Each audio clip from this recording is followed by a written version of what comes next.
My Lords, I regret to inform the House of the death of the noble Lord, Lord Howarth of Newport, on Wednesday the 10th of September.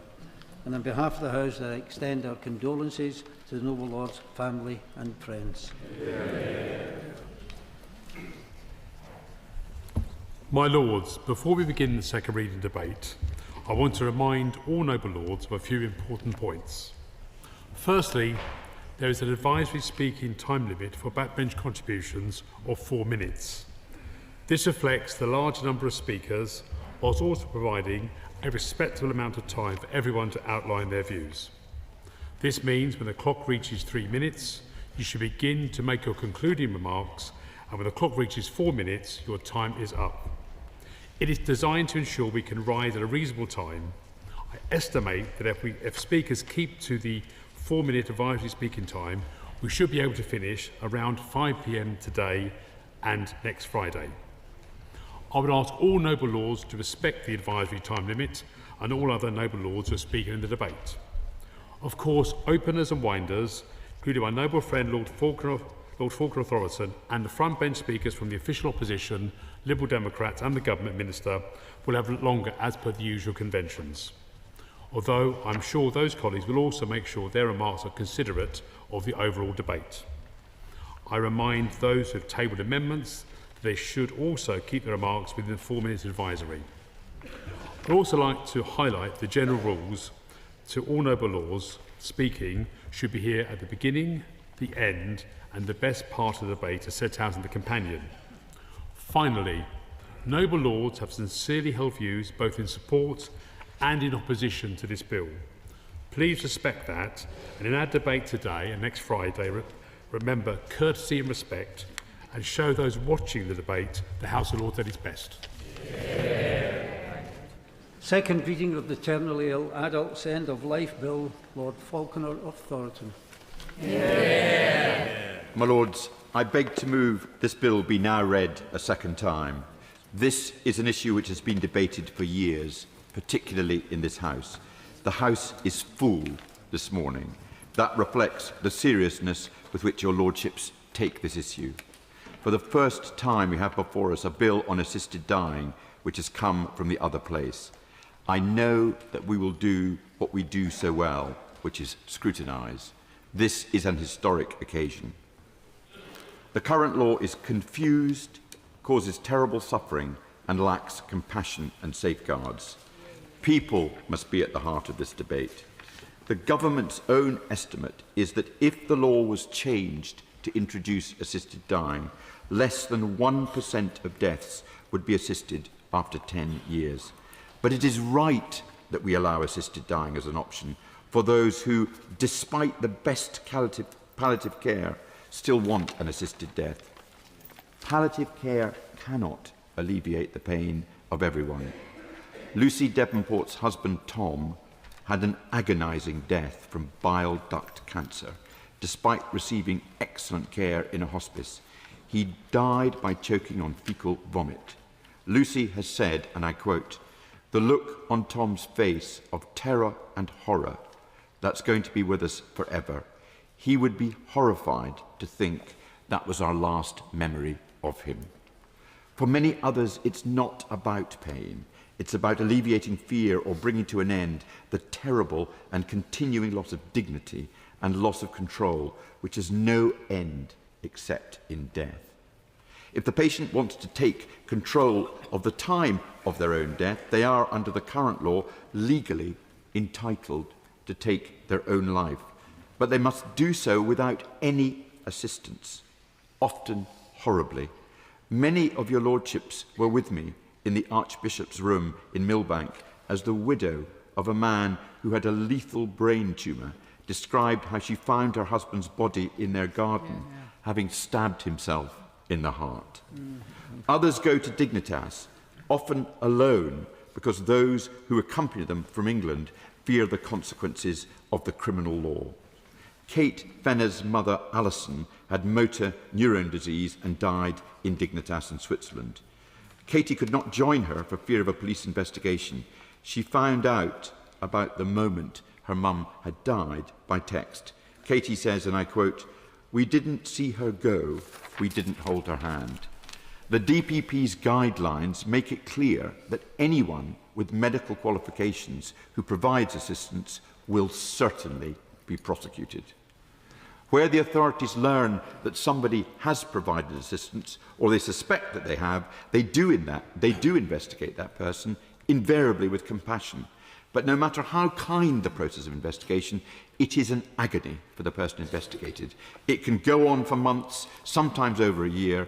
They fear prosecution as they grieve for the person they love.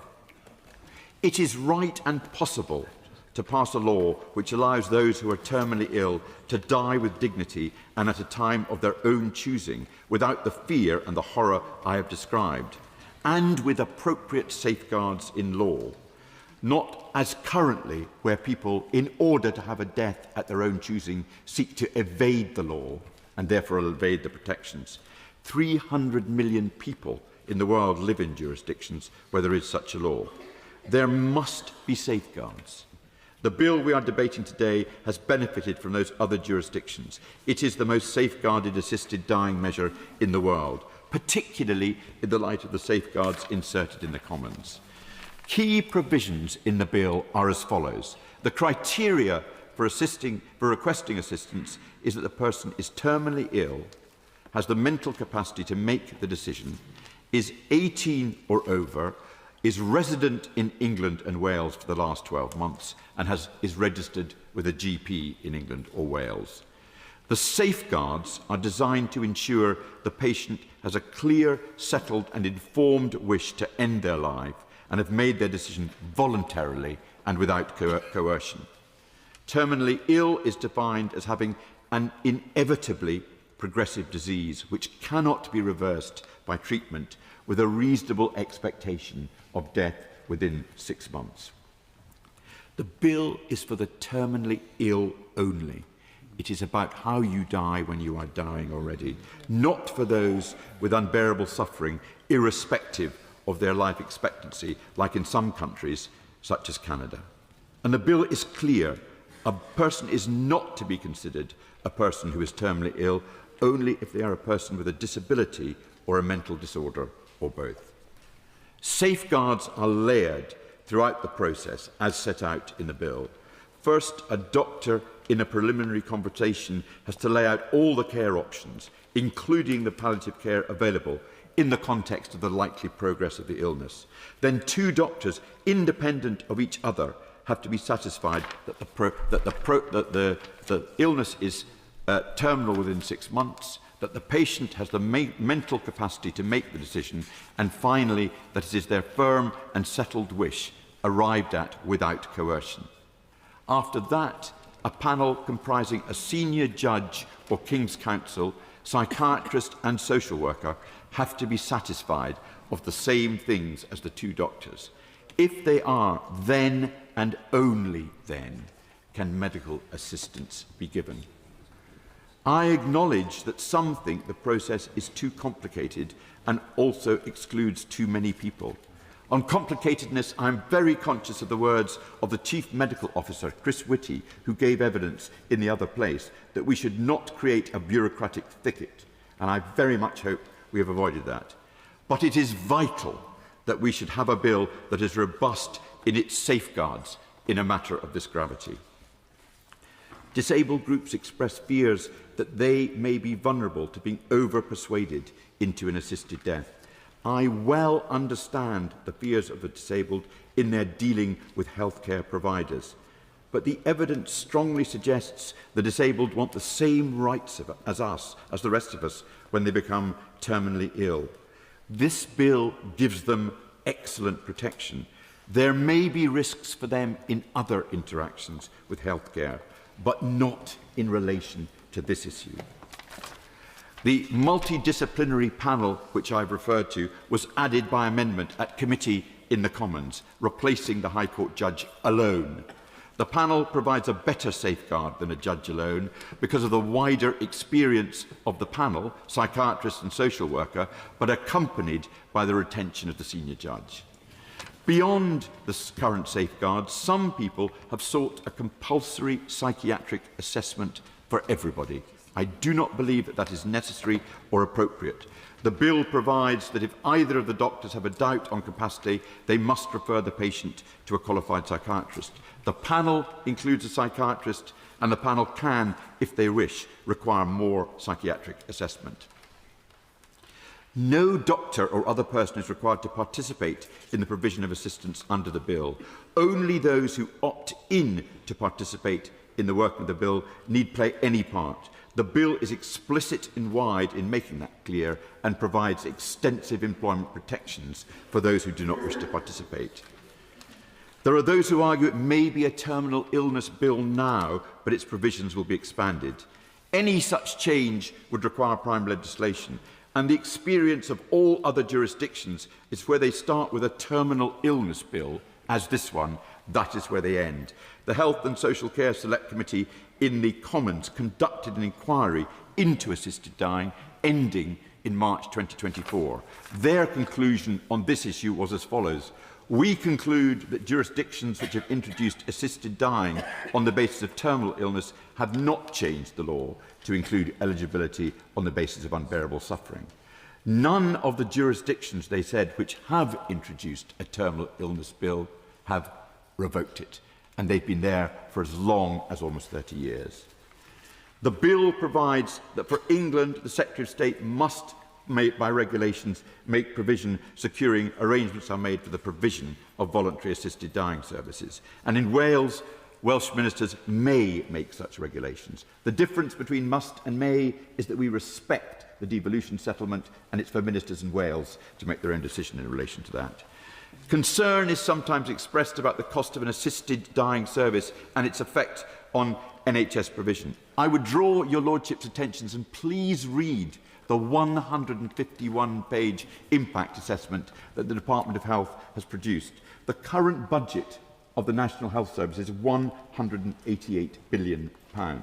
On the central estimate as to what the service will cost once it is up and running, the impact assessment says approximately £25 million a year. 25 million. The figure doesn't take account of the annual savings calculated in the impact assessment, which exceed the figure of 25 million. The NHS should have all the time it needs to introduce the service properly. They've said that they may need up to 4 years. The bill has a backstop of being brought into effect after 4 years. We reflect what we are being told in relation to that. The provision of assisted dying is not an alternative to palliative care. The Commons Select Committee report did not suggest that the availability of assisted dying compromised or reduced the availability of palliative care. Rather the reverse. Their conclusion was, we did not see any indications of palliative and end-of-life care deteriorating in quality or provision following the introduction of assisted dying. Indeed, the introduction of assisted dying has been linked with an improvement in palliative care in several jurisdictions. The next stage is for this bill to be scrutinised by your Lordship's House in the normal way. I have been intimately involved with the bill since it started its journey. This is a private member's bill, invariably and inevitably, because it is a matter of conscience. Once the bill passed its second reading in the Commons, the sponsor of the bill in the Commons, the Honourable Member for Spen Valley, and myself as the sponsor of the bill in your Lordship's House, has been provided with very substantial support from the civil service machine to ensure that the bill was workable. The government, in providing that support, did not forego their neutrality. Rather, they provided comprehensive policy and drafting support. I have long experience of shepherding government bills through Parliament. The support I've had in relation to this bill is second to none. The bill passed its third reading in the Commons in June after more than 100 hours of debate, including 29 sittings in Bill Committee, 2 full days of debate at report stage on the floor of the House, and a full day's debate both at second reading and third reading. I have to say that that compares very favourably. It's almost double the time that the scrutiny was given in the other place to the Children's Wellbeing and Schools Bill, which we are dealing with now. Altogether, the Bill Committee considered and debated over 600 amendments, accepting around a quarter of them. Over 100 amendments were made in the sponsor's name, and more than 30 amendments that had been tabled by MPs who voted against the bill were passed. Could I very briefly turn to the motion in the name of the noble Lords Lord Forsyth and Lord Bridges, and the amendment in the name of my noble friend Baroness Berger? The noble Lords Forsyth and Bridges refer to the Delegated Powers Committee, a report that I have considered along with that from the Constitution Committee. I will be tabling amendments to deal with many of the points that both committees raised. They always help us in our deliberations. There are some proposed amendments which I will not be able to accept. For example, that your Lordship specify the drugs to be used in the process. Medical advances come thick and fast. This legislation is designed to last for the ages. On civil service support, which is mentioned in the noble Lord Forsyth and the noble Lord Bridges amendment, I've already dealt with that.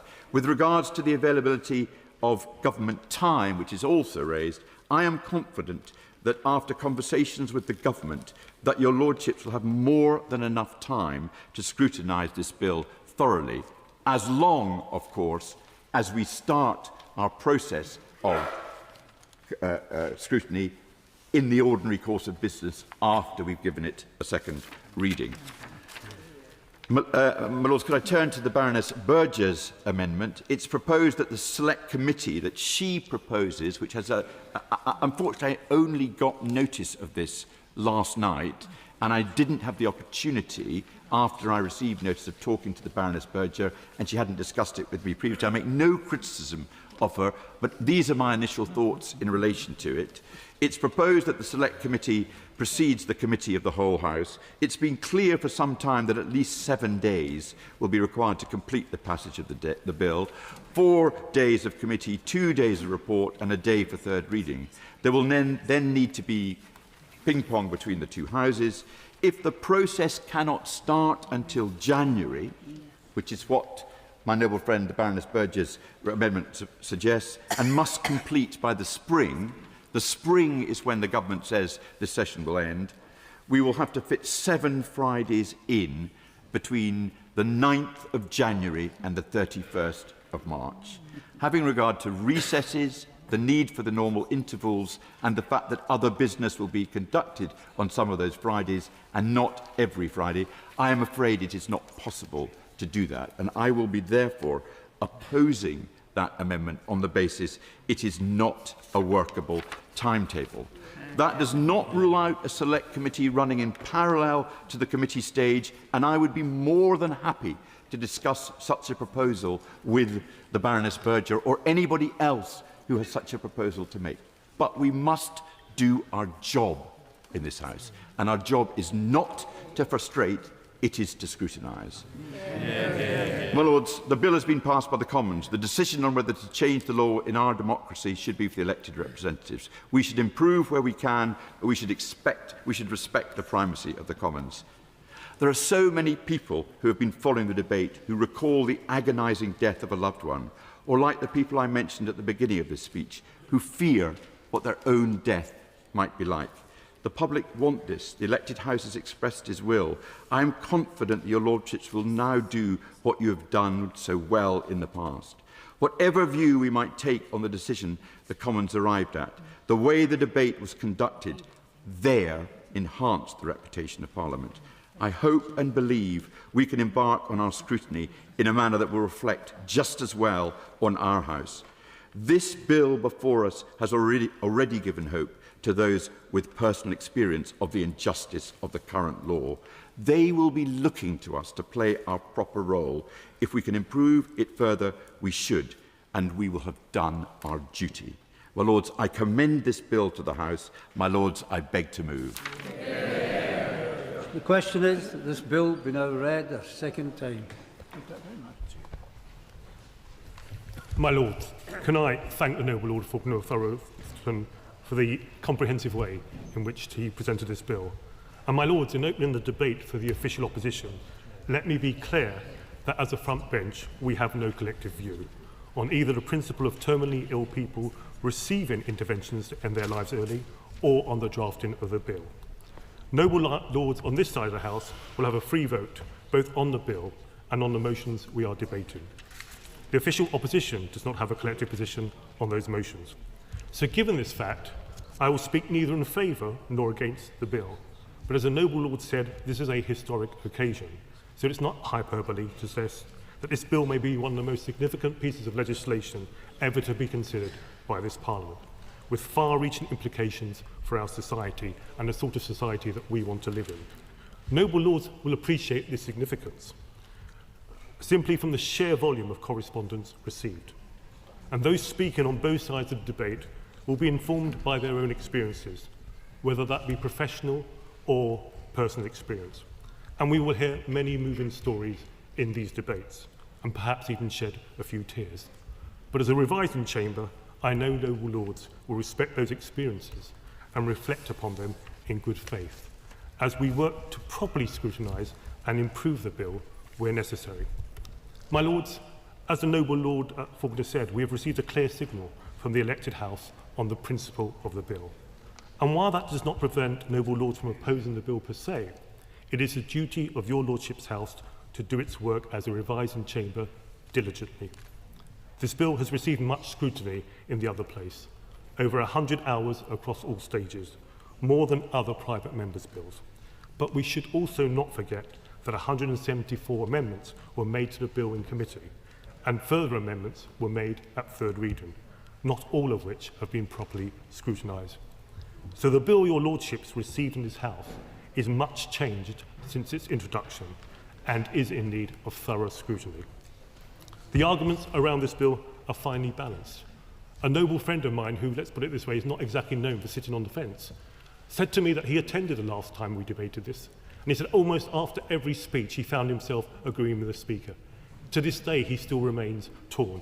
It just shows how finely balanced these arguments are. So let me attempt to frame the debate and touch on some areas noble lords may wish to probe at committee stage.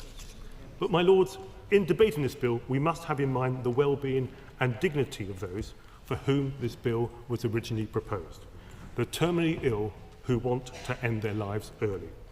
We will hear powerful arguments based on compassion, based on bodily autonomy from the supporters of the bill.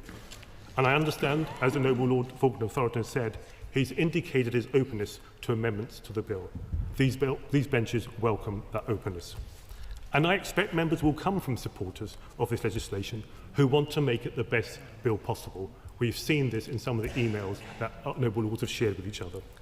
And I also and we saw this at committee stage in the other place, where the bill's sponsor, Kim Ledbetter, tabled 142 such amendments. Now, on the other side of the debate, there will be noble lords opposed to the bill on principled grounds, some based on their faith, others who support the principle behind the bill, but not the current draft, either because of insufficient safeguards or because of limited access to palliative care, which denies patients a meaningful choice. They also approach this bill with compassion, and this is a matter of conscience. And as the government chief whip said, we should respect the views of noble lords who disagree profoundly with this bill just as much as those who are in favour of the bill. Those who oppose the bill will also choose to bring amendments to improve their bill despite their overall view. So whether an amendment is tabled by a supporter or an opponent of the bill, or those who have yet to make up their mind, those watching the debate from outside your Lordship's House should not mistake amendments to this bill for outright opposition. My Lords, a number of organisations, including the Law Society, the Complex Life and Death Decisions Group at King's College London, the Royal College of Pathologists and the Royal College of Psychiatrists, have proposed amendments to address some serious concerns over the drafting of the bill as it stands. And as the noble Lord Faulkner himself has acknowledged, both the Delegated Powers and Regulatory Reform Committee and the Constitution Committee have recommended amendments to the bill, highlighting that there are now 42 regulation-making powers in this version of the bill, the version that came to this House. And both the Hansard Society and Constitution Committee have pointed out that as this is a private member's bill, and as the government remains neutral as to its purpose, it is unclear how these powers will be used. These are all important challenges which we must take the time to consider carefully. My Lords, there are noble Lords with strong views on both sides of this debate, but all approach it in good faith. My opening comments are not meant to persuade your Lordships to vote one way or the other or to support amendments over others, but an attempt to frame the overall debate and to touch on some of the issues that may need to be probed at committee stage.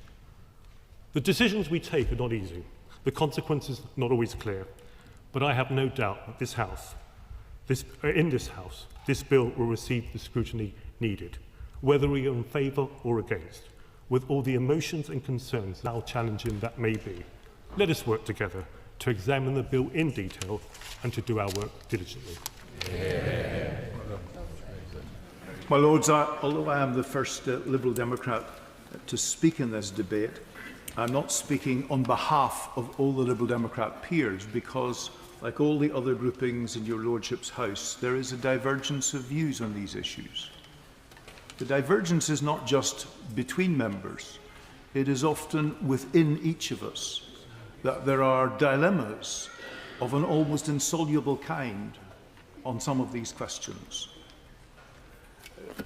The two previous speakers have addressed some of the technical questions of this bill and addressed them admirably, and I want to speak in a different way about it. The first time I had to think about these questions, of course, was as a young doctor, when I found myself with patients who were suffering a great deal of pain and wanted to bring their lives to an end. And the question for me was, how should I help them to manage? I got into conversation, I can recall, with one elderly lady in her 90s who was suffering from a cancer in her gullet, which meant that she couldn't swallow anything. And I said, well, we have two choices here. One is that we can put a tube down and we can keep you alive for as long as possible and relieve your pain as best possible. And before I went on to say anything further, she said, young man, I'm now in my 90s. I've had a fair life with its ups and downs. I do not want tubes going down. I just want you to keep me as comfortable as you can. And I know you can't relieve all the pain, but keep me as comfortable as you can. And that's what I did as best I could, because however much we wish to rid people of their pain and discomfort, it isn't always possible, even with the best will in the world and the best medication available. But sometimes the situation is much more difficult than that. A close friend who was a very distinguished and highly respected teacher in one of our communities in Northern Ireland, and the chairman of the Alliance Party, the party that I led, had a son who was a doctor and a wife who was suffering from an illness from which she would not recover, and she was in a terrible state about it and getting worse. And she made him promise that if it got to the point where she could not bear with it anymore, that he would assist her to pass away. And when the time came, one night he put a pillow over her face. She passed away, and he went straight out and drowned himself in a nearby lake. He could not discuss it with his son, who was a doctor, because that would have implicated his son, and as we've heard before, that would have been a difficult thing. Now, the point about raising these questions is they're not academic questions. They're real human challenges which can only be engaged in not by rules and regulations and protocols, but engaging with people in terrible dilemmas. And the only way I think we can really understand what we're trying to do here today and next week is to put ourselves in the same position. For some of us, we will say, whatever the pain and discomfort, I simply want to be around as long as possible. Some may even say, I want to be around another month because my first great-grandchild is going to be born, but after that, it's a different story. And others will say, this is intolerable, it's excruciating, it's dreadful, I desperately, desperately wish to be relieved of it. And I rather suspect that most of us, in those circumstances, would want the help to do what we wanted to do and be relieved of the excruciating pain, emotional or physical. Amendment to the motion that the bill be read a second time, Lord Forsyth of Drumley. My Lords, I beg to move the amendment standing in my name on the order paper. The effect of this amendment is simply to implement the advice which was given by the Cabinet Secretary to the Prime Minister as to how to handle this bill, which was to treat it in the same way as other private members' bills, which were bringing in changes to legislation which were matters of conscience, like, for example, the abortion bill, or the end of capital punishment, or the decriminalisation of homosexuality. And the advantage of that, of course, is that it means that government time is made available and all the resources of the government and of the civil service are made available for the purpose. And I'm most grateful to the noble Lord for his assurances that he's been given some help. I'm not so sure about his assurances about the time that is needed for this. There are 4 days allocated between now and Christmas, I understand, to consider this bill. The Employment Rights Bill has a total of 15 days. These are Fridays. There are other members, private members' bills, and it's really important that this is discussed properly, and that is why I've tabled this amendment. And anyone who's read the report of the committees of this House will realise that there is much to do in terms of amending the bill.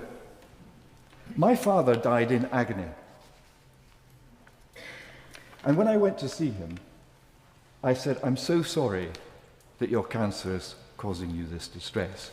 And he said to me, "Michael, you're to blame." I was completely poleaxed by that.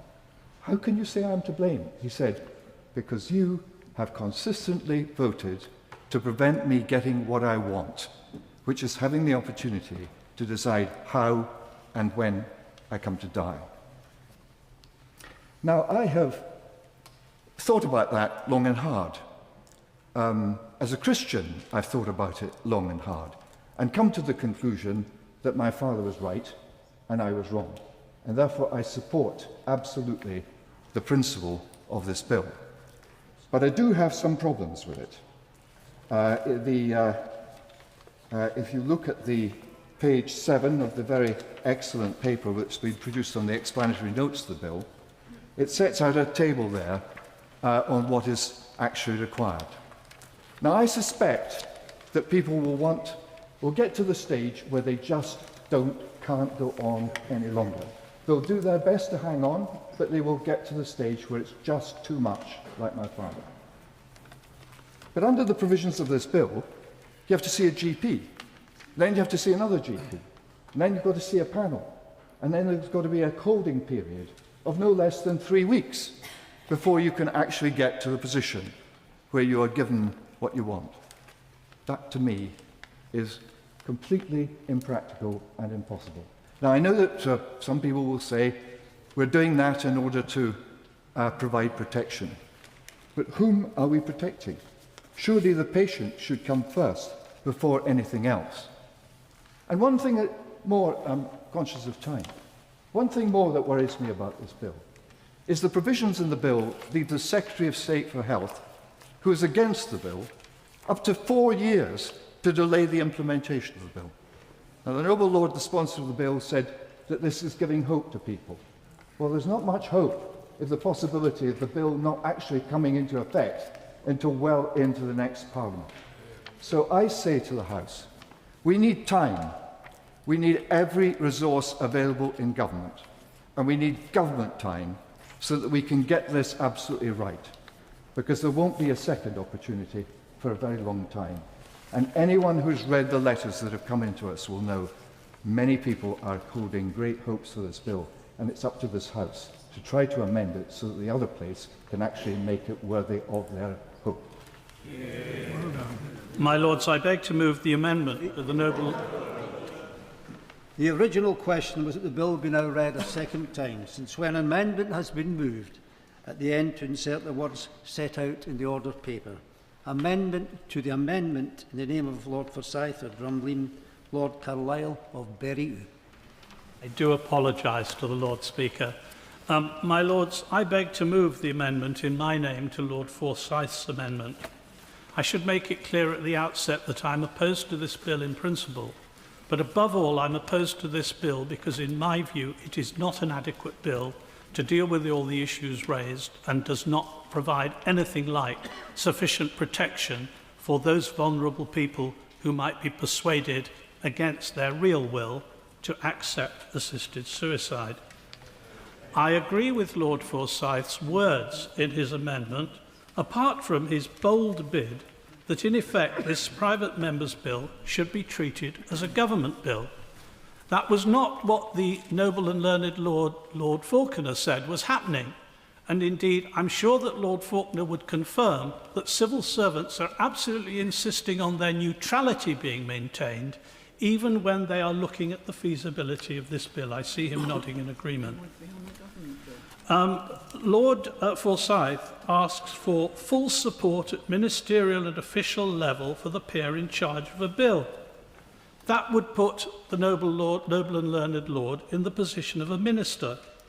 I would suggest to your lordships that such support is inappropriate for a private member's bill of this kind. It does not pretend for 1 second to be neutral or even-handed. If the last 27 words of Lord Forsyth's amendment were removed, I would agree with it completely. But he seeks to take the steps I've just described.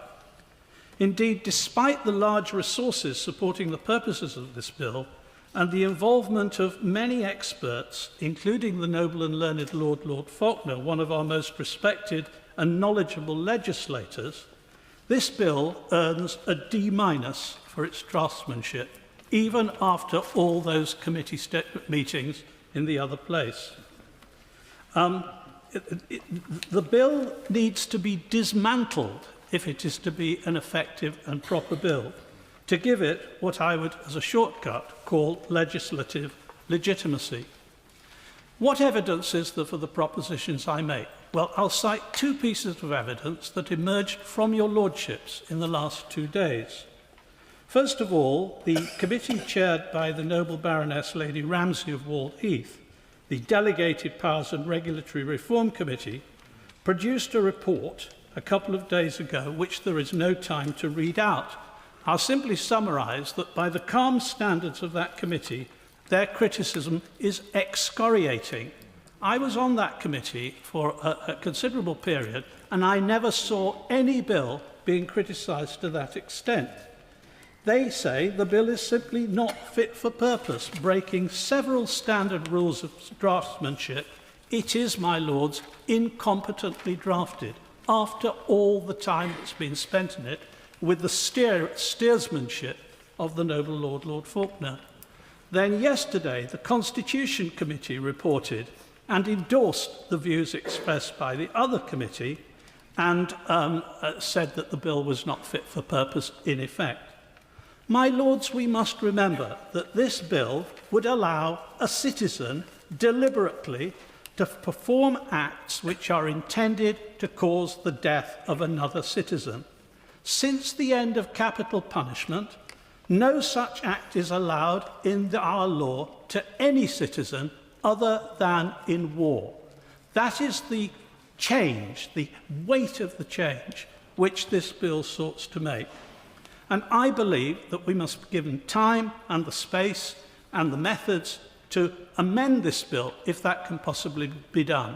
Hence my support in due course for the noble Lady Baroness Burgess amendment, which would allow a select committee to hear evidence which the Commons Committee chose not to hear and would have been very persuasive.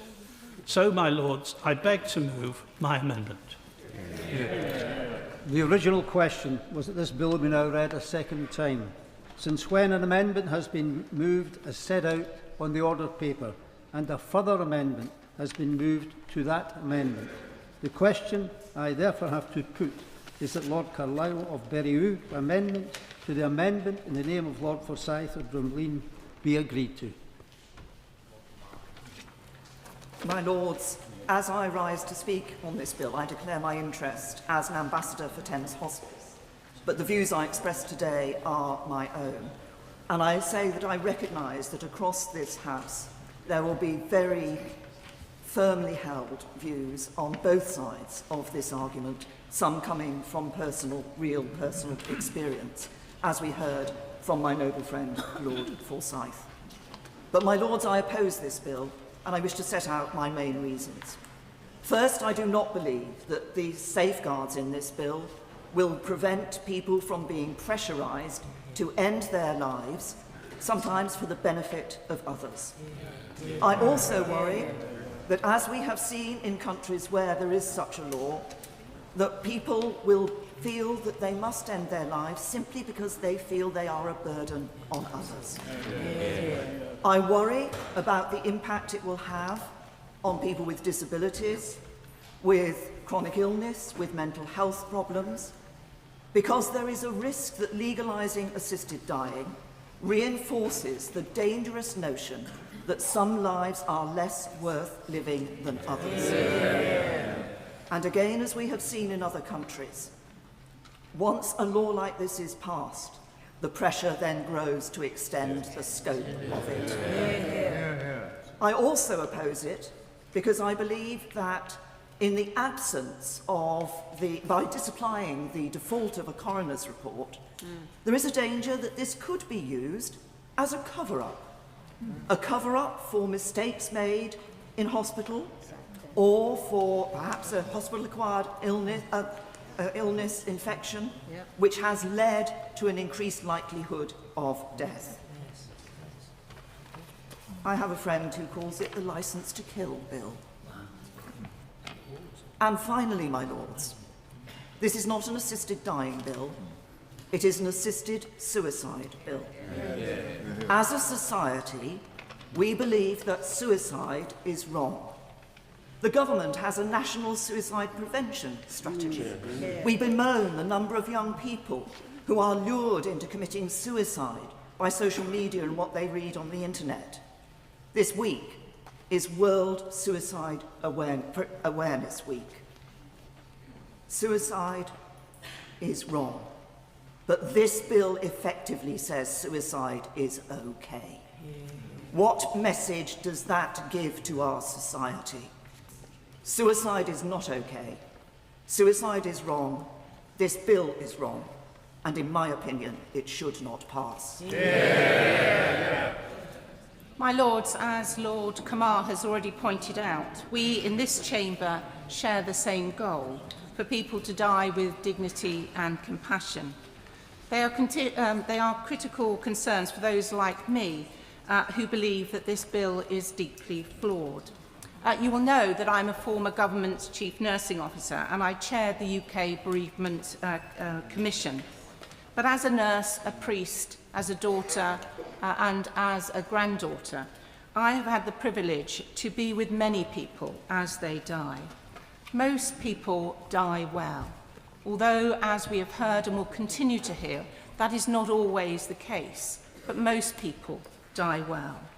I have known people to experience some of the most valuable days of their life as it comes to an end, including those with terminal illnesses.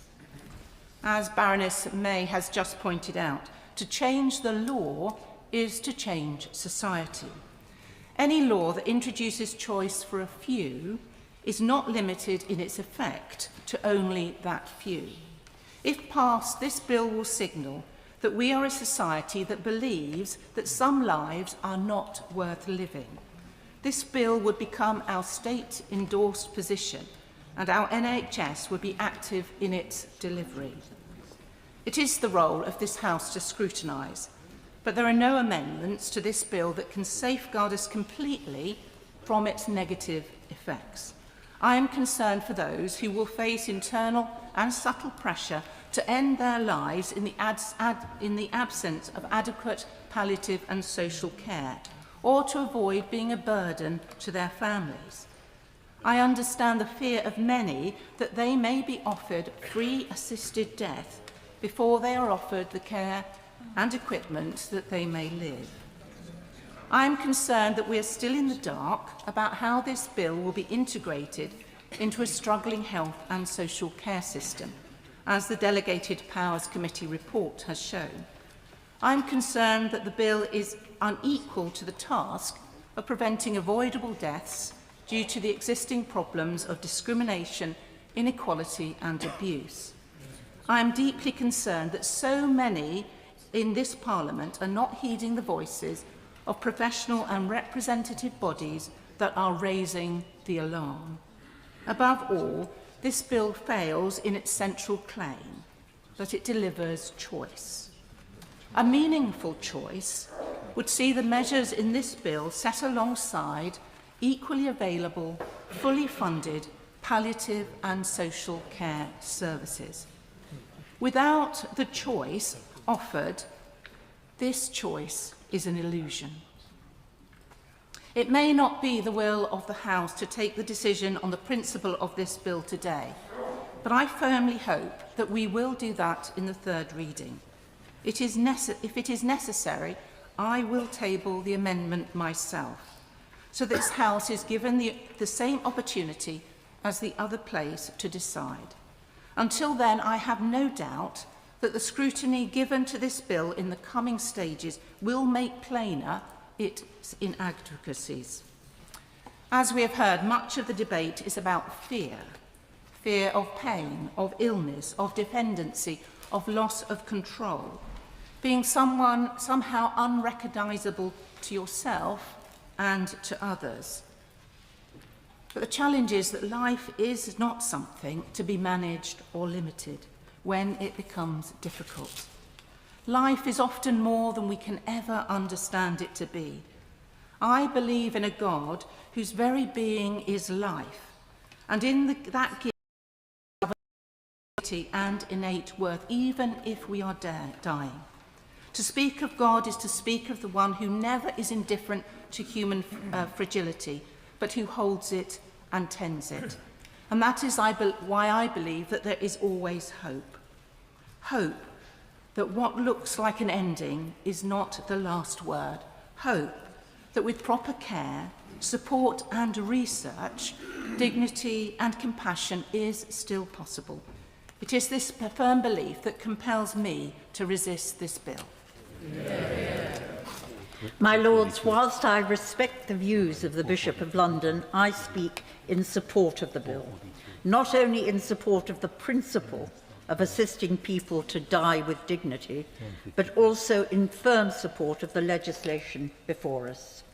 In my view, we're presented with a straightforward choice. Are we prepared to allow people in this country, faced with certain and imminent death, to choose how they die? I want that choice for myself. I would have wanted that choice for those close to me whom I have seen die in terrible agony.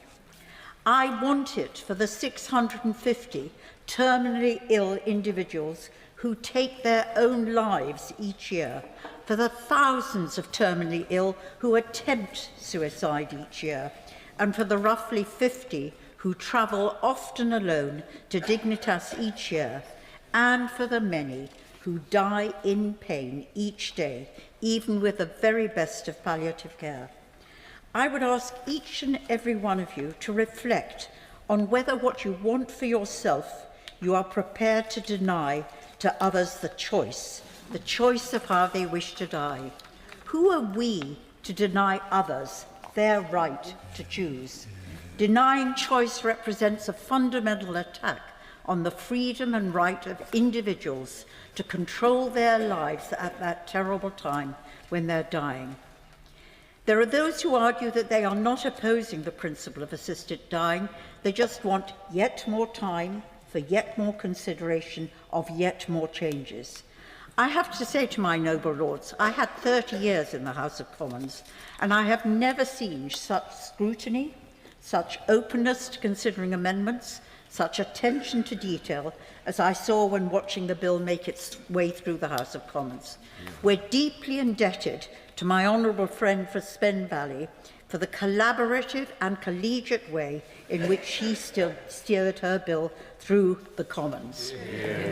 My Lords, we have ample time here to fulfil our role, to consider further amendments and to improve and revise the bill during the consideration of its processes. And sadly, I've come to the view that those who have tabled the motion to delay the passing of the bill are more committed to killing the bill than to improving it.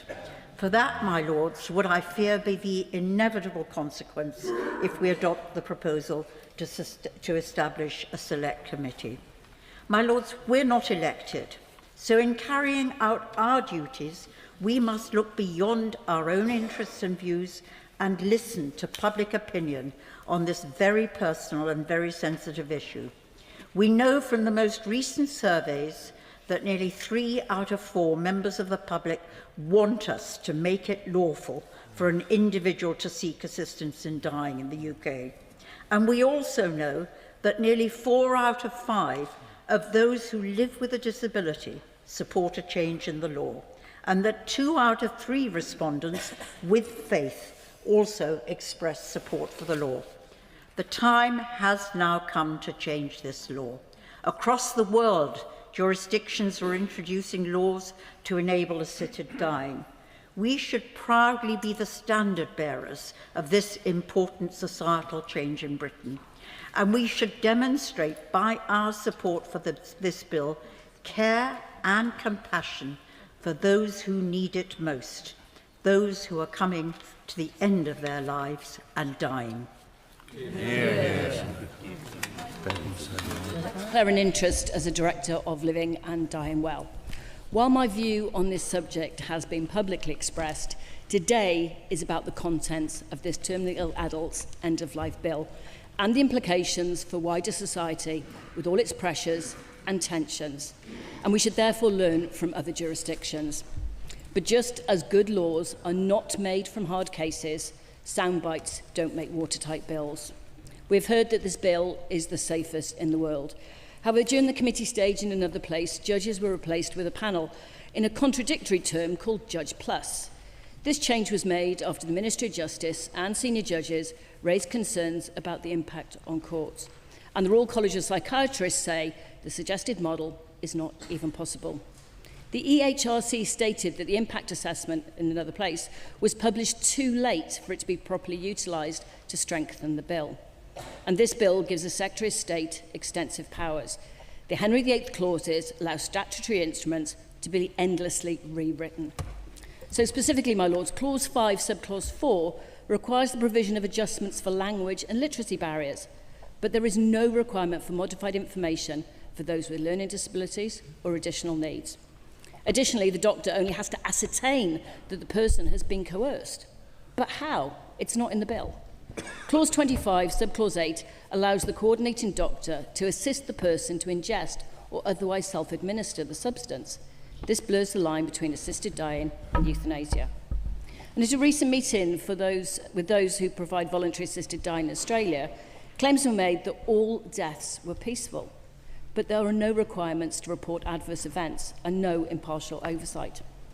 In Oregon, presence or absence of complications were left unrecorded in 72% of deaths. This bill does not sufficiently outline protocols for recording or dealing with complications. The approved substances mentioned in Clause 27 and 37 do not explain how a drug will be approved. In Oregon, patients were given experimental drugs, with one treatment turning out to be too harsh, burning patients' mouths and throats, causing some to scream in pain. Over 27 years, half the patients in Oregon took between 53 minutes and 137 hours to die. If this bill is to bring compassion and calm at the end of life, how can this be ensured when we don't know what lethal drugs will be given? No requirement for a coroner's report in this bill could lead to a lack of proper oversight. There are cases where it's revealed post-mortem that the patient did not have a terminal illness. As this bill stands, we would never find out. If there is nothing to fear from this bill, then there is nothing to fear from accurate reporting. Claims have been made that once on the statute books, the law cannot be expanded.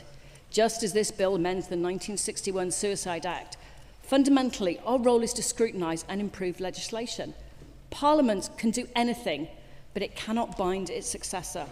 And I'm constantly told there's been no expansion in jurisdictions such as Oregon. In 2020 saw the removal of the 15-day waiting period between requesting assisted dying and administering it. And in 2023, the residency requirement was removed and the definition of terminal was expanded by interpretation. In Victoria, Australia, their 5-year review in February proposed a plethora of improvements which leads to substantial expansion. My lords, our role and what we must endeavour to do is to weigh up the evidence, to safeguard the vulnerable and to avoid wrongful death. My lords, first a thank you to the many, many people who have written to me to beg me to support this bill, and I do. And so many of those letters tell an horrific story of watching a loved one suffer.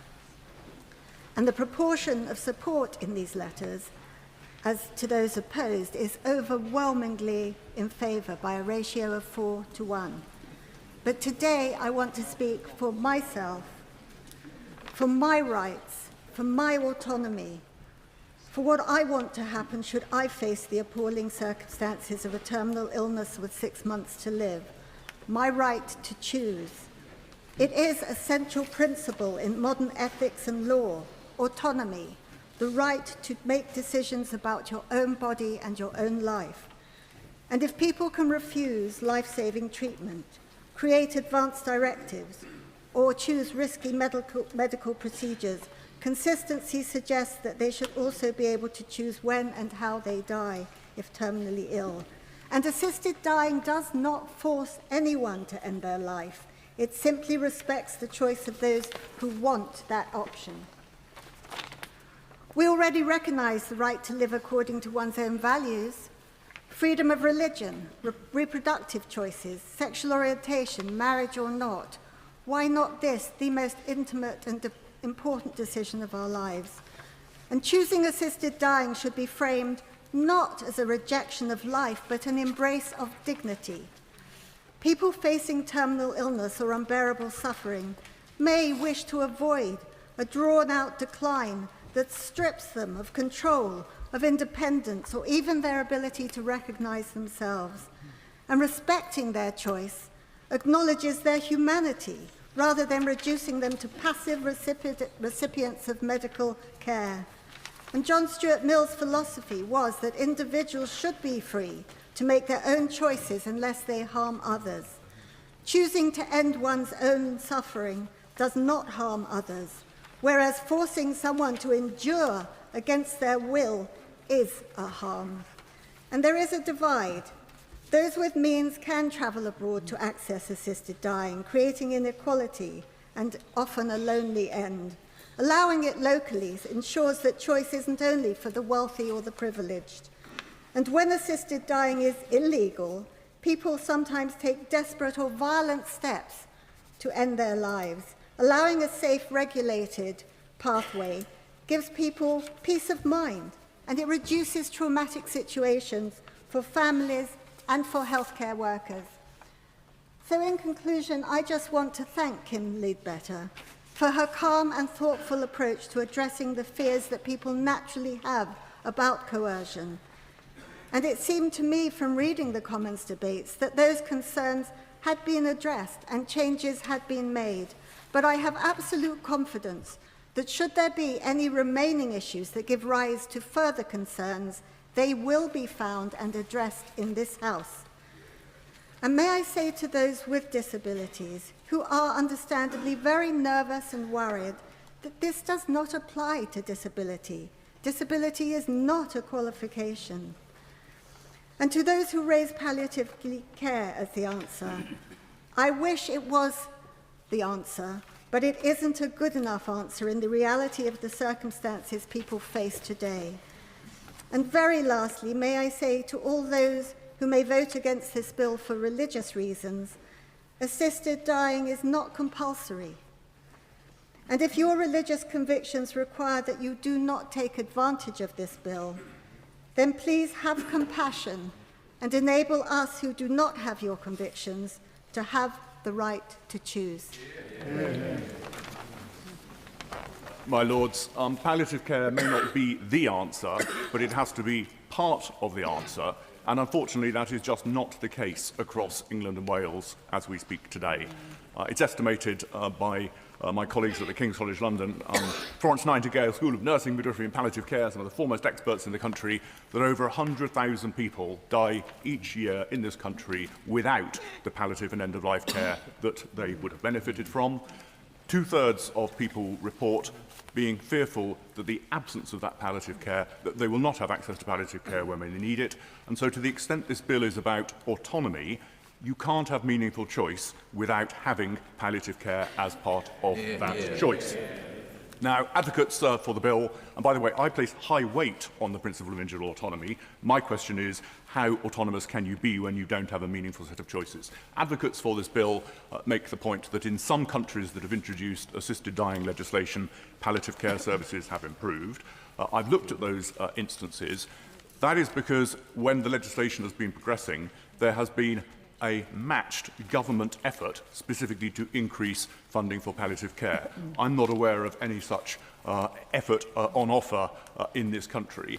And although, as Lord Faulkner said, the assisted dying service is actually, per the estimates, going to be remarkably cheap at only £25 million, actually the cost of doing something about palliative care would be far, far greater, and therefore it makes it far riskier to envisage that this will automatically, as it were, come about. Instead, in this bill, we have two reports on offer in Clause 47 and Clause 50, one a year after the bill is passed, if it does, and another, in effect, in 9 years' time.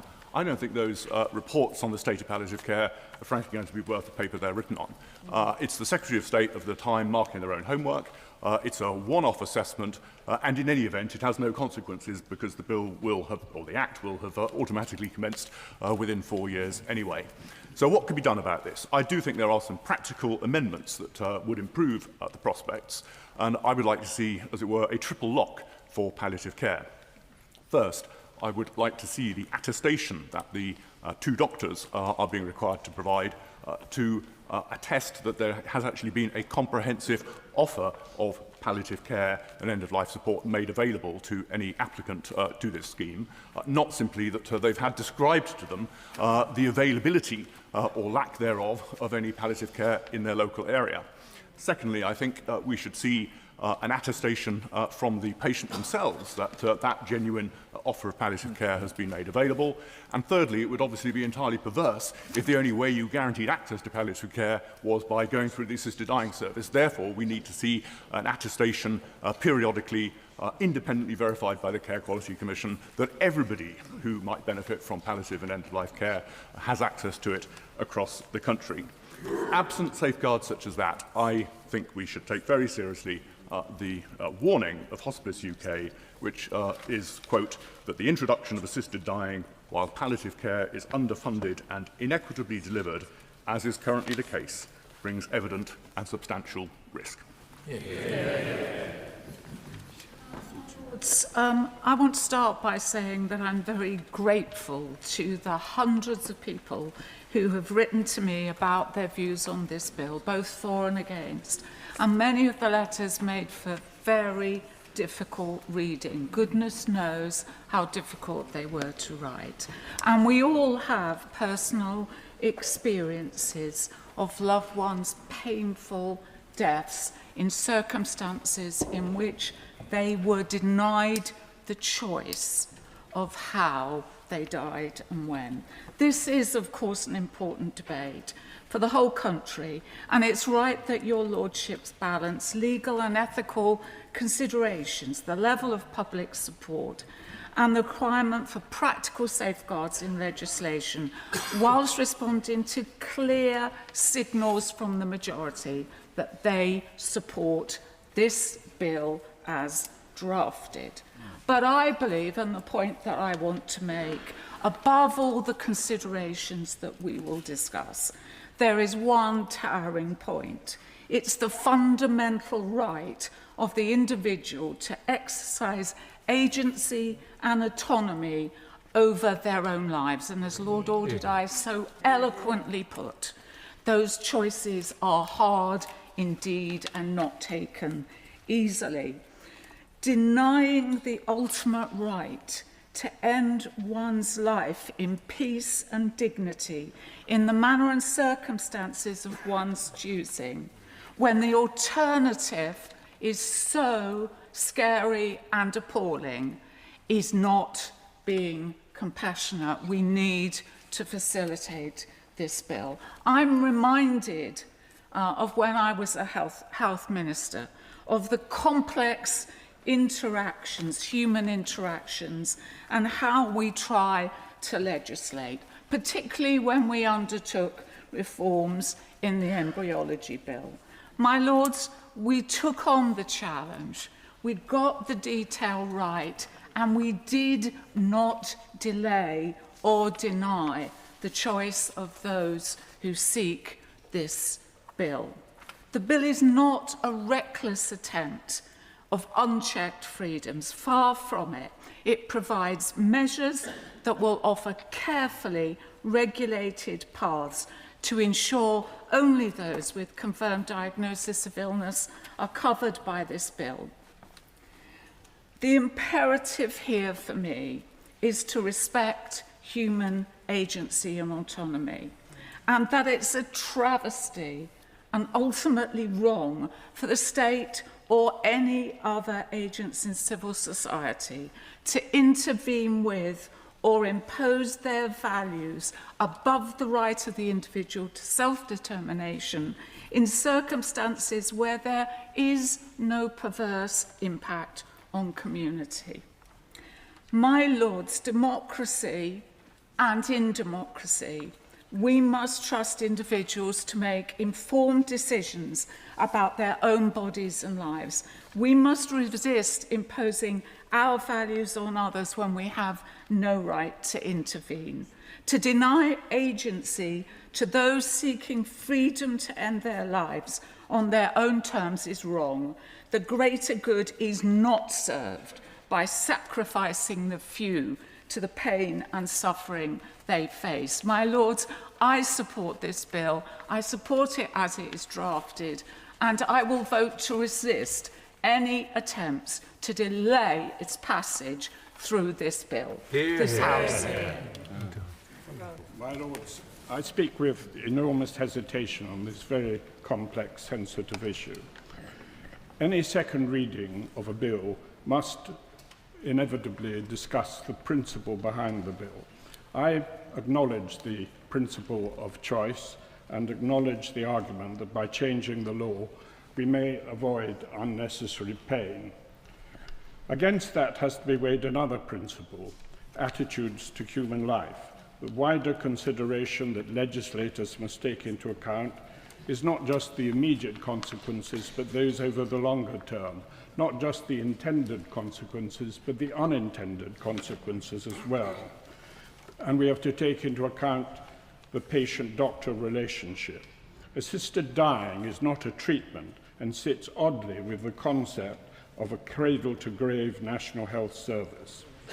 My lords, regardless of the stance we take on the principle, any act that is passed must function as a workable framework which protects the interests of patients and professionals and ensures that the safeguards really are proper safeguards. I have been struck by the concerns that have been expressed to me by medical practitioners and also the evidence from several prestigious medical organisations, including several royal colleges, which, while remaining neutral, have expressed specific concerns about the bill. Points that need to be addressed in committee include these. Why does the bill not require the person who wants to end his or life to be asked why they wish to do so? It's of paramount importance that we avoid a situation in which anyone who wants an assisted death does so because they fear they are becoming a burden. That is a crucial point, that people should not be forced to consider they're becoming a burden. Would it not be better if pain and suffering were written into the bill as the exclusive reason for allowing assisted dying? Another unanswered question is, how will the regulation of the legal drugs be carried out? The system seems to bypass the MHRA and the UK-established drug approval process. How are we going to judge the capacity that is, the ability of the individual to make the decision about whether to end their life or not.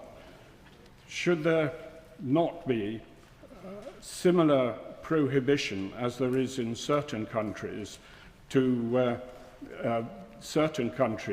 where people are not allowed, in Belgium and New Zealand, medical practitioners are prohibited from initiating discussion about the possibility of assisted dying. Should there not be a similar prohibition in our legislation? On capacity, one of the Royal Colleges has criticised the use of the Mental Health Act as an inappropriate reference point by which to judge the individual's capacity. That is a point that I think needs to be explored in committee. The Secretary of State has made it clear that there will be no extra resources to cope with this bill. Lord Falconer has assured us that they will be minimal. Well, we shall see. But we are going to be in a curious situation in which we may end up with a situation in which palliative care is funded 30%, while state-assisted dying will be financed 100%.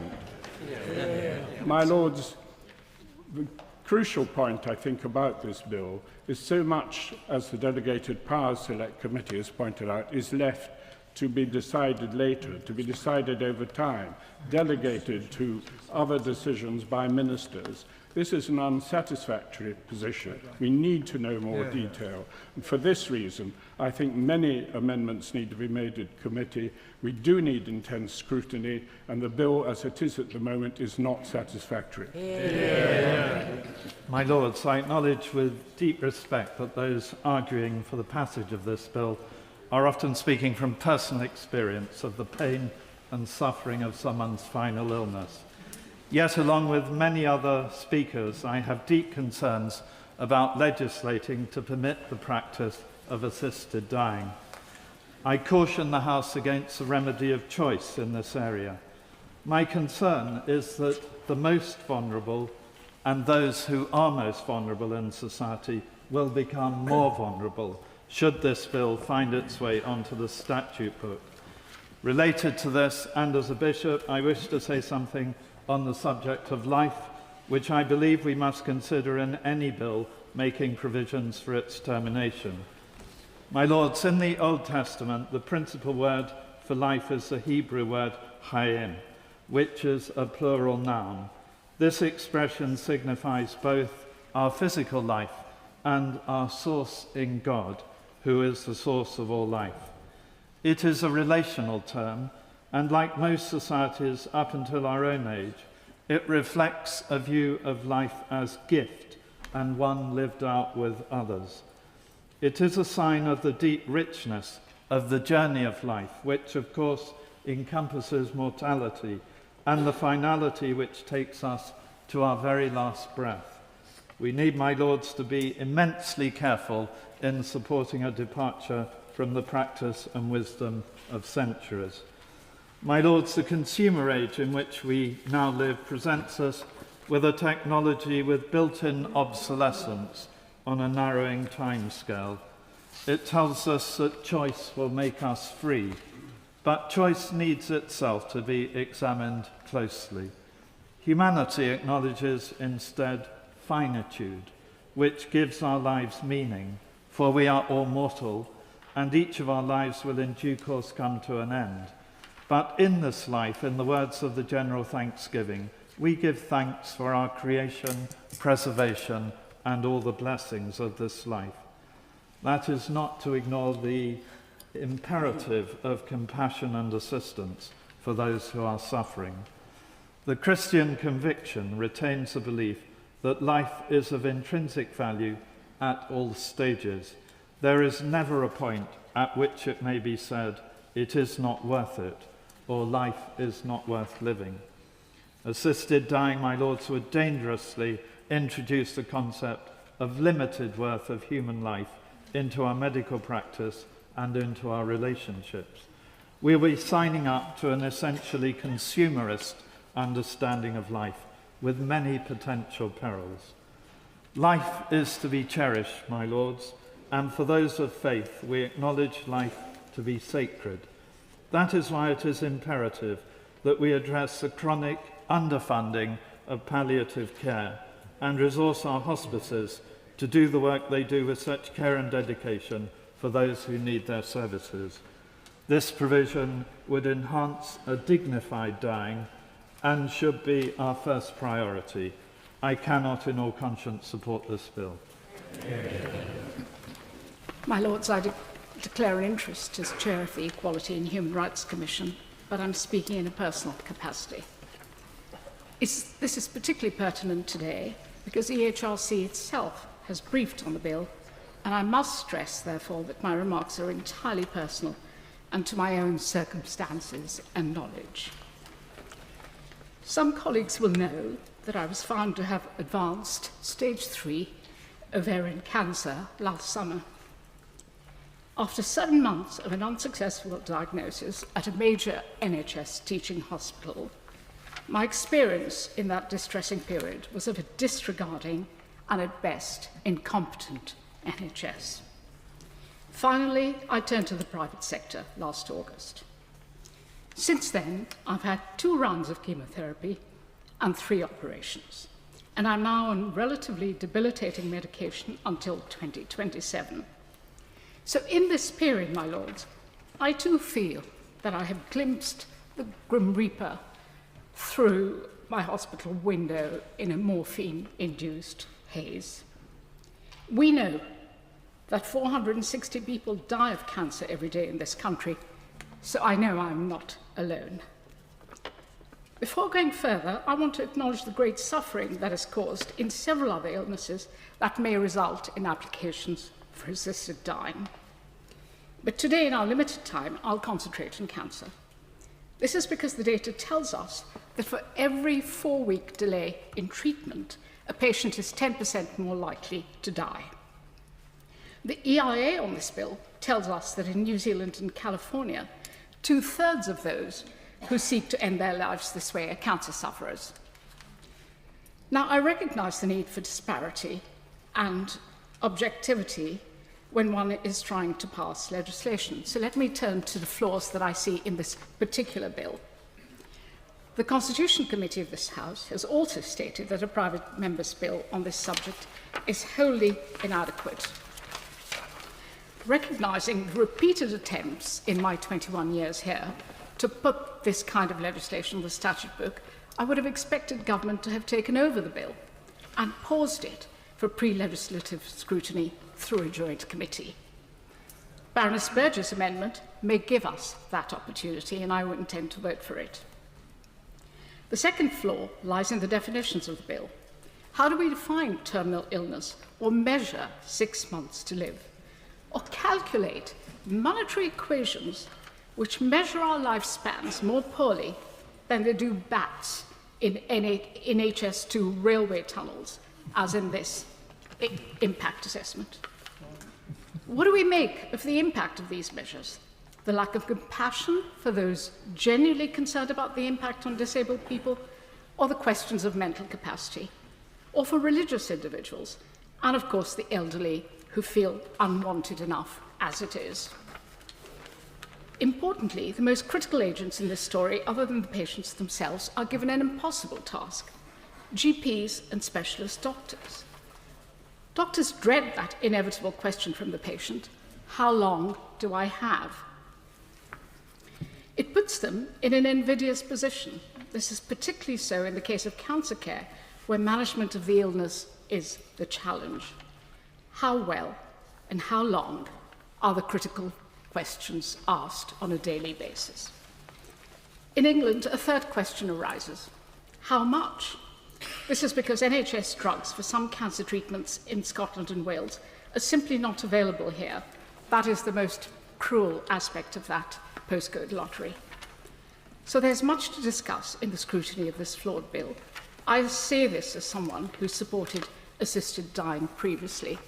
I do wish we didn't have to deal with this flawed bill, but we will do so in good faith.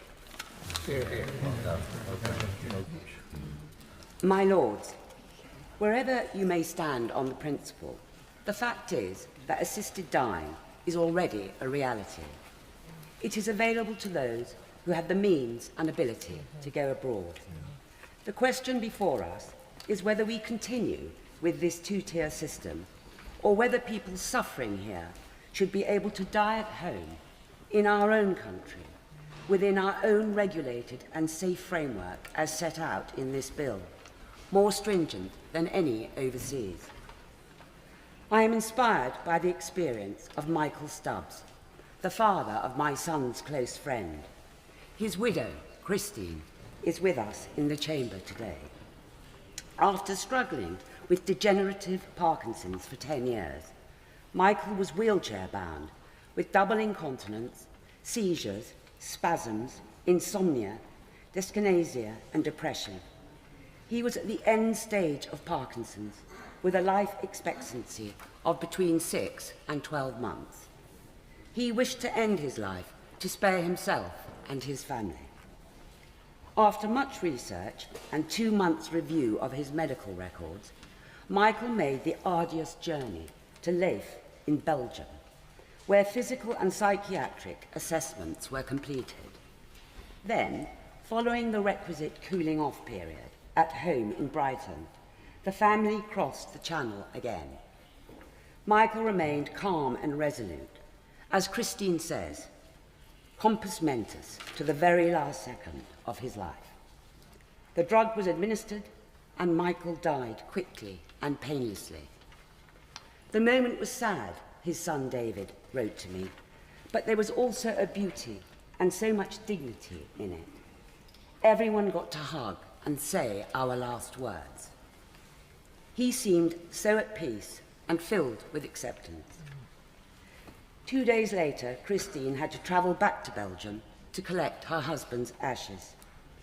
All that unavoidable travel inevitably added to the family's stress and pain, but they know they were lucky. So many in this country do not have their opportunity. This is about equity of choice for terminally ill people here, about how and where they die. I urge my noble lords to support this bill. My lords, I oppose on principle assisted dying. I voted against it in the Scottish Parliament, and I want to be transparent. But the task before this House today is to scrutinise this bill. That is a process to which I wish to contribute. I do reserve the right to vote against the bill if, or it seems more likely when, such a vote arises. But I do accept that the promoters of this bill act with sincerity and with the best of intentions. The genesis of this bill is the profound distress which has attended many patients as they approach the end of their lives, and prominent in that distress is the management of pain. My lords, the answer to that problem is not assisted dying. It is how we care better for terminally ill patients and how we manage unbearable levels of suffering.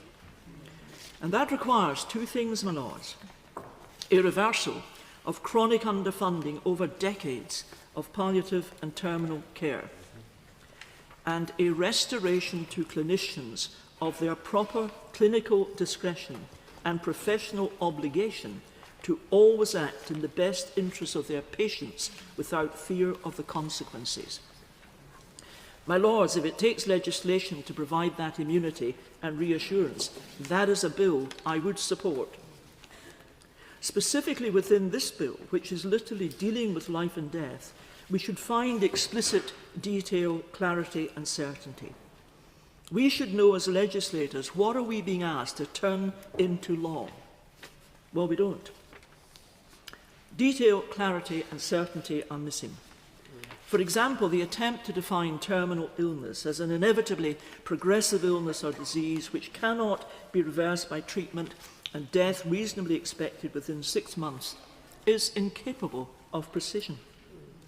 Diagnosis is not an exact science, and 6 months is an estimate. Think of the convicted Libyan bomber, al-Megrahi.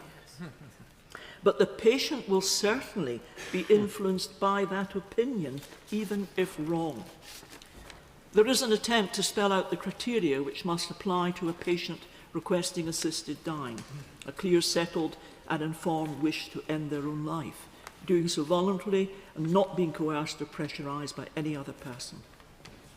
There is a crucial omission in the bill. I can find no definition of a clear, settled and informed wish. What constitutes that? Yes, a doctor has to refer to that in the report following the assessment. But what are the criteria? If the answer is ask the patient the question, tick the box, that is grossly inadequate. Equally troubling is the declaration to be repeated by the coordinating doctor, summoned still to be defined by regulations, that the decision is made voluntarily, not under coercion or pressure. Well, if the coordinating doctor has only met the patient once, how can that possibly be a basis on which to inform an opinion about third-party coercion or pressure?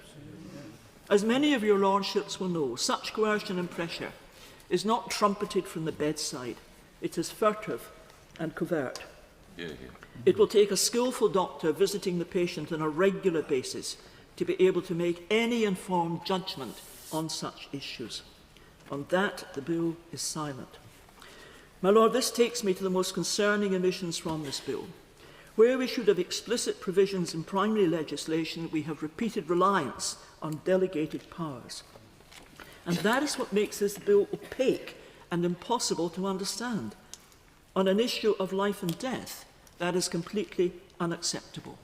And we should be indebted to the Delegated Powers and Regulatory Reform Committee of this House for their objective but deeply disturbing report laying bare these omissions and inconsistencies. My Lord, this bill should be rejected. It is not fit for purpose.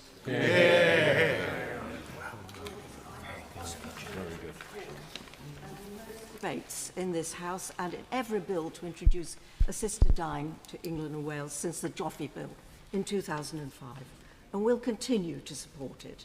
I do hope that this bill will make it through. For me, the principles are guided by the support for the importance of respecting the autonomy of mentally competent people to make their own decisions about their lives. And second, a matter of compassion that people should be assisted to end their lives when terminal illness means they no longer want to contemplate further existence or tolerate the possibility of a difficult death. Now, as we've heard, there are numerous jurisdictions now that have implemented legislation on this based on the Oregon model, which is a very successful one, tried and trusted. But other jurisdictions have gone for another model, which I would broadly say the Canada model, which I would also, a rather wider scheme, which I would also have supported strongly. But the Oregon model is the one we've got here before us, albeit modified, and that's what we need to get right and through Parliament, the one that's been approved by the Commons. We know from good peer review research that there are no risks for the vulnerable. They are largely a rallying point for the fundamentally opposed, and that's all. There is no evidence of any undue influence impacting on the decision. The process can be part of good palliative care services, and in many places where this model has been taken up, palliative care services have improved. It makes people focus more on the realities of care of the dying. Yes, it would be great to see better palliative care. I would support that all the time and always have, but not at the expense of trying to introduce another legitimate arm to it, which is part of good palliative care. My problem with this bill is what the Commons have done to it. It's now, like the noble Lord Forsyth, it's now hedged around with so many so-called safeguards that have been inserted that it might prove to be unwieldy, if not unworkable. I think the notion that a psychiatrist should be called in to confirm capacity is, in some cases, is probably unnecessary. All doctors are trained to assess capacity. They have to be for testamentary capacity. And of course, I love dearly psychiatrists. After all, I am one. But I think it's unlikely my colleagues will want to be involved, except in very exceptional, unusual circumstances. Frankly, there's too much bureaucracy and oversight in this bill, and the experience of other countries suggests that the less bureaucratic the process, the better the experience for patients. The bill is very narrow in its criteria for eligibility. And although I'm content to go through with this bill as it is, I'm one who would like to see in the future an expansion of the eligibility criteria to support people with irremediable diagnoses such as Tony Nicholson and other people with locked-in syndrome. My 100-year-old mother decided to starve herself to death when her pain was excessive, and she did have very good palliative care support and a brilliant GP. But that 3 weeks that she was determined to die, and she's fully mentally competent, were, of course, the worst 3 weeks of my life. Nevertheless, I want to see this bill through and hope it becomes legislation as soon as possible. I'm sympathetic to the noble Lord Forsyth's amendment, but I am very worried that it will create further problems for us. So let's try and get this bill through, and at least we can make some progress and respect the wishes of the Commons. Yeah. My Lords, confronted with the death of my mother 4 years ago, I've thought long and hard about this bill.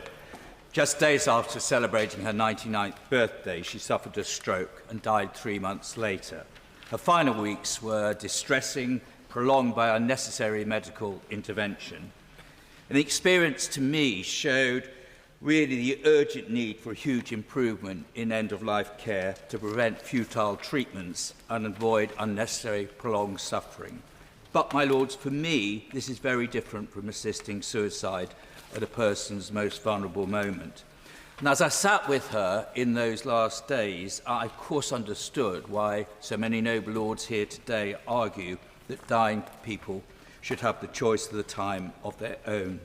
But I actually agree with the Right Reverend Bishop, the Bishop of Southwark, that actually the preciousness of life for me is paramount, and I've not changed my opposition to the principle of assisted dying. We are going to hear a lot about international evidence. I think there is enough international evidence to suggest that wherever you start, laws framed as modest and limited expand to cover non-terminal conditions, psychiatric illness, and even minors. And I do think the Canadian example is very interesting from that point. I think there's a real risk of vulnerable people being pressurised to end their lives because they fear being a burden. I do think there's a potential impact on the doctor-patient relationship, which could have a corrosive impact. And I do worry about the application of the Mental Capacity Act, for which it was not designed in terms of judgments on capacity in this bill. My Lords, on the issue of NHS costs, it is to be underfunded. My learned friend, noble Lord Faulkner, said it's very small compared to the overall. He's absolutely right. My concern, as Lord Stevens has already referred, is over the years, over decades, and there are a collective group of ministers here like me who is partly responsible, we failed completely to ensure the proper funding of palliative care. My worry is not only will we not get palliative care funded wholly, but actually the money for assisted dying will come out of palliative care. Because, my Lords, with all my experience with the NHS, that's how NHS bodies think about funding issues. So, my Lords, we've had 2 select committees. They've identified flaws in the legislation. Coming from where I am, what I would at least ask the House is that we have sufficient time to go through some of these very important questions. My noble friend has said he is prepared to make changes, interestingly enough, not to the Clause 27, which gives to the Secretary of State the power to set out the substances to be used to enable assisted dying to take place, even though the Delegated Powers Committee suggested that you could start off in the bill with a list of substances and then amend through affirmative secondary legislation. I would ask him to give that some further consideration. My Lords, it's absolutely then essential that we have enough time to debate the bill and the government maintains its neutrality. So I go quite some way with Lord Forsyth. I certainly agree with him. 4 days in committee and 2 days in report is insufficient. I'm concerned about the position his second part of his motion will place on my noble friend and essentially place him in the position of being a government minister, which is why in the end I hope the House will support the noble Lord Carlile and my noble friend Baroness Berger in terms of having a proper select committee as well. My Lords, I rise today to speak in strong opposition to the bill before us today, not only as a member of your Lordship's House, but as a person like all others, whatever side of the argument you are, deeply committed to the values of compassion and dignity. But I add to that about the value, both through faith and principle, on the issue and sanctity and preservation of human life. I had the great honour to serve as the United Kingdom's Human Rights Minister for many years. But for me, the most fundamental of human rights that we must and continue to protect is the right to life itself. The noble learned Lord knows that I have immense respect for him, and I regret that I cannot lend support to his bill. I, of course, acknowledge the deep pain and suffering of many individuals. We've heard many moving stories, along with their families face when confronted with terminal illness. We've all been there, with parents, with families and friends. No one can underestimate the emotional toll of witnessing a loved one enduring excruciating suffering, or the anguish of being in a state of health where one's life seems to offer no prospect of meaningful recovery. Yet it is precisely because of this shared humanity and compassion that we are driven, and rightly so, as a country, as a community, to seek solutions that alleviate suffering in ways that are aligned with our collective values in preserving life. I know one of the central arguments in favour of this bill is that it provides individuals the opportunity to exercise autonomy and control over their own death. I understand the appeal of that. In a world increasingly that celebrates individual rights, it's only natural that we would seek to extend such autonomy to the ultimate decision in one's life of how one departs from this world. But, my Lords, we must seek ourselves to ask the question, is it truly a sign of freedom when we open the door to a practice that could be used to expedite life's end, rather than seeking, as the noble Lord Stephen said on the issues of palliative care, to preserve and enhance life, even, I would argue, in its final moments? I believe there is a moral duty, along with a legal and legislative duty upon us, that we must uphold, a duty to preserve life and to offer care in its most fragile stages, not merely through the provision of medical interventions, but through dignity, compassion, and kindness. My Lords, psychological and emotional pressures that have been mentioned can often cloud one's judgment. We must also therefore ask ourselves whether we as a society have done enough to support those who are facing such dire circumstances, not just through palliative care, but also through the emotional, psychological, and social support that would empower them to live the remaining days of their lives with dignity and peace. Let us be clear, my Lords, the very essence of this bill, that assisted dying should be available as an option, represents a major shift in the values we uphold as a society. If we as a nation say that it's acceptable to take life in certain circumstances, I fear, we risk opening a door where consequences go way beyond the current scope of the bill. Canada has been mentioned. The noble and learned Lord mentioned it in his opening.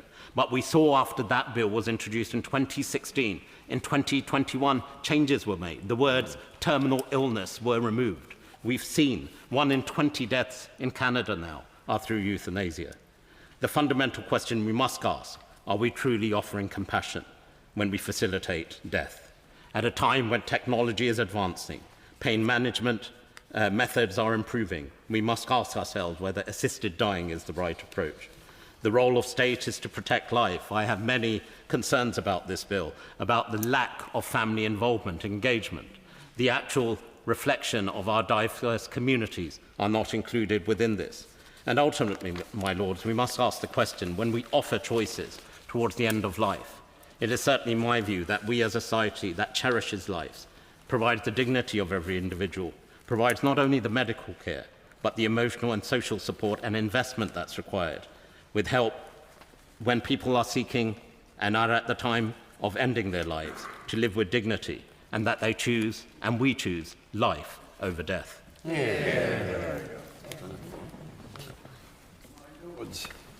I enter this debate with trepidation. I'm not, like some noble lords, a professional either in medicine or in the law, but I do have a view on this most complex matter, which touches on so many aspects of humanity. Many of us will know of relations or friends who have died in pain.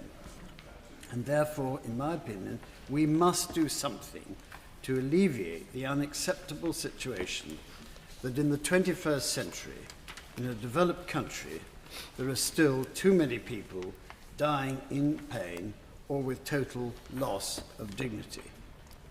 I am therefore in favour of the principle that something must be done. When considering legislation, my lords, we are trying to prevent a present or future wrong without inadvertently creating an unintended further wrong. We are all aware that in this bill, a possible future wrong could be that a vulnerable person might in some way be or feel pressured into seeking an end of their lives when circumstances do not justify such an action. But as far as I can see, there are more than sufficient safeguards in this bill to prevent such a situation. In fact, I'm concerned that the process of seeking assistance has become too onerous, particularly for vulnerable people. The requirement to consult, firstly, the coordinating doctor, who must be appropriately trained, then the independent doctor, who must also consult other professionals, then the commissioner has to refer the case to an assisted dying panel consisting of a psychiatrist, a social worker, and a person who has held high judicial office. After the various consultations, there is then another 14 days of further reflection, and a second declaration is required. I'm concerned, my lords, that this lengthy and detailed process will be difficult, particularly for people who might be described as vulnerable. So I do have to question whether this bill, in trying to create sufficient safeguards, has not in fact exposed the patient to further anxiety, distress, and probably pain. The bill is drafted to give a choice to the patient about how they wish to die. The current law does not give patients that choice. And I do think that the patient should have a choice, and therefore I support the bill. It would clearly be wrong for a patient to be pressured to seek an assisted death, but it would be equally wrong for a patient who is terminally ill and in pain to be put off seeking assistance because the process of application is too complex and lengthy. There are strong arguments on both sides, but I come down in favour of giving to the terminally ill a choice to end their lives in a dignified way with as little pain as possible. The alternative is the status quo, where those who can afford it and are in good enough health go to Switzerland. That cannot be right, and I therefore support the bill. A cancer sufferer, a man who applauds and supports the hospice movement, and I hope as a Conservative. And I reject, as a matter of principle, the idea that the state can demand ownership of my body any more than it can own my spirit or my soul. The current law is cruel and untenable. The Supreme Court says it must be reviewed, the police refuse properly to enforce it, and the public demands that it be changed. There is the contrary argument that our lives and our deaths belong to God.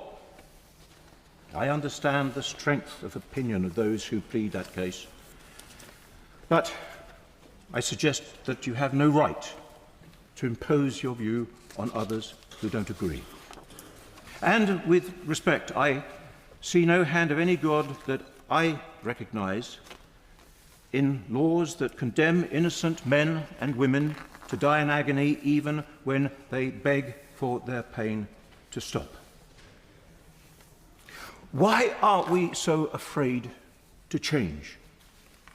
Do we really believe that there are ruffians waiting to pounce from the shadows upon their own families That's the other argument that's put against this bill. Are we to believe that we've become so cruel that we've turned into a society of casual killers?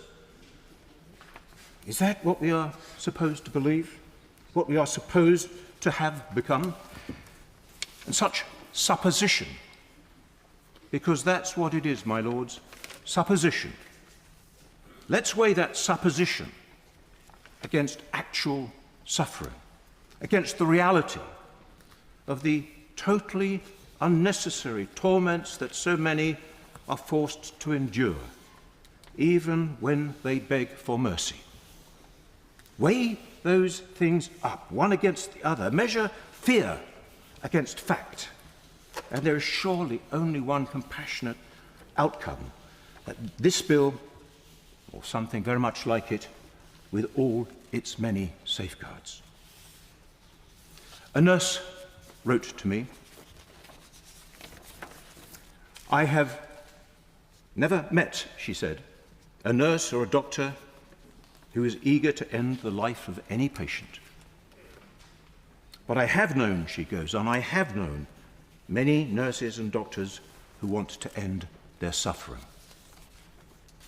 I hope and pray," she says, "that the law will change and I will not be subjected to the laws dictated by those who do not agree with me."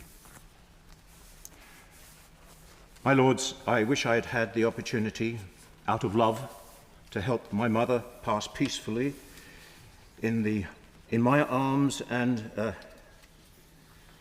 instead of watching her years of suffering. It would have been her choice, but she had no choice. And instead, I am left with an enduring memory of endless pain. Your lords, my body, your body, my lords, your life and your choice. I wish you all long lives and a quiet and gentle and loving end. My lords, this is not the first country in which I have lived and worked during such a debate as we are having today.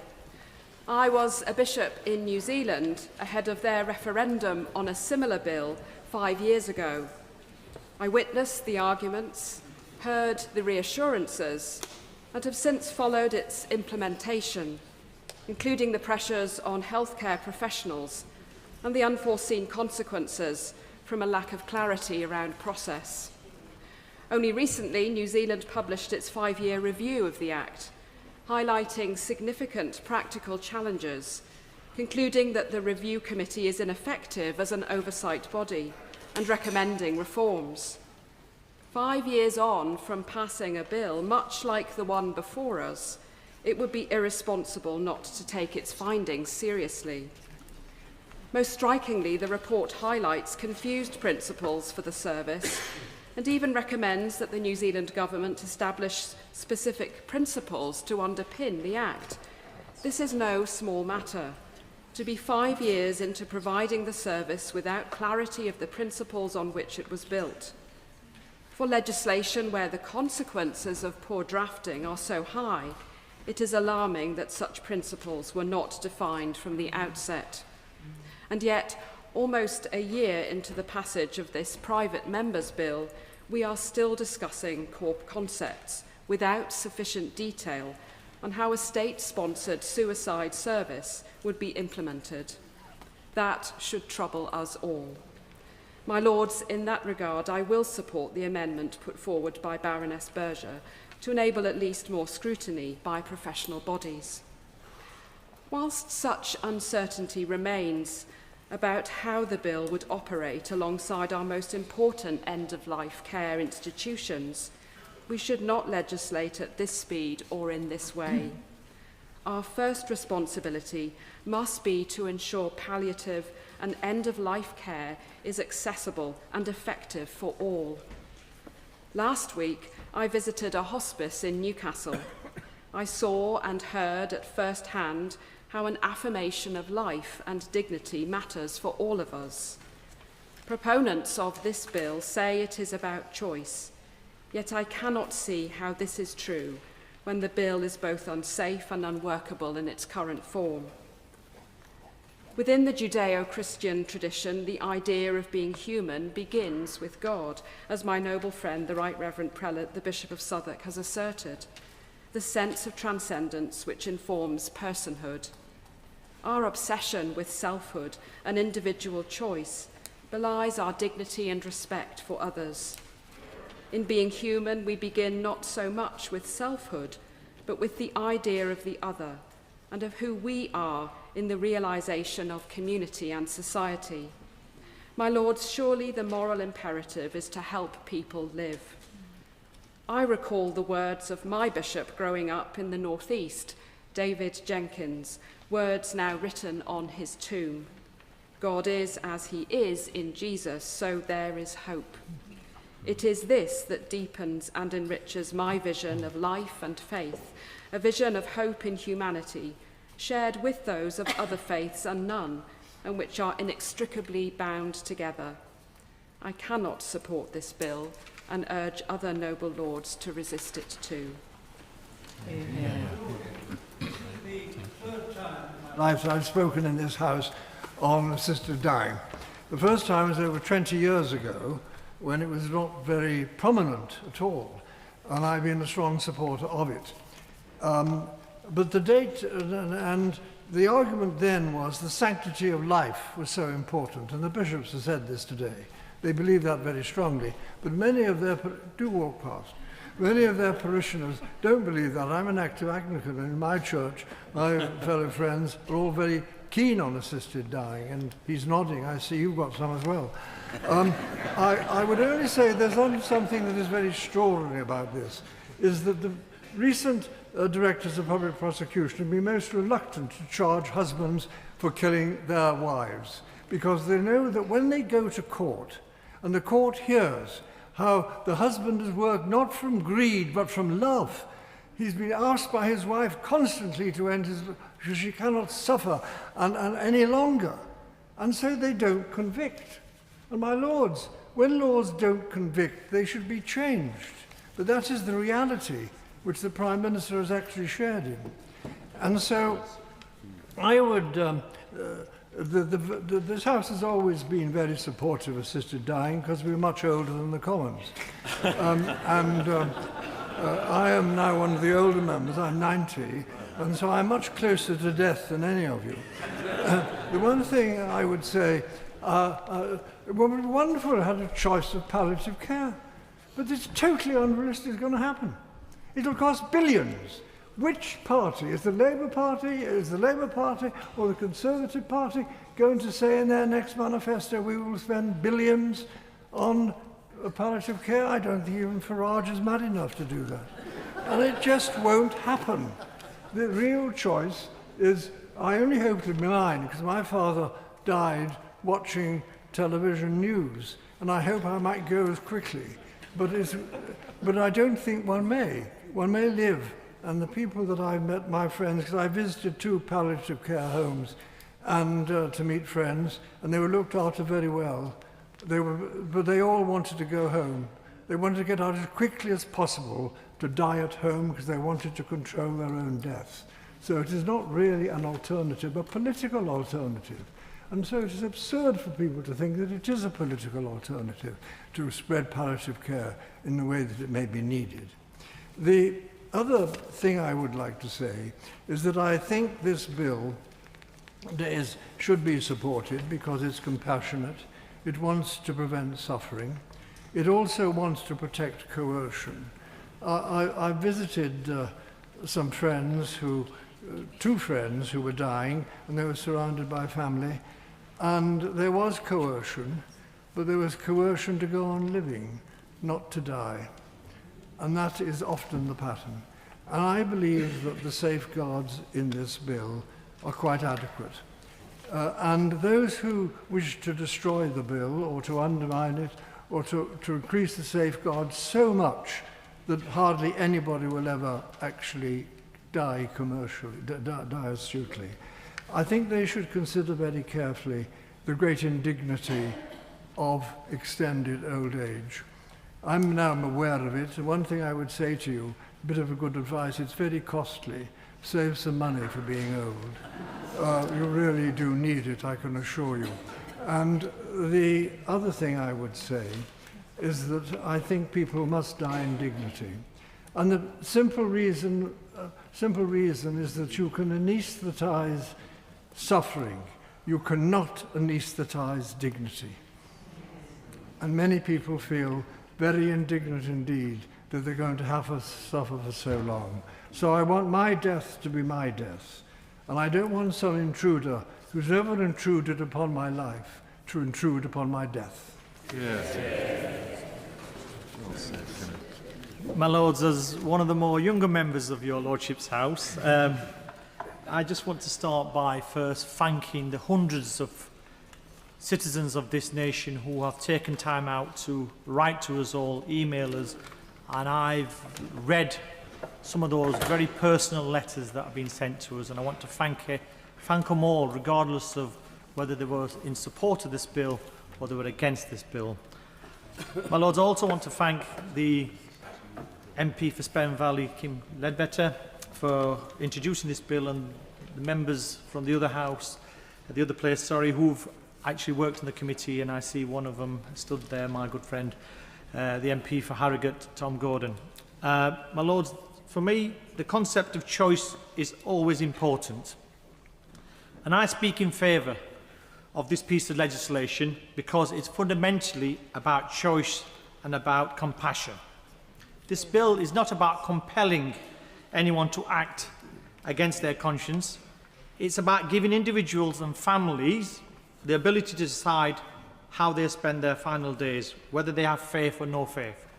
And let's be clear, my Lords, that we've heard from speakers today about, in principle, they're against people being assisted to take their own life. But I will say that discussion has been held previously, and people already have that choice. And that choice simply is exercised by people who leave this nation and go to places like Switzerland and exercise that choice. So therefore, I think it's time that we, in your Lordship's House, moved on to see how we can assist those people who want to exercise that choice to do so in our nation, rather than those who can afford to travel abroad. And my Lords, let me be clear, I would not personally choose assisted dying, and nor would any member of my family. Our faith teaches us to endure life until its natural end, and we would respect that. But my personal decision, or that of my family, should not mean that others who would hold different beliefs and make different choices are denied the ability to act according to their own conscience. And as a society, we already grant a great deal of choice of how we treat a person after death. Families decide whether to bury or cremate. And in some faiths, including my own, and for our Jewish friends, there's a duty to bury as soon as possible. Others may take more time, and some choose a more natural, environmentally friendly option, and some choose to share a grave with a loved one. And in each case, the law allows space for those decisions to reflect the conscience, culture and personal beliefs. So I ask, my Lords, if we grant such choice after death, why do we withhold choice in the last days of life? Why do we say to those suffering unbearably that they must endure their final hours in a way that they would not choose, even when the medical profession can provide safe and compassionate assistance? The bill does not compel anyone to end their life. It does not diminish the sanctity of life. It simply allows those who, after careful consideration and with proper safeguards, wish to have control over dying, and to do so with the dignity and without the fear of criminalisation. I will follow the passage of this bill carefully, my Lords, and I will remain open-minded to amendments at later stages if they are generally enhance the intentions of this bill. My Lords, at its heart, this is a question of individual freedoms, a central pillar of liberalism, a freedom to choose for oneself, provided it does no harm to others. As laws should not force needless pain, they should offer dignity, compassion, and above all, choice. If we honour freedom in life, my lords, we must honour it at the life's end.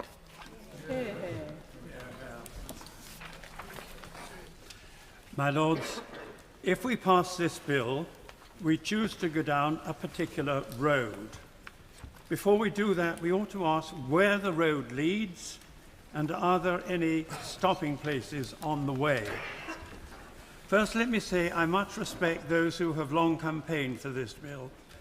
Their position rests on two convictions that I share: the importance of free choice and our desire to relieve human suffering. What I would ask supporters of the bill to think about, however, are those who experience unbearable suffering but who have many years to live. In 2008, 23-year-old Daniel James went to Switzerland with Dignitas. As a 16-year-old, he played rugby for England, but paralysed from the waist down as a result of an injury, he couldn't bear the thought of a whole life in that situation. The hearts of all of us go out to people in that position.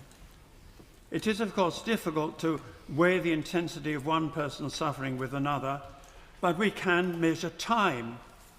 Is not the thought of having 60 years of hopelessness ahead worse than 6 months of pain?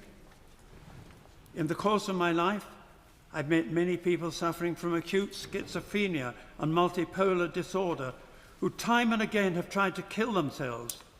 Even when they're in a good period, they've said they'd rather be dead than have to go through the cycle of their illness again. Again, one has to ask, my lords, whether it's worse to have 6 months to live or a lifetime of mental anguish. It seems to me clear that if the desire is to relieve people of unbearable suffering, and they have the right to choose whether they live or die, then the logic of the argument, if you like, the argument of compassion, is absolutely inescapable, that a bill more along the lines of the one there is in Canada or Netherlands is the only one that will do what is needed. So, my lords, that if this bill goes through, there will be inevitable pressure to amend it to include unbearable suffering of many kinds, physical and mental, not perhaps in the next year or two, but certainly within a few years. It is inevitable, my lords, because the logic of compassion is even stronger in favour of such a bill than in favour of the present one. And therefore what I'd like to ask the supporters of the bill to think about is whether they really want a situation such as there is in Canada and the Netherlands, where it's possible to be assisted in dying for a whole range of causes, mental as well as physical. I'm not arguing for or against a bill like that, just asking whether supporters of the present bill regard that as desirable. And my lords, and 20 years ahead, the proportion of elderly in the population will be much higher than it is now. Millions will be suffering from dementia, and it is difficult to believe that the resources caring for them, already badly stretched, will be adequate. There's a kind of nightmare scenario of assisted dying becoming the default option. Now, the learned and noble Lord Faulkner has pointed out that the law in Oregon, which is for assisted dying for terminal ill, has lasted now for 25 years or so and has not been changed into a law like the one there is in Canada or the Netherlands. And that is a good point. That is absolutely fair point. I totally accept it, that it is in principle. But my argument, my lord, is that the argument from compassion based upon free choice and the desire to relieve suffering is even stronger for a Canada-type bill than it is in this one, and therefore there will be inevitable pressure. This morning, as I was sitting at the bus stop waiting to go on, a lady asked me what I was doing, and I said that I was coming to do this, and she immediately said to me, well, what about those people who are suffering from incurable suffering who are years to live? My lords, it is safer not to go down this road at all. My lords, earlier this week, this House earnestly discussed in questions how to reduce suicides. Suicide hasn't been a crime for over 6 decades. But we still think that it is wrong. We still try to prevent it. Until today. Today we consider crossing the Rubicon. We debate not how to prevent suicide, but how to facilitate it with the support and resources of the state. We're told that the purpose of the bill is to prevent terrible suffering, but there is nothing in the bill which says this. The essential condition is that someone must be terminally ill, not that they are suffering. We're told that there are safeguards. In the House of Commons, the bill's proponents relied on what we were told was an internationally unique safeguard, the authority of a High Court judge. And then that unique but inconvenient safeguard was dropped. We're told that only the terminally ill will be permitted to help to end their lives. But if you believe that personal autonomy, the right to choose death, is the overarching principle, why should the law logically stop at the terminally ill? What about the terminally miserable? Why shouldn't it be their right, anyone's right, to be helped to die? My lords, I'm afraid we already know how the elderly are too often regarded in our society as a burden or a nuisance. We are less inclined than other cultures to care for our elderly in our own homes and more inclined to place them in care. They'll be happier there. They'll be better off there. And in these daily acts of purported compassion is betrayed how some will deal with the unwanted elderly if they can. It isn't hard to see how, with just a small slip down the slope, the elderly will be dispatched. And of course it will be their choice. They won't want to get in the way. They won't want to be a burden. And when the vulnerable are encouraged towards the view that it's better for them to die, the Orwellian-named assisted dying service will be there to step in. Of course, the stories we have heard about the suffering of the terminally ill are heart-rending. We can't fail to be moved by them. But that surely is a reason to invest more in palliative care, not to commit resources to assisting suicide. And we cannot responsibly legislate simply because we are moved. In truth, we cannot legislate away suffering. My lords, no so-called safeguard will persuade me that this bill is safe or right. Indeed, the very need for safeguards, for instance against coercion, should warn us of the profound danger to which we are about to expose the elderly and the vulnerable. I cannot support this bill, and I fear for the consequence if it passes. My lords, I declare an interest. My brother is a consultant in palliative care. Today I want to speak in defence of palliative care and hospice support for people with terminal illnesses. It is deeply troubling that this bill and the debates surrounding it, certainly before today, have given so little consideration to palliative care. I oppose assisted suicide in principle, and I oppose this bill. It is poorly constructed, and it was rushed through the Commons with inadequate scrutiny, with many amendments not debated. Crucially, it does not even require that those requesting assisted suicide are offered a palliative care assessment first. Yet specialists tell us that palliative care can help people who wish to die rediscover reasons to live. At a recent Lord's briefing, palliative care practitioner Dr. Lucy Thomas shared the story of a patient who had considered Dignitas but changed their mind after receiving hospice care. Within days of starting that care, they felt valued rather than abandoned. Sadly, too many terminally ill people feel abandoned by the NHS due to the lack of palliative care. Sarah Jane Blakemore wrote movingly in the Times about her father, the neuroscientist Sir Colin Blakemore, and the palliative care he received. Diagnosed with motor neuron disease, he had planned to go to the Netherlands for euthanasia. But he never did that, as at each stage of his illness he was supported by his family and paid carers to cope and to find enjoyment in life. When his wife died, he struggled with depression and feared losing control, a fear echoed in the debates on this bill. But after a hospice doctor explained his palliative care options, his daughter says he became optimistic and hopeful again. He went to stay at the hospice after developing a chest infection.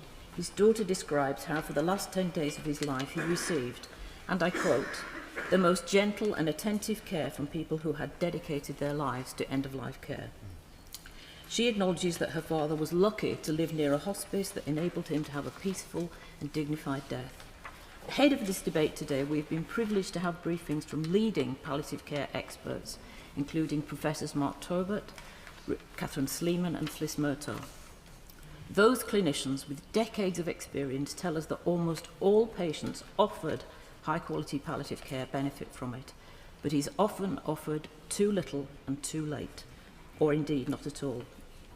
We do not provide enough care and support for people with life-limiting illnesses or for their families. Over 100,000 people die each year with unmet palliative care needs. Indeed, a Marie Curie survey found that in only half of expected deaths did families feel their loved ones received adequate support with health and care in their final 3 months. So we should have invested in palliative care so that more people can benefit, as Sir Colin Blakemore did. It is unethical to leave the needs of 100,000 dying people unmet. We must consider those who do not and would not choose assisted suicide and ensure they are offered palliative care first. I pay tribute to my colleague Florence Eshalomi MP, who tabled an amendment in the Commons to ensure that no care home or hospice should be obliged to provide assisted dying. Hospices exist to offer comfort, dignity and holistic support, not to facilitate premature death. Introducing assisted dying into hospices risks undermining their purpose and deterring those who seek life-affirming care. Hospices are places of hope and compassion.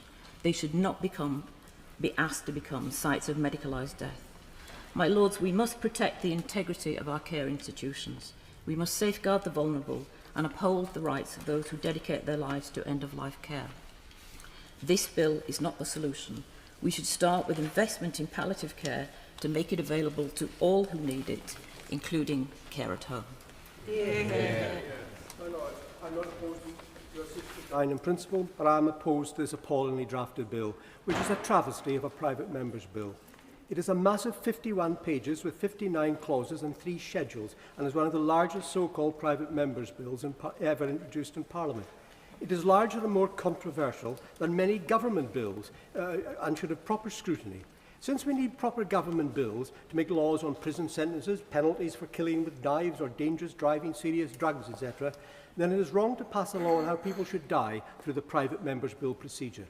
The Delegated Powers Committee has issued a scathing report on the excessive 38 delegated powers, including all the Henry VIII powers, and that report in itself should be enough to condemn this bill to the scrap heap.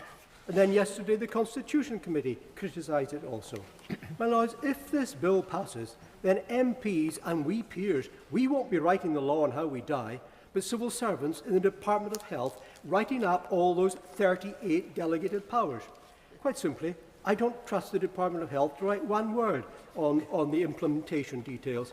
The department has so far failed to implement single-sex wards for women. It failed for many years to take action on the discredited Liverpool care pathway, where 3% of patients being expedited to death actually recovered. A department which apparently can't tell the difference between men and women is not fit to write guidance on legislation on when people should die and the drugs used to kill them. My Lords, every year 550,000 people die of terminal illness in the UK. In my 42 years in Parliament, I am convinced that it is impossible for Parliament to draft a general law, even with thousands of pages of regulations, which can cover every possible individual circumstance relating to those 550,000 people. We as parliamentarians have to realise and accept our limitations. I can draft a foolproof law for myself, but not for any of your lordship's situations, nor 500,000 others. The variables are simply too great. There are numerous cases of people diagnosed with terminal cancer making a full recovery and living 5 to 20 years longer than expected. Proving correct the quote from the famous Sir William Osler, the father of modern medicine, who said, quote, "Medicine is the science of uncertainty and an art of probability," unquote. Prognostic uncertainty is one of the reasons why the Royal College of Physicians do not support the bill. And this bill will give lawyers the ultimate power to make the final decisions, not the doctors. We've all seen firms of lawyers pursuing fraudulent medical negligence cases, our soldiers who fought bravely in Afghanistan and Northern Ireland, and corrupt immigration lawyers running fake cases. Almost every clause on this bill can be used by lawyers on all sides of an assisted dying application to take the case to court. And of course, all those regulations will be a judicial review paradise for lawyers.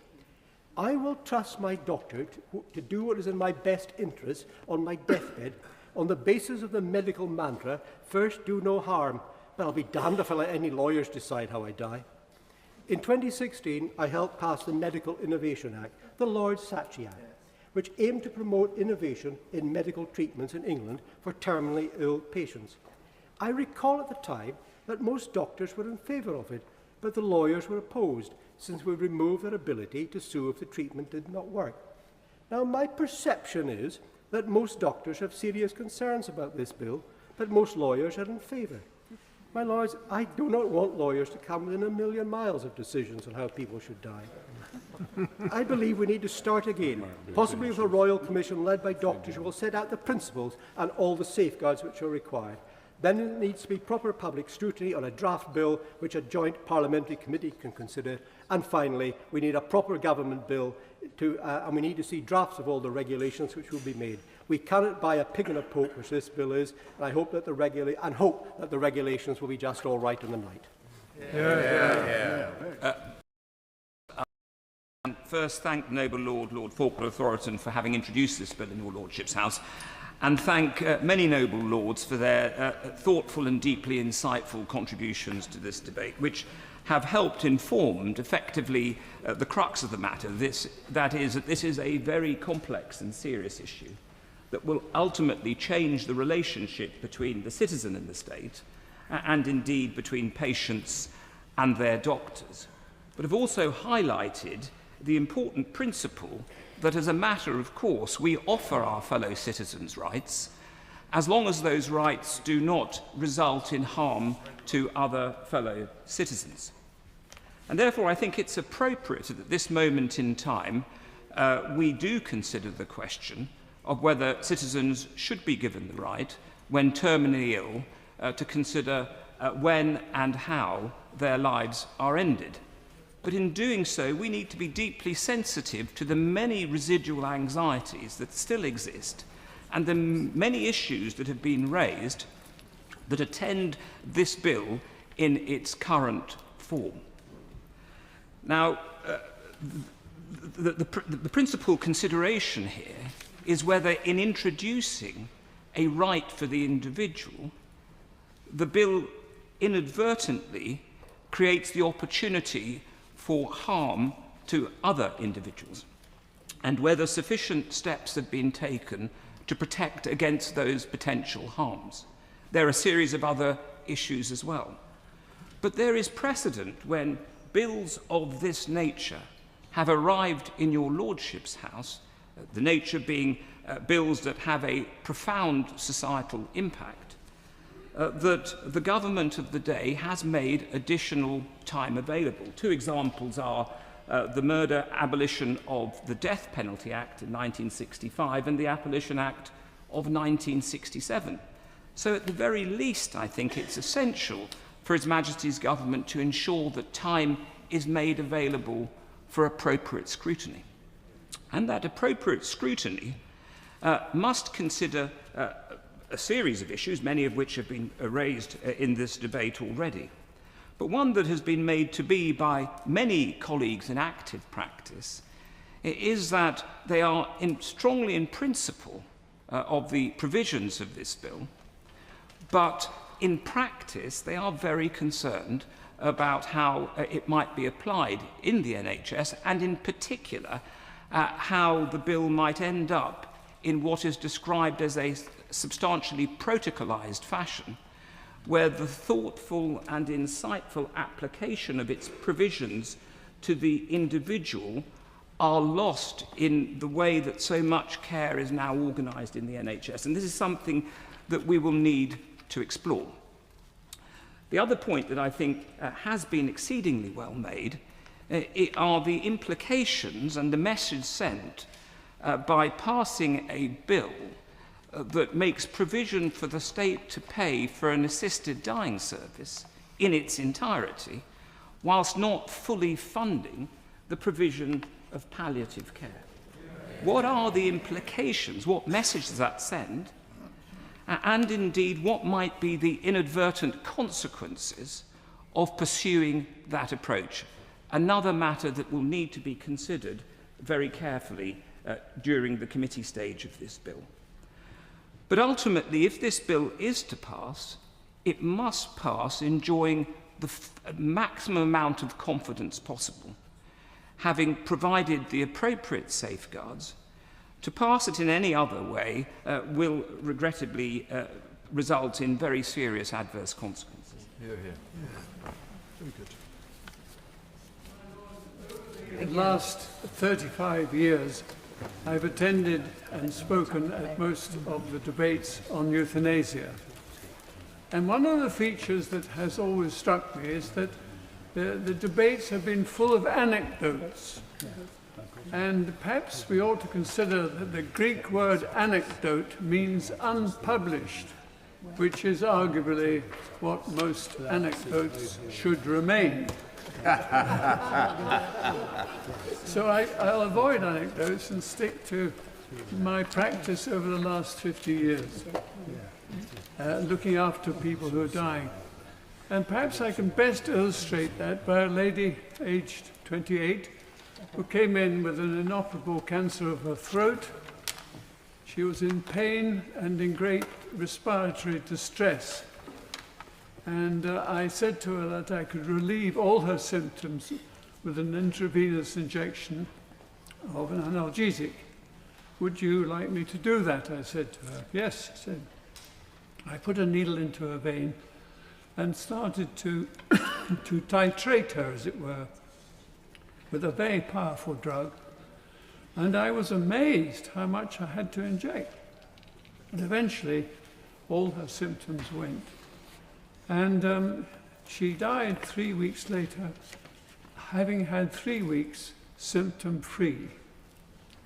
Now, Cicely Saunders, with whom I was contemporary at St. Thomas's and Guy's Hospital, she devised this, well, she was the founder of the hospice movement, of course, and she devised this technique of keeping the level of analgesia in the blood at a constant level.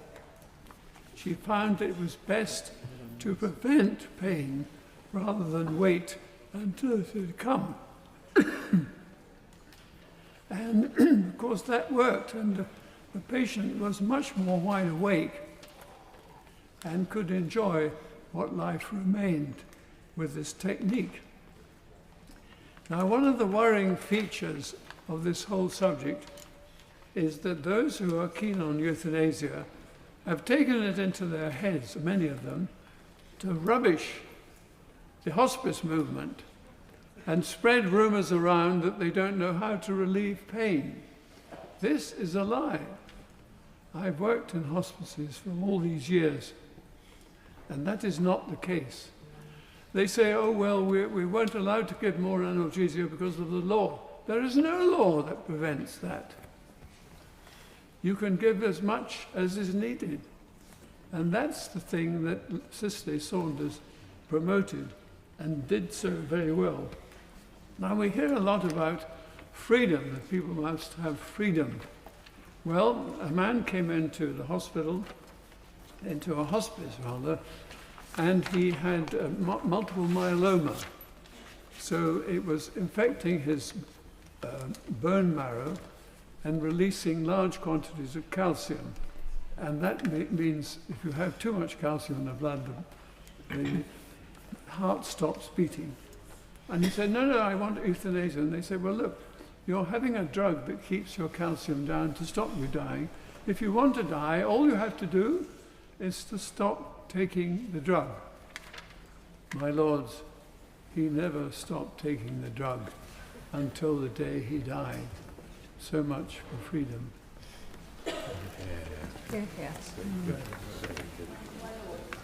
I support this bill. Much has changed in the many years that your Lordship's House has been debating assisted dying for the terminally ill, but public support for it has been constant. The British Social Attitude Survey has found around 80% in favour and 20% against consistently for the last 30 years. Now, your Lordship's House should certainly not be a slavish follower of public opinion, but noble lords should at least hesitate before saying that this House knows better than the pretty settled view of the vast majority of the public, especially now that the other place is aligned. Now, I support this bill because it respects personal choice and autonomy. However good medical care may be, it is a fact that it does not always cope with the physical and mental suffering associated with terminal illness. Terminally ill people do have choices at present beyond of accepting the medical treatment on offer. They can choose to refuse medical treatment. They can choose to refuse hydration and nutrition. And they can also commit suicide. But these are rotten choices, usually associated with an unpleasant death. This bill gives another choice to people facing certain death, the possibility of a peaceful death, or more indeed the likelihood of a peaceful death. I completely accept that there are dangers for those who are unable to make rational choices or who are pressured to make choices that they do not want to make. And that is why this bill is so complicated. The bill goes out of its way to try and ensure that choice is genuine. Now, I'm sure that we will be debating in committee whether further safeguards are needed.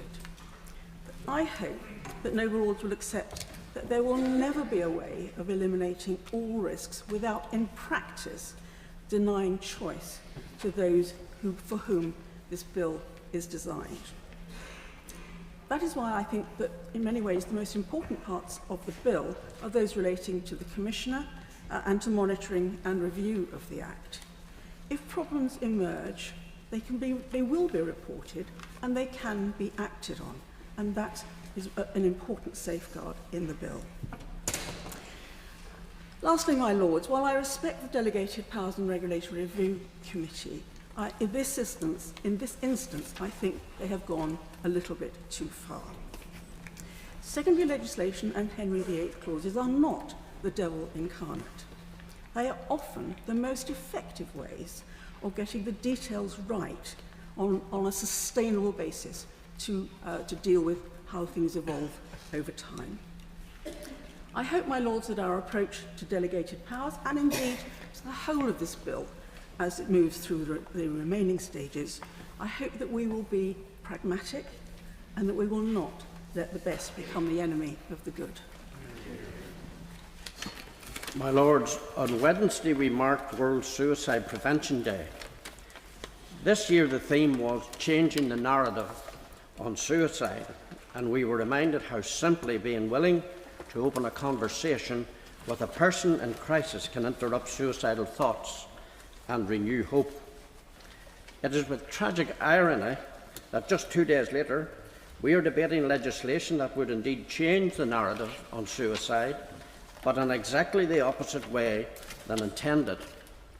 In fact, experts have warned that this legislation, and I quote, may reduce societal taboos against suicide in a way that conflicts with campaigns aimed at suicide prevention. Since assisted suicide was introduced in Victoria, Australia, and unassisted suicides have increased by some 50% amongst older people. Similar patterns have been observed elsewhere. I am conscious the bill's supporters feel uncomfortable with the language of assisted suicide, but we cannot shy away from the facts of the bill itself. Clause 32 amends the Suicide Act 1961 and to avoid doctors being prosecuted for providing lethal drugs for patients, an act that would otherwise clearly be categorised as, in the words of the statute, capable of encouraging or assisting the suicide or attempted suicide of another person. The argument is made rather callously, in my view, that terminally ill people are dying anyway. But why should the importance of suicide prevention disappear just because someone is terminally ill? In truth, I would go further and say this time of vulnerability is precisely the time when the protections afforded by the Suicide Act are most needed. As the Royal College of Psychiatrists explains, mental disorders such as depression are more common in people nearing the end of their life, and anxiety can amplify fears of future suffering. My Lords, the tragedy is that under this bill, a person's wish to die could be endorsed before that person can see the benefits of psychiatric or psychological treatment. Evidence suggests that suicidality in chronic disease often peaks at 90 days, but the assisted suicide process could take less than a third of that time. The requirement in Clause 12 for psychiatric referral, if there is any doubt as to the patient's capacity, does not resolve the problem.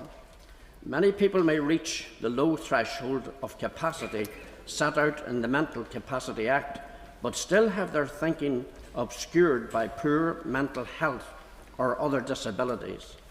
For this reason, the Royal College of Physicians and the Royal College of Psychiatrists have made clear vulnerable patients, particularly those with remedial mental health or other unmet needs, are not adequately protected by the current bill.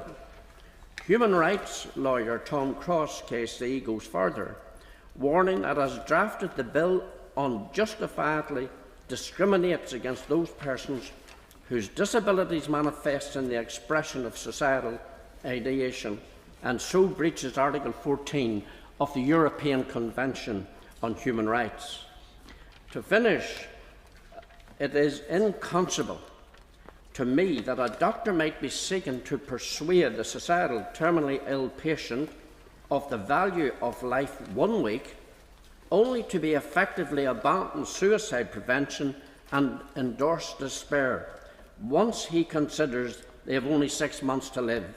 The law should not send the message that some lives are not worth living. For that reason, I'll be opposing the bill. I, as others have, start off by thanking all those who have taken the trouble to write to me, raising some very personal stories, some very tragic stories.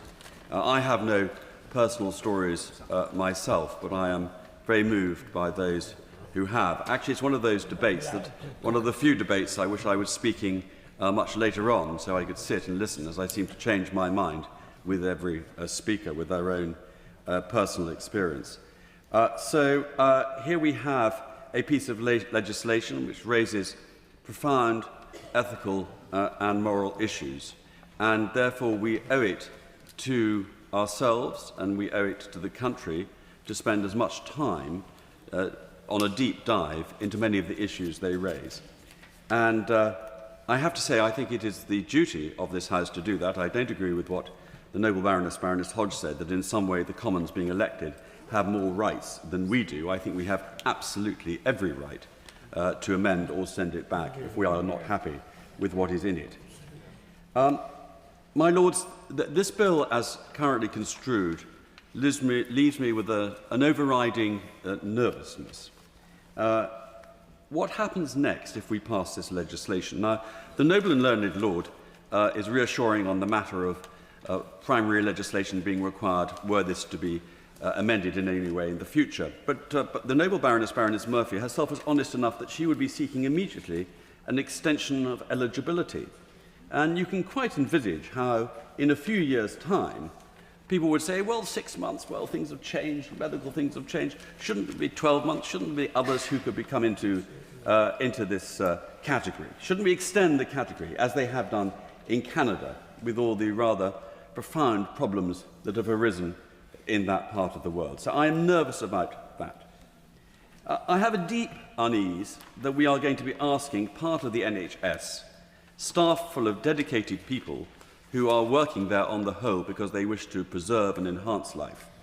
But we are hypothecating part of it off to create a category of workers within the NHS who will be dedicated to ending life. And that leaves me with a sense of profound unease. Surely we should be spending more time, effort and money on palliative care, end-of-life care and social care. That should be where we should be concentrating all our efforts and energies. My Lords, we've heard very little about the amazing advances that there are in treatment on an almost daily basis. And what is inoperable or life-threatening today very often is curable, or life can be extended tomorrow. And I think we should be a little bit more positive about the ability for people to recover from illnesses which now, frankly, they would die. I'm worried about the asymmetry of this legislation, that we will have different regulations, perhaps in different parts of the United Kingdom. I'm concerned at the report of the Delegated Powers and Regulatory Reform Committee, who expressed their concern that so much of the bill is being left to delegated legislation. I'm concerned that the Select Committee on the Constitution is concerned about the lack of pre-legislation scrutiny, saying that deliberation scrutiny is significantly, and assessment is significantly less than would be expected from a government bill, which is why I completely support my noble friend, the noble Lord Forsyth, Drumleen's amendment, because I think that makes complete sense. My Lords, I have not made my mind up finally, and shall not do so until I have heard all the arguments at the end. But currently, if the vote were today, I would not be in a position to support this bill. My Lords, I've been asked by my long-standing friend and TUC colleague, Lord Monks of Blakely, to contribute to this debate. Lord Monks is unable to be present today due to family reasons, and what follows are his remarks, which I'm pleased to bring to your Lordship's attention. Some of you will be familiar with Daniel's story. Daniel, our son, died just over a year ago. His story was featured in an ITV documentary titled A Time to Die, and also in an article in the House magazine. Daniel was 48 years old, a music teacher and a popular live-wire presence in many situations. When he was 26, he was diagnosed with MS, almost certainly primary progressive MS, which by early 2024 had wiped out all his movements except for speech. My wife and I had looked after him since 2016. In 2023, an attack of pneumonia left him unable to move any limb, and a concurrent attack of Crohn's disease caused a blockage in his bowels. He was then placed in palliative care. Daniel always maintained a cheerful and positive outlook on life, despite his enormous disabilities, enduring his suffering with good temper and consideration for others. He did not suffer from depression, but he did decide that he had had enough. He wanted to die. He had registered with Dignitas in 2022 and had explored the Dutch system of assisted dying. As he had a Dutch passport, neither option worked for him. So he did the only thing he could in the absence of any UK system for assisted dying. He starved himself to death by not taking anything by mouth, and a week later died in St Christopher's Hospice in South London, who, by the way, were marvellous. So ends Daniel's story. But I ask those of you who are opposed to assisted dying to face the same choices Daniel and our family faced. Would you have helped him? Would you have put obstacles in his way, or would you have helped to smooth his passing? Now, this bill, unfortunately, does not cover Daniel's type of illness. In my view, that is its major weakness. Nevertheless, in due course, I shall vote for it. It may not ease the end of life for those suffering from neurological illnesses, but it will help many more if Parliament has the guts to give them a choice. And please, my Lords, do not make exercising that choice a hugely bureaucratic grand national course that is very difficult to navigate. Put the emphasis where it should be. Trust people to make the right choice for them. Please pass this bill when the crucial vote comes. My Lords, I speak now very briefly for myself. Daniel was a talented, impressive, lovely man, and his loss is still deeply felt by a lot of people. Now, I recognise that there are concerns for some colleagues about whether the safeguards currently built into the bill leave uncertainties in some minds about possible unintended consequences, issues which we will be debating thoroughly in the bill's detailed scrutiny to come. But what is absolutely certain is that if this bill is not passed, countless people will continue to suffer painful, horrific, undignified deaths, suffering from which they could be relieved if this bill passes. That is why, like the noble Lord Monks, I am strongly supporting this bill. I am opposed in principle to this bill for a myriad of reasons, very well articulated by my noble friend Baroness May and my noble friend Lord Ahmed. We've heard just now, other noble lords whose principles and experiences, often heartrending, lead them to support the bill. And I very much respect their views and their position.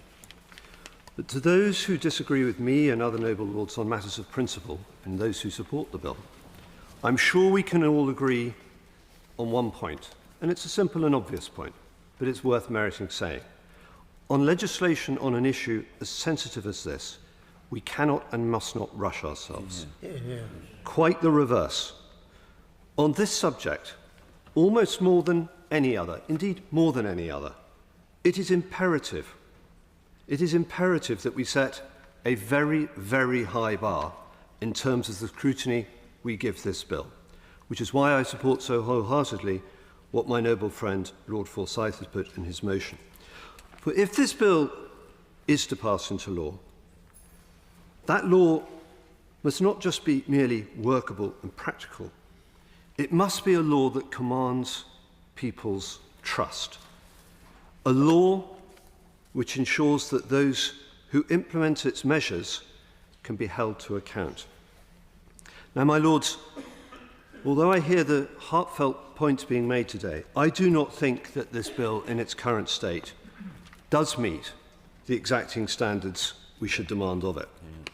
Day after day, like I'm sure many other noble lords, I've been receiving emails and letters raising specific points of concern about numerous aspects of it. The eligibility criteria, the definition of terminal illness, the suitability of relying on the Mental Capacity Act, the role of doctors, the safeguards to ensure vulnerable people are not coerced into making decisions, the impact on NHS resources and on palliative care. Well, the list goes on and on. Baroness Gray-Thompson cited many others. And these concerns, my lords, are coming from experts and members of the public. And they cannot and they must not be brushed aside. But, my lords, added to these concerns is another that I think unites many of us on all sides of the House, and that is the use of delegated powers. Now, my lords, we often bemoan how governments, and I include those I've been part of, have produced bills that give ministers powers to make regulations which receive minimal parliamentary approval. And on any issue, chipping away at Parliament's ability to hold ministers properly to account is bad enough. But on this issue that is literally related to life and death, it is, in my mind, unacceptable. The Delegated Powers Committee quite rightly calls several clauses highly inappropriate, as they give, and let us remind ourselves what they said, they give sweeping, unspecified and unjustified powers to government while removing Parliament's scrutiny role for the provision that should be in primary legislation and replacing it with considerably more limited role of scrutinising legislation.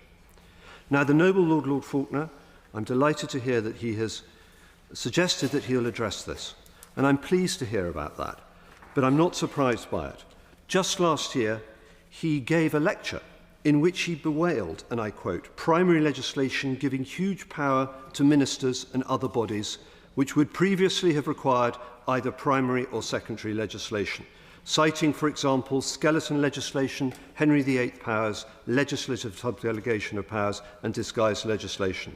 And he concluded by saying, and let me end on this point, that if legislation offends in one of these four ways, it is unconstitutional.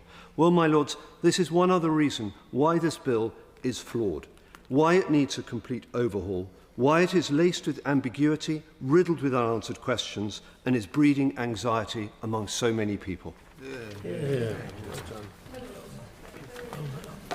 Of St John's Hospice. This is one of the most important bills we will ever see. For centuries we have protected and preserved life, which is to me and to so many sacred.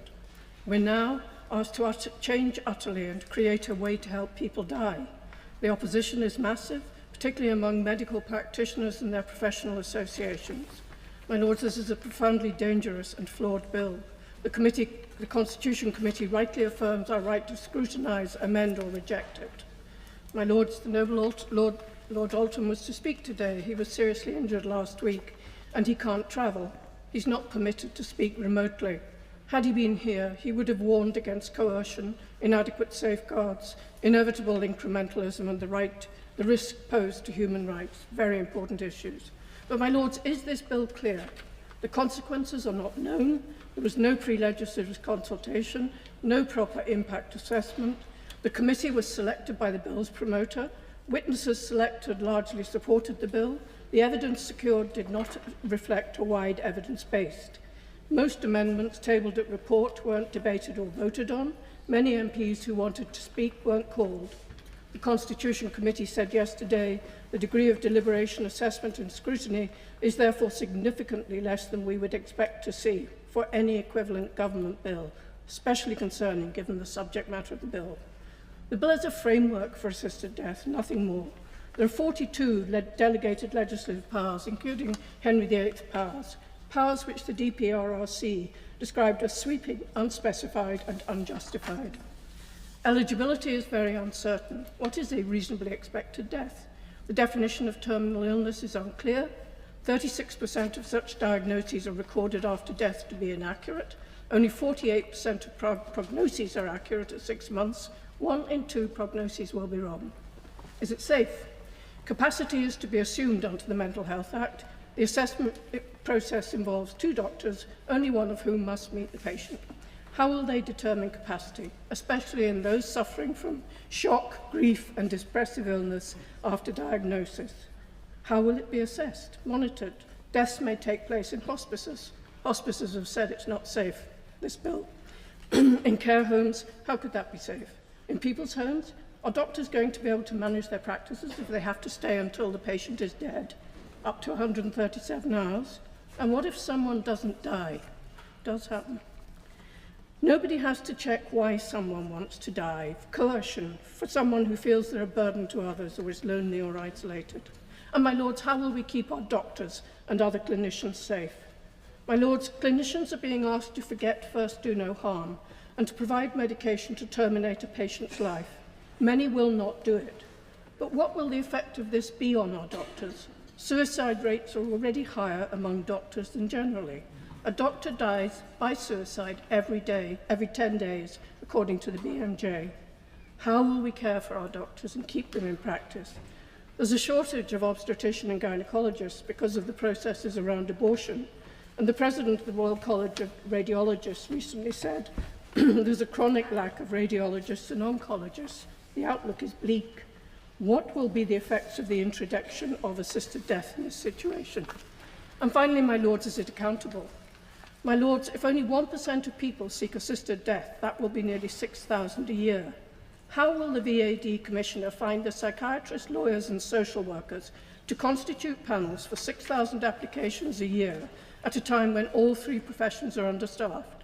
At only 1 hour a case, it would take 18,000 panel members' hours a year, and internationally, the rate is much higher than 1%. The bill provides little protection and no security of how death comes about. There will be no inquests. Nobody will ask about coercion or abandonment or anything else. My lords, around 50% of those who die can't get specialist palliative care. My lords, why do we fund 100% of services at the beginning of life, but only 30% at the end? Dame Cicely Saunders said, "You don't have to kill the patient in order to kill the pain." My lords, this bill is inconceived, uncertain and unsafe. It should be rejected. May 2006, just prior to the bill to legitimise assisted dying came before Parliament, the late Chief Rabbi Lord Sachs published an op-ed entitled "The Jewish Tradition is Firmly Opposed to Assisted Dying," and I quote from his final paragraph. "Those who propose the current bill do so from the highest motives, but purity of motive has never ensured rightness of outcome. Often it has been the reverse. To give the dying dignity, using all possible means to treat their pain, is one thing. To allow medically assisted suicide is another. If we lose our reverence for human life, we will one day lose much else besides." My lords, the words of Lord Sachs should once again ring loudly and clearly. As loudly and clearly today as they did in 2006. I have no desire to diminish the heartfelt convictions of anyone here in this chamber, or anyone who has written so movingly, but I speak out of a deep and abiding concern for the society we are shaping, for the values we hold, and for the vulnerable whom we are duty-bound to protect. And my lords, I speak as someone who was given 6 months to live 37 years ago. The assisted dying bill before us carries risk we cannot and must not ignore. The debate is not about compassion. It's all of us want to alleviate the suffering. It's a debate about the means by which we do so, about the kind of society we want to be, and the message we send when the law itself offers death as a solution. I fear the bill crosses that moral Rubicon. Once the state endorses the intentional ending of life, however regulated, however framed, we embark on a journey whose destination is uncertain and deeply troubling. We are told that safeguards will be in place, but what starts with those deemed mentally competent and terminally ill so easily extends gradually, quietly to others. And looking at the jurisdictions where such laws have been passed, criteria loosens, and the line, once thought so firm, fades. What message do we send to the elderly, the disabled, the chronically ill, when the law declares their lives potentially not worth living? Will they not begin to feel a quiet obligation to relieve their families, to save resources, to cease being a burden? My lords, that is not compassion. My lords, it is quiet cruelty masked as choice.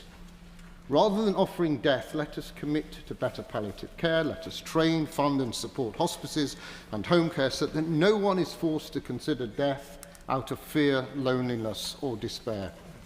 Lord Sachs said life is sacred. This is God's gift, not ours. It is the physician's responsibility to heal, not to harm. Jewish law, halakha, teaches that every moment of life, even in suffering, has meaning and value. Every breath is a blessing. We are not absolute owners of our lives, we are the guardians. Ending a life at someone's request is considered taking what ultimately belongs to God.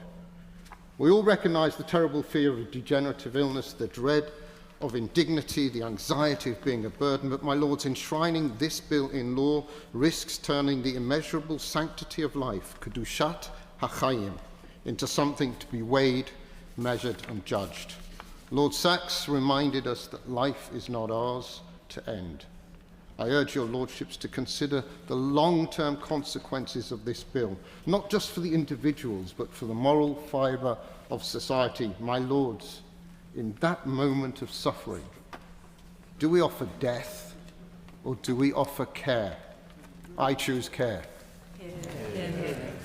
My lords, Lord Campbell-Savers is taking part remotely, and I now invite Lord Campbell-Savers to speak.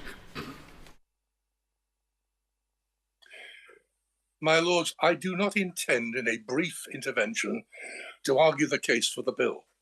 I support the principles behind the bill as set out However, I do harbour some reservations as to the process of implementation. I want to concentrate my remarks on that process, and in particular the bill's handling in this House, and hopefully in an amended form on its return to the Commons. After 43 years in Westminster, I learned a simple lesson. Legislate in haste and repent at leisure. There are too many precedents. I'm worried that if we pass the legislation in a single session, it will, during the period of implementation, be subject to repeated attack as unforeseen problems arise. So I propose we proceed on the following basis. The legislation should be the subject of annual renewal over a period of 3 years. There are a number of precedents in primary legislation for defined period renewal. For those who follow proceedings outside the House, they may well wish to look at the precedents. The Northern Ireland Act 1974 provided for annual orders on direct rule from Westminster. Section 17 of the Prevention of Terrorism Act 1976 provided for annual renewal powers, as indeed did Section 13 of the Prevention of Terrorism Act 2005. Then we have the provisions under the Imprisonment Temporary Provisions Act 1980. We also have Section 98 of the Coronavirus Act, which required the temporary, now devolved provisions to be voted on in Parliament every 6 months. And I also understand that attempts were made during passage of the Fixed Term Parliament Act 2011 to introduce annual renewal, which the House later rejected. So the precedent is there. Today I'm arguing that prior to annual renewal, depending on how the renewal notice was drafted, the government could introduce amendments to deal with problems identified during implementation of the legislation. On each occasion, Parliament could, if subject to statutory instrument approval, have the opportunity to kill the legislation if it was dissatisfied with any proposed deficiency reforms. Equally, if ministers failed to take renewal orders, the legislation would lapse. If satisfied, however, Parliament could renew. Yes, a steep hurdle, yes, but I believe that controversial legislation on this scale needs some form of consensus. We need to heed the concerns of those who will only support its provisions in conditions of minimized opportunity for abuse. Unlike many others, I'm not convinced that the annual review by the Chief Medical Officer and the 5-year review by the Secretary of State provides sufficient safeguards for parliaments to have a hand in dealing with potential public concerns. I hope to be tabling an amendment for committee stage dealing with my concerns, and I understand that my son, who is in a similar mind, would speak to such an amendment in the Commons if the opportunity were to arise. Thank you. My Lords, I must begin by saying I was somewhat hesitant to speak today, not because I do not wish to contribute, but because I'm currently caring for a loved one, which makes my time in this chamber unpredictable, and at the same time makes this bill so much more important and personal to me. I've spent much of my professional life working in the health and social care system, in mental health services, in hospitals, in the community, and working with those affected who've been misusing drugs or alcohol. I've met people at their most vulnerable, often in pain, sometimes in complete despair, ready to take their lives. I've also seen the extraordinary capacity of compassionate palliative care, skilled pain management and the support of family and friends to transform a person's final weeks or months. My Lords, my own family experience gives me reason to tread carefully. When my brother Krishna was in his late 20s, due to childhood health issues, he suffered a series of strokes that were not diagnosed at the time. Over just a few months, he went from being an intelligent, charming and much-loved man to become someone unable to speak, eat or care for himself. All the clinicians told us that there was no future for him. It was only a matter of time. Caring for him at home took a terrible toll on my mother, and he was eventually placed in an old people's home in his early 30s, heavily sedated with drugs for his own good. Years later, by which time I'd become a social worker and was convinced more could be done, Krishna eventually was moved to a specialist Leonard Cheshire home. There, without sedation, with therapy, with love and attentive care, he lived another 20 years. He enjoyed life, saw his son grow into a teenager, and formed loving friendships. And I sometimes wondered, had this bill already been in law, would he have been given that second chance? The prevailing medical view at the time was very clear there was no future for him. By contrast, I think of my mother who suffered her third stroke. Even then, A&E waiting times were poor, and she did not receive timely treatment. Her condition deteriorated rapidly in hospital. Consultants told me her organs were failing and she was suffering greatly. They asked me for a do not resuscitate order, and I reluctantly agreed that she should be made comfortable. She was given morphine, never regained consciousness, and passed away peacefully 3 days later. I still live with that decision today. These experiences pull me in different directions. They show me the danger of making assumptions about the quality or length of life someone may not yet have, but they also remind me that there are circumstances where easing someone's suffering and allowing a natural, peaceful death is the kindest thing we can do. In a country as rich in diversity as ours, we cannot ignore the influence of faith, culture and tradition in shaping how people view these questions. For some, life is a gift, a sacred gift from God, and only God should decide its end. For others, personal autonomy is central to human dignity. The law must tread carefully to respect both positions without eroding trust in our healthcare or our legal systems.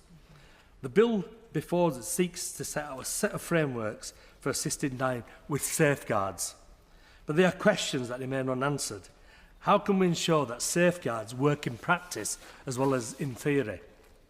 How can we guarantee that access to high-quality palliative care is a right for everyone, so that no one chooses assisted dying because they cannot get the adequate support? How do we avoid unintended consequences for the most vulnerable, the elderly, those with disability, those who are struggling with mental health or addiction, and certainly those from a minority ethnic group where we know there's a big mistrust in the system, and rightly so, and we know there's clear evidence of inequality in care? These questions are not barriers to the debate. They are the debate, and we need time to debate them. That is why I approach this bill neither with a blanket opposition nor uncritical support, but with caution and a desire for evidence. We must look carefully at the experience of other jurisdictions, hear from those most affected, patients, families and the clinicians who will be asked to make life-ending decisions. My Lords, whatever the view we hold today, this conversation will not end with this stage of the bill. It will and should continue, and our responsibility is to ensure it continues in a way that's informed by evidence, rooted in compassion and respectful to the dignity and value of every human life. My Lords, I'm grateful to follow the noble Lord Patel, because he has just outlined so many of the issues which your Lordship's House needs to think about in the context of this bill. We've heard from several noble lords that this is a matter of choice, and certainly the main campaign of those advocating for the present bill is to give people choice. And in particular, we've heard that it would create a sense of equality, that at the moment, if you have the resources, you might be able to go to Dignitas to end your life in the way that you wish. But if you don't have those resources, you will have to stay in the UK and potentially die a more difficult death. Therefore, the logic of the argument goes, by introducing this bill, we will create a sense of equality. But, my Lords, I would like to suggest that this bill fails to do that. The safeguards in it are not adequate, and the time being proposed for us to debate and scrutinise this legislation is not adequate. Why do I say that? In many ways, for reasons that we have already heard in the chamber today. My noble friend Baroness Faulkner talking about her own medical case and the very different situation of whether you have managed to have quick healthcare through private provision or are stuck on an NHS waiting list. There are disparities at all stages. So those very people who might be able to pay to go to Dignitas may also be the very people that can pay to have private healthcare, to have had their medical treatment brought forward. Those disparities are inevitably there. But my lord, so we need to be very clear about this. Suddenly saying we're equalising provision and opportunities may not be the case. But my lords, there is also a very clear sense in the bill that ideas are put forward but not fully defined, as the noble lady Baroness Goldie in particular noted. The noble lady Baroness Primarolo suggested that there are many, many people who've written to her, and I think to other noble lords, saying, please adopt this bill as it stands. We agree with every word of it. Really? Much of the legislation is vague. The terms are not defined, and I suspect many of the people advocating for it will not have read it line by line. The noble Lord Lamont pointed out many of the questions that remain unanswered in the bill. Those questions require very significant scrutiny. And as the noble Lord Bridges of Headley pointed out, this is one of the most significant pieces of legislation we have had through your Lordship's House. The Children's and Wellbeing Act has got 12 days in committee. This bill is scheduled to have 4 days in committee. Would it be beyond the realms of possibility for the noble Lord Faulkner to work with the usual channels to find a way of actually having more time devoted to this bill? It doesn't have to be 9 Fridays in the period between January and March. There could be creative ways of giving this bill time so that it could be fully scrutinised, that the safeguards that are required could be put in place, and that we could actually do our job of legislating not just for ourselves and the choice we might want, but for the most vulnerable in society, because at the moment the bill isn't fit for purpose. Lords, I cannot support this bill, and I am also opposed in principle to assisted dying. Those in favour have spoken today of those who face physical pain at the end of their lives having personal autonomy. That is not a view I share, but I do believe that more needs to be done to address the state of palliative care in the UK to improve the treatment of those at the end of life. However, my lords, of most concern to me is that this bill poses an inherent risk to the elderly and disabled. Decisions to end life are complex and not simply procedural. They take place in the context of individuals' daily lives.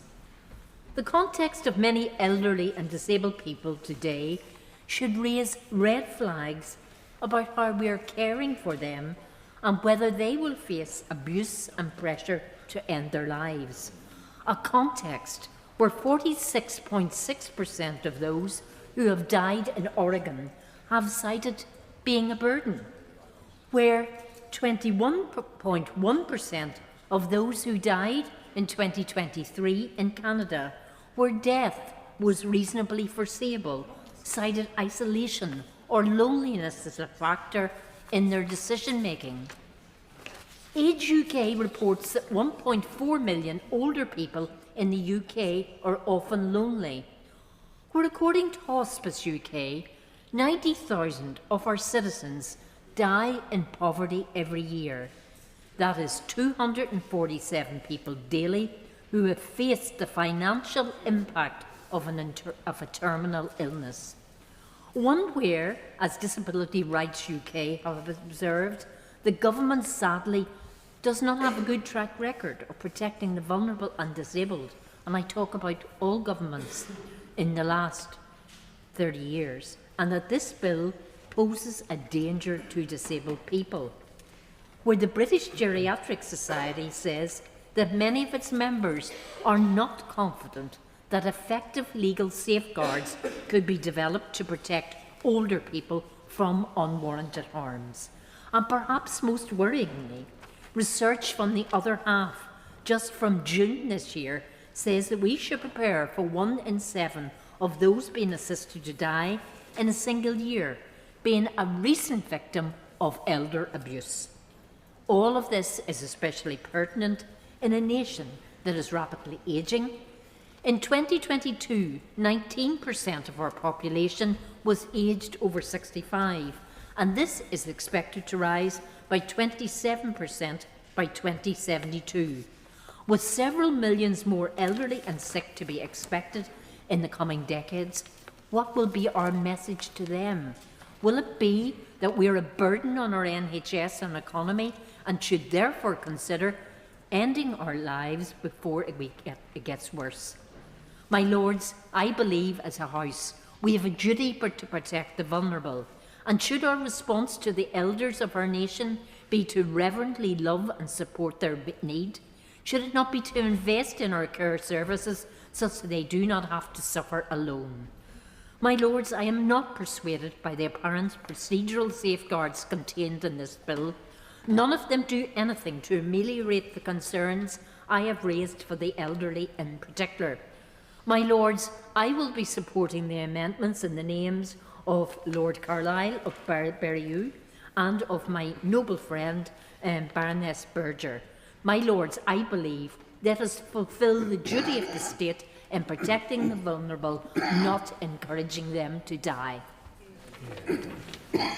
My Lords, it is 19 years since I first spoke in your Lordship's House on the hugely emotive topic of assisted dying, and my view then that however well-intentioned legislation may be, the safeguards just aren't good enough, has not changed over the intervening years and debates. If anything, my concern for the vulnerable and the frightened has increased. But I also recognise that over these years, opinions have changed, often due to distressing family experiences, and I understand the strength and feeling of those here today and throughout the country who support this bill. But as the noble Lord, Lord Carlile of Berriew, so rightly said, this bill is not adequate. And however well-intentioned, a promise made in a general election campaign, delivered through a private member's bill with all its constraints and time limits, is not the way to fundamentally change the compact between government and the people. The report of the Select Committee on the Constitution completely captures where I stand on this bill. A private member's bill simply cannot undergo the same scrutiny as a government bill. And as they say, this is especially concerning given the subject matter of the bill. I also agree with the committee's advocacy for parliamentary pre-legislative scrutiny. If ever there was such a need, it is in this bill. Any legislation which so profoundly changes the norms of society should only be undertaken after seeking the widest views. And that is why I do not think my noble friend Lord Forsyth's amendment will make this a bill fit for the statute book, however many hours we debate it. We don't need more time to listen to ourselves. We need more time to listen to the voices of others. We have a chance to do that with the amendment in the name of the noble Baroness Lady Berger, which I will support. To all those who have written to me, either for or against the bill, a huge thank you for sharing your stories. We heard from the noble and learned Lord Faulkner the harrowing story of Tom's death from bile cancer. And yet choosing when to die doesn't guarantee a gentle end. In 2015, I raised the issue of a handful of people who had woken up from the drugs administered. It is now 9 in Oregon, none of whom asked to repeat the experience.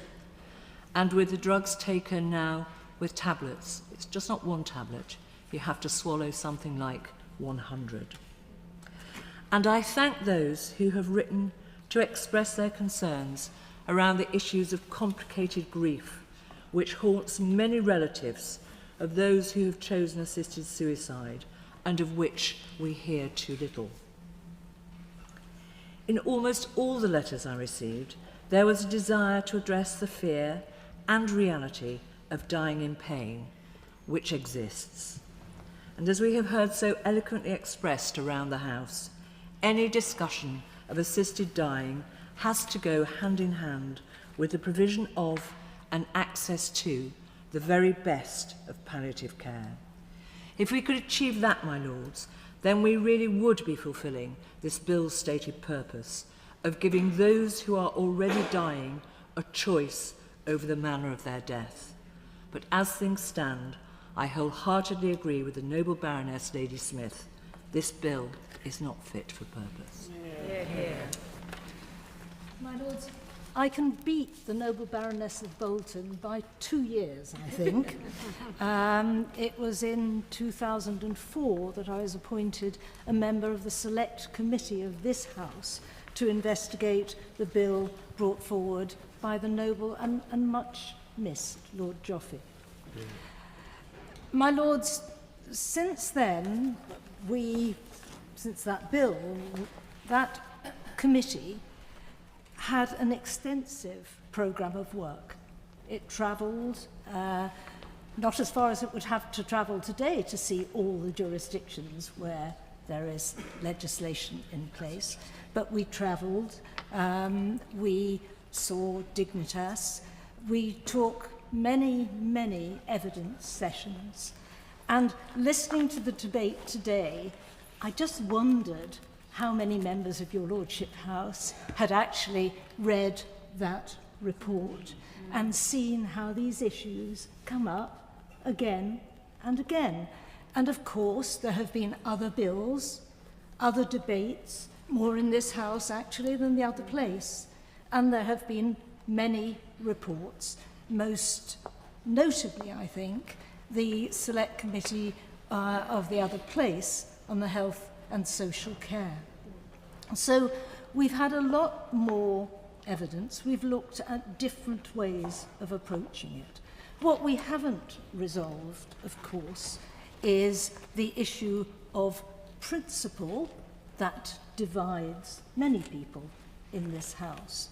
But it seems to me, I had a wry smile when the noble Lord Hales Canvassavers said we shouldn't rush into this.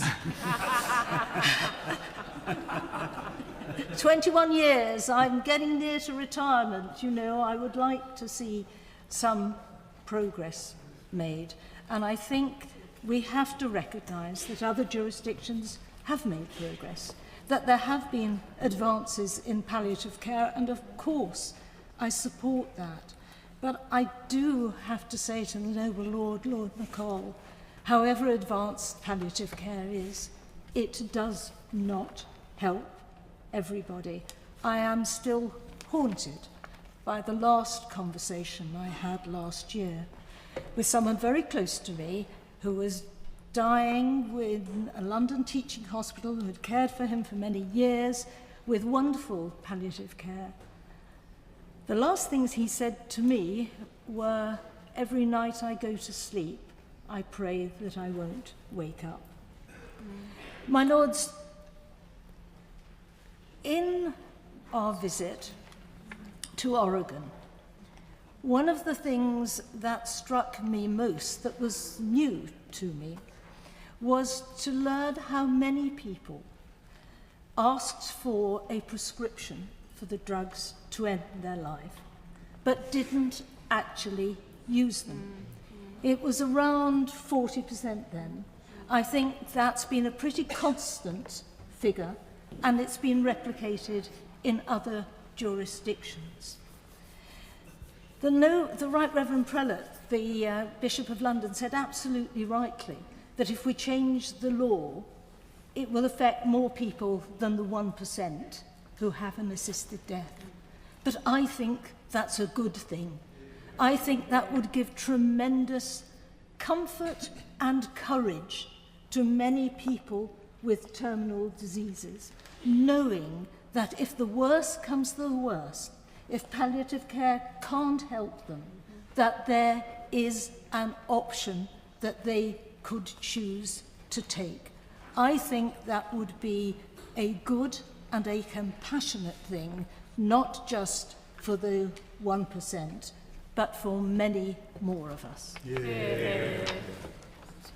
My Lords, when I spoke at the second reading debate of the Assisted Dying Bill in 2021, I expressed grave concern about hidden persuasion being used by family members encouraging loved ones to take their own lives.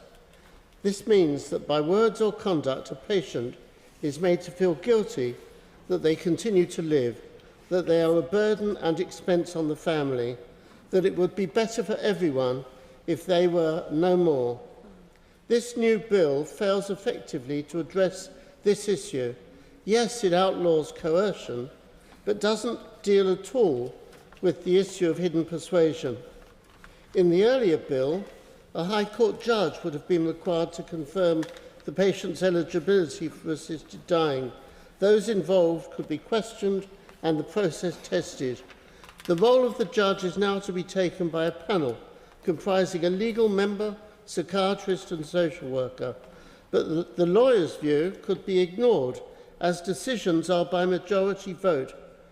My Lords, removing proper judicial scrutiny is a most worrying development. There is no requirement in this bill that the patient must be known to the two doctors who are required to be involved, and the patient will certainly not be known to the panel. So determining capacity and intention will be extremely difficult. Inevitably, the patient will be in a vulnerable state. They may be distressed that their family is inconvenienced by having to visit, sometimes coming from afar. For those in a care home, there may be a concern about the substantial cost being incurred, eating into future inheritance. Nobody outside the visiting family will know what pressure has been put on the patients. How can we ever be sure that there has not been abuse? Further, the bill expressly provides in section 38 that a death by self-administration does not constitute an unnatural death, so there will be no inquest unless a senior coroner has reason to suspect that the deceased died an unnatural death. No guidance is offered as to what might persuade the coroner to undertake such an investigation. I have a further major concern about this bill, which is that far from ending the debate about assisted dying, it's the beginning of a far bigger debate, touched on, my Lords, by some of you this afternoon. The replacement of judicial scrutiny by the proposed panel is a warning that safeguards risk being abandoned. Have no doubts, if this bill becomes law, this is the slippery slope to further change, with calls for us to introduce euthanasia, which has been the experience of other countries. Euthanasia is now accepted in Belgium, Netherlands, Canada and the state of Oregon, and in some places, patients have been euthanized for psychiatric conditions, including depression. Indeed, the Netherlands has proposed extending the law to elderly people with completed lives. There is already pressure to extend this bill, some suggesting that doctors should be able to administer the drug, not simply assist when the patient is too ill to take it themselves. My Lord, is this what we want? I certainly do not. This bill outlines a complicated process before a patient will be permitted to receive assistance in dying.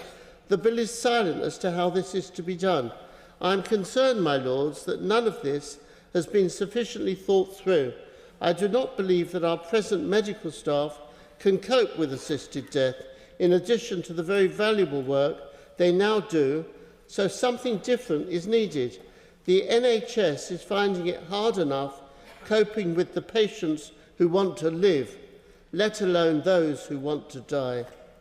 One possibility is that ministers might create mobile assisted death units, making the option of choosing death far easier for vulnerable patients to accept. because all the problems of the process will be managed by professionals who know the system, know what is required, provide the 2 doctors that are needed, liaise with the panel and assist patients with all the administration and form filling. Frankly, this risks a further means of subtle coercion. My Lords, I have only touched on some of the concerns I have about this bill. It is a thoroughly bad measure and should be rejected. Nobody wants patients to suffer a painful death, but assisting an early death is not the answer. If this measure is approved and the government has to make it work, the cost and administration involved will be colossal. It would be far better spending this money and putting our efforts into improving the palliative care that we offer. I've heard a variety of opinions, and I wish to express mine on what I believe is a vital issue, that of life and death.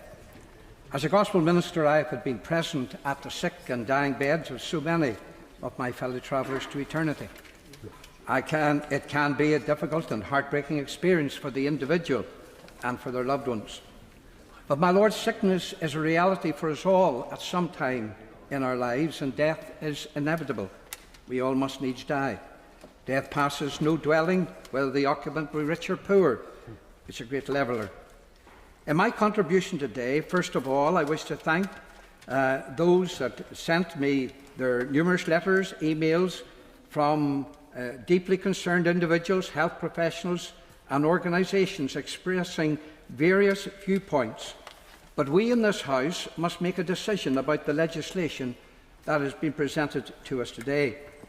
I unashamedly state that I believe that human beings are unique among God's creatures in being made in the image of God. When our first parents rebelled against the revealed will of God, they chose their own way, and nothing has changed. For the accepted opinion of society today is, it's my body, it's my life, and nobody can and should tell me what to do. As in the book of Judges, every man did that which is right in his own eyes. And I know that philosophy is very popular today. My Lords, not one of us decided when we would be born. And the cardinal question is, have we the right to decide when we should die? Again, the Word of God says, it is appointed unto men once to die, not appointed by them. We live in a secular society that has pushed God out of its reckonings, and it wanders on aimlessly and hopelessly, seeing little reason or meaning in life itself.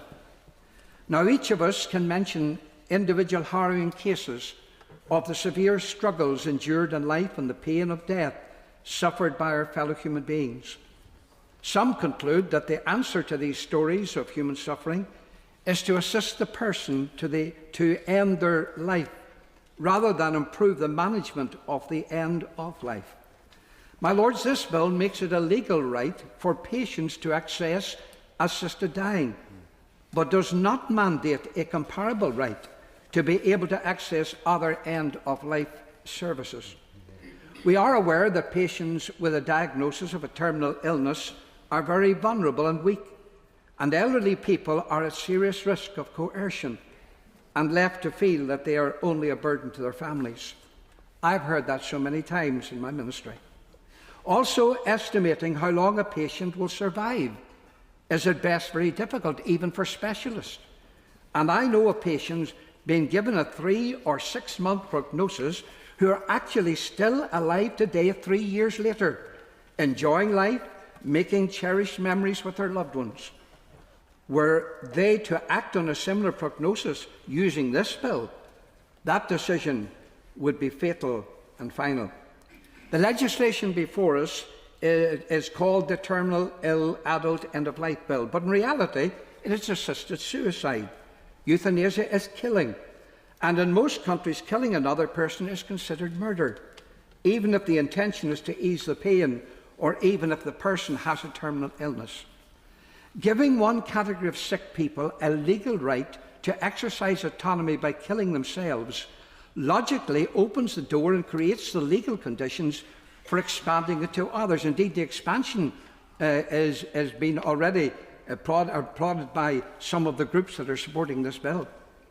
It was only last Wednesday that we marked World Suicide Prevention Day. Today we're debating a bill that creates an exception. One day we tell them, don't give up. But at the same time, we make legislation to allow the NHS to give drugs to make people end their lives. Some years ago, Parliament rejected capital punishment on the basis that if one innocent life was taken, it would be one too many. I ask today, how many innocent elderly or sick people will die through this legislation if it's enacted? I have no doubt that the number will be great, and I strenuously oppose this bill. My Lords, I'm one of the two survivors of the Committee on Medical Ethics, which reported in 1994 consequent on the case of Anthony Bland. Since then, my views have changed, assisted by the report of the Nuffield Council on Bioethics. While some arguments for and against the bill are finely balanced, it now seems to me that the balance comes down in its favour, and I support it. The status quo is unacceptable. At present, it is possible, irrationally, to refuse life-saving treatment, but not possible to pursue an independent, rational request for life-ending treatment. At present, the law allows suicide, but can criminalise any compassionate loved ones from whom the person may want or need help. The law cannot be left as it is, discriminating in favour of those who still have the physical ability and finance to travel abroad unaided, while allowing other unregulated, covert and sometimes drastic practices to continue. Opponents of the bill really must consider how much of the existing status quo they wish to continue. I do not accept the more extreme objections to the bill. It is indeed not rushed legislation. The topic has been extensively considered in and out of Parliament for years. Ironically, the first bill rejected by this House in 1936 is said to have failed because the safeguards were too cumbersome. I do not accept speculative, overstated, slippery slope arguments. Good legislation can and should provide firm footholds on any perceived slope through unambiguous drafting, clear and specific safeguards and guidelines, including active oversight, and proper exploration of realistic alternative medical options, including palliative care. Parliament can and should retain control of the focus and clear confines of the new law, and the courts and government can be expected to make clear that any further permitted extension of such law should be for Parliament and require primary legislation. The risk and sources of possible improper pressure by unscrupulous partners or relatives can be discerned and addressed by appropriate regulation and procedures, and by informed assessment of the family structure and dynamics and of financial implications. The proposed multidisciplinary panel should have an inquisitorial approach to collect and test the necessary evidence and, where necessary, make factual decisions. Further consideration should be given to requiring earlier notification to family and carers, and encouraging their participation if wanted, and requiring disclosure of testamentary arrangements. I would like to see a wider role for the independent advocate, authoritative guidance for vital assessment of capacity, and possible protection of anonymity. This bill was improved in another place. It can be further improved here. Finally, I would suggest that perhaps the worst possible outcome would be differing laws in different jurisdictional parts of the British Isles.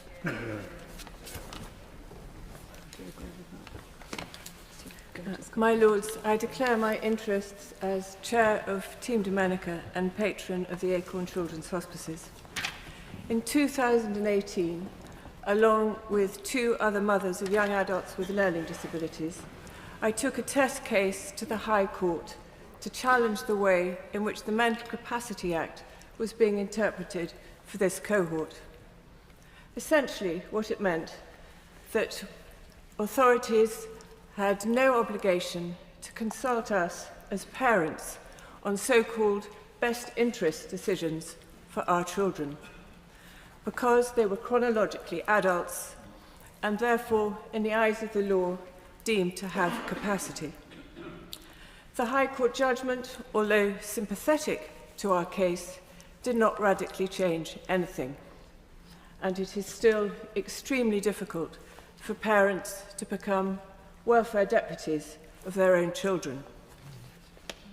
I recall this to draw your Lordship's attention to a particularly disturbing aspect of this bill. That someone such as my daughter who has Down syndrome could be advised by a doctor who she may never have met that she should consider it would be best to have her life ended because she was deemed to have a terminal condition. Not only that, but the bill specifically excludes any obligation to discuss this with us, her parents, or other family members. I can only imagine the fear and terror that would go through my daughter and the total lack of comprehension. Yes, she is capable of making decisions, what to wear, what to eat, what to watch on Netflix. But when it comes to something more abstract, she is, at best, extremely confused. Also, like many with Down syndrome, she is highly suggestible. She is anxious to please those who she perceives to be in authority. I can clearly see where the danger lies. It is regrettable that the other place did not find the time to discuss the amendment put down by my honourable friend Damien Hines, which would have excluded any person with a learning disability from initial discussions about being given a fatal dose, unless they themselves had raised it. I do not mean to cast aspersions on the medical profession. We have wonderful examples of it in this House. But there is a tendency within it to regard those living with learning disabilities as suffering.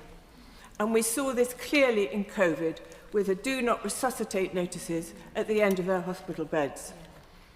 People with Down syndrome, for example, do not suffer. They do not have a disease. Nor do I question the good intentions or the compassion of those who have promoted this legislation.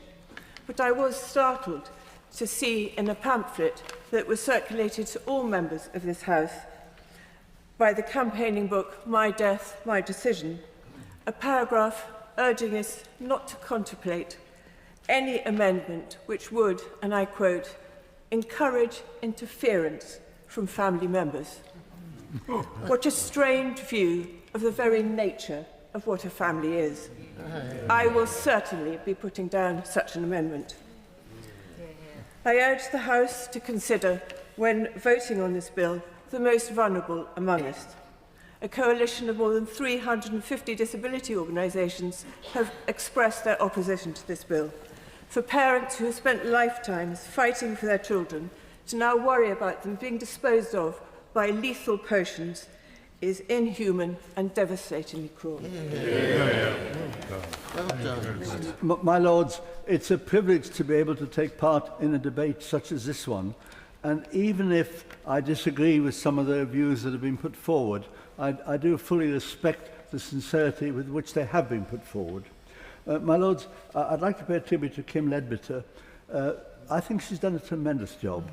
For you know, with the tenacity, the sensitivity, the campaigning fervour, I think she deserves a lot of respect, even if one does not agree with her views. I do. And I've always felt that I could not vote against a measure which I would... I've always felt that I cannot deny to others something that I would want for myself. And I would certainly want to avail myself of the bill if my health had reached the position when I qualified for it. My Lords, the present position is surely unsafe, cruel and unworkable. And those members of this House who don't want the bill under any circumstances, I think are obliged to say, what is it? What is it that you have to offer? Or do we simply keep the status quo going as it is? People who have got the money to go to Switzerland There are no safeguards at all. Yeah. They can just go, provided they've got the money, off they go. And at least here we have a bill with numerous safeguards. Public opinion is very much on the side of this bill. All the surveys show that the public want to be able to have a choice, and it's we, the politicians, who are in danger of being out of step with the public. My Lords, we've had the question of Oregon, the experience of Oregon, put before us. Well, my understanding is, as I think Noble Baroness Heyman said, my understanding is that people who get palliative care in Oregon also have the right, if they want, to finish their lives, if they qualify under the legislation. And yet, because they can do it at any time, because they're in control, they often don't use it at all. It's a sign that people want some control over their destinies. My Lords, the bill had extensive coverage in the Commons, and I think we have to be very careful before we challenge an elected House that has been through such long processes of debate and consideration of this particular measure. I think it'd be a regrettable step if we were actually to block something by procedural means, rather than by the principles which are there for us to scrutinise legislation. I think the bill in the Commons had received more scrutiny than virtually any other piece of legislation in the world. And it was very, very clear that the Commons in the end were in favour of it. People have talked about pressure. There's also the possibility of pressure the other way.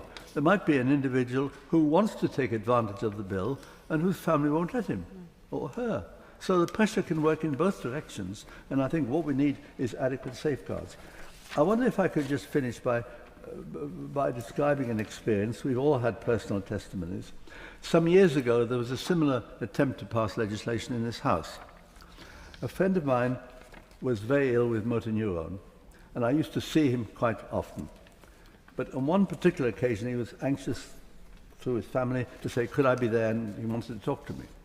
I got there, his wife and children were there, and at that point, all he could do was tap out on a keyboard, which on my next visit, he couldn't even do that. But he was in a pretty bad way. But the purpose of my visit there, or his intention in visiting him, was that he wanted my views on the bill going through, similar to this one.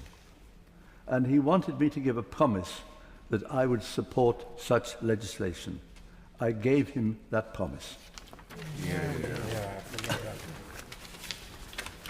My Lords, I want to address 2 points. When you read the debates in the other place, you immediately see a strong focus by proponents of the bill on the pain and suffering of the terminally ill individual in the period leading to death.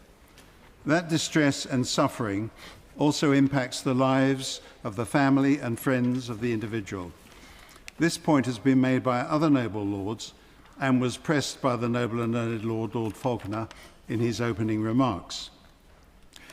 The curiosity is that when we examine the conditions or safeguards designed to ensure, so far as possible, the integrity of the process devised for ending a life prematurely, there is a striking omission from the drafting. Specifically, no condition has been inserted to the effect that the patient should, still less must, be suffering pain or anguish of the kind which has been emphasised. My Lords, this looks like a mismatch or a non sequitur.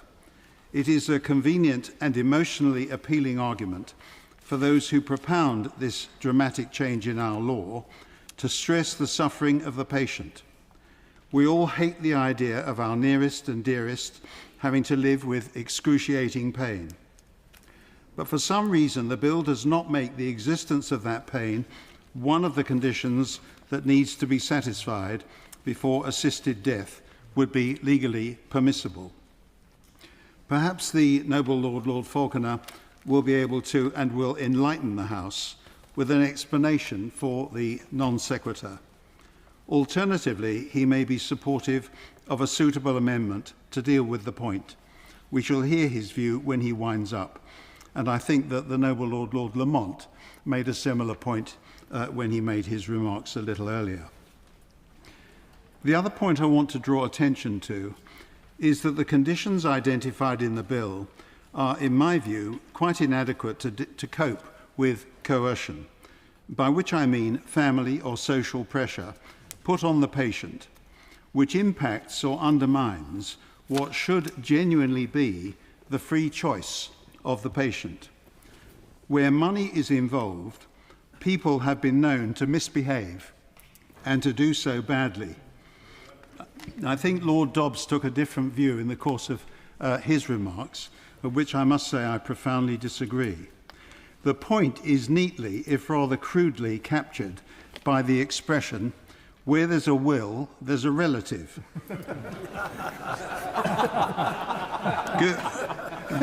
Google attributes this remark to the comedian Ricky Gervais, but it is, I think, a serious point. At first blush, the proposed safeguard, the requirement for an opinion of the attending doctor, plus that of an additional independent doctor, supported by a panel which includes a lawyer. Why lawyers are said to have any special capacity, I just don't begin to understand. But my lords, I ask this, what does any of this mean in practice? I'm afraid that years as a lawyer may have made me a bit cynical. In particular, the reference to the involvement of the panel, including a lawyer, looks like a piece of window dressing. If two reputable doctors are both in agreement, it is impossible to see what useful function the panel can perform. The panel cannot gainsay the joint view of the medical practitioners. They are the experts. By parity of reasoning, it is obvious that if the two doctors have not agreed, the case will never get to the panel. Now, unsurprisingly, it's not suggested that the panel should have the power to summon witnesses or to satisfy themselves whether the patient has been coerced or encouraged in the direction of suicide. I would add, as must be obvious, that coercion can be a thing of great subtlety.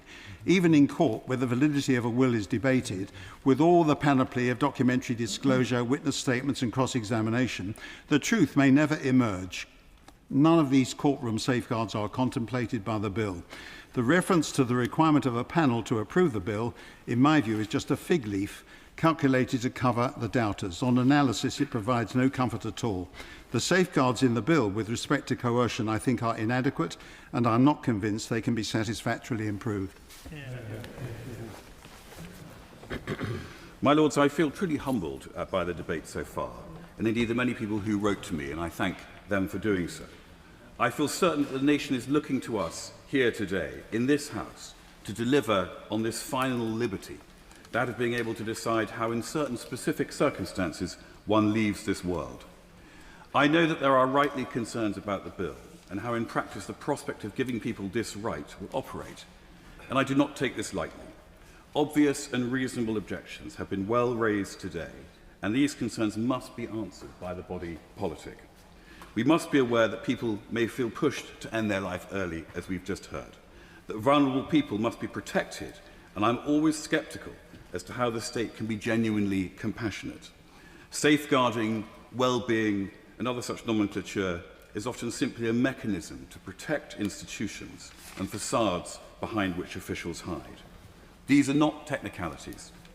We should also not use this, as has been well raised, as an excuse to reduce funding for palliative and end-of-life care. For this to be right and proper, it must indeed be a genuine choice and not a false one. However, in reality, this bill is more about decriminalising those who help me with a choice that I want to make, as much as it is giving me that choice in the first place. As Lord Dobbs has just so eloquently said, we already have that choice, but it is absurdly complex and solitary, and those who love us are removed from the process. This bill changes that. It allows us to have access to proper care in this country. It enables us to have real dignity in our departure, and it ends these, in my view, absurd situations we currently endure, where a spouse is arrested potentially at Heathrow, having taken their partner to Dignitas. The fact is, this is happening today already in the worst possible way, And this bill, with however many issues it contains, is at least fundamentally better than the situation we currently suffer. To this end, we must in this House not let the complexities defeat us. We should not use the technical needs of regulation as a block on the principle. I, who dislike fundamentally all forms of regulation, actually in this instance support proper clarity for doctors and structure for families around this urgent need. We should be more fearful of failing to deliver this freedom than of the risks that the freedom of choice may entail, because with freedom always comes risks. It behoves us to use all our talents to find a way to deliver on this last and final right of our citizens. Now, I am an optimist. Legislation can be revised and reviewed. Secretaries of State can take common sense decisions, it is true. And the medical and other professions can pride themselves on really owning the process over which they have control. This is all possible. People often ask, what is the House of Lords for? And I say it is precisely for situations like today, where we focus on solving complex and highly sensitive problems with a single goal in mind, which is to allow people to live their lives as they want, free from pain and suffering, from the moment they are born to the very end. And I look forward to working through this bill with that single objective in my mind. My Lords, I was explaining to a group of people last night what the virtues were of speaking in your Lordship's House and of being in the debate. And I, somewhat controversially perhaps for a former member of the other House, found myself saying that the advantage of having no constituents is that you can look at the evidence and listen to the arguments. And I find myself actually in awe of the depth and quality of evidence assessed and arguments made today, and of the listening. Now, I intend to use the prism of eating disorders as a way of examining some of the arguments that have not yet been made, because I'm going to stick to my resolution not to repeat points that have already been well made about the lack of choice when there isn't a sufficient quality of hospice care, and so forth and so on. Other noble peers have made those arguments very well. If you are a young woman, and it is typically women, with an eating disorder, you may have consulted a website about how to do that better. We, in both houses, have tried our best to legislate against that provision of such websites with the Online Safety Act, and rightly so. You may not have consulted a website about how to commit suicide, but you also may have done. And again, the Online Safety Act rightly seeks to stop that from happening. Now, many of us voted for that act, and we did so thinking about what was currently legal but harmful.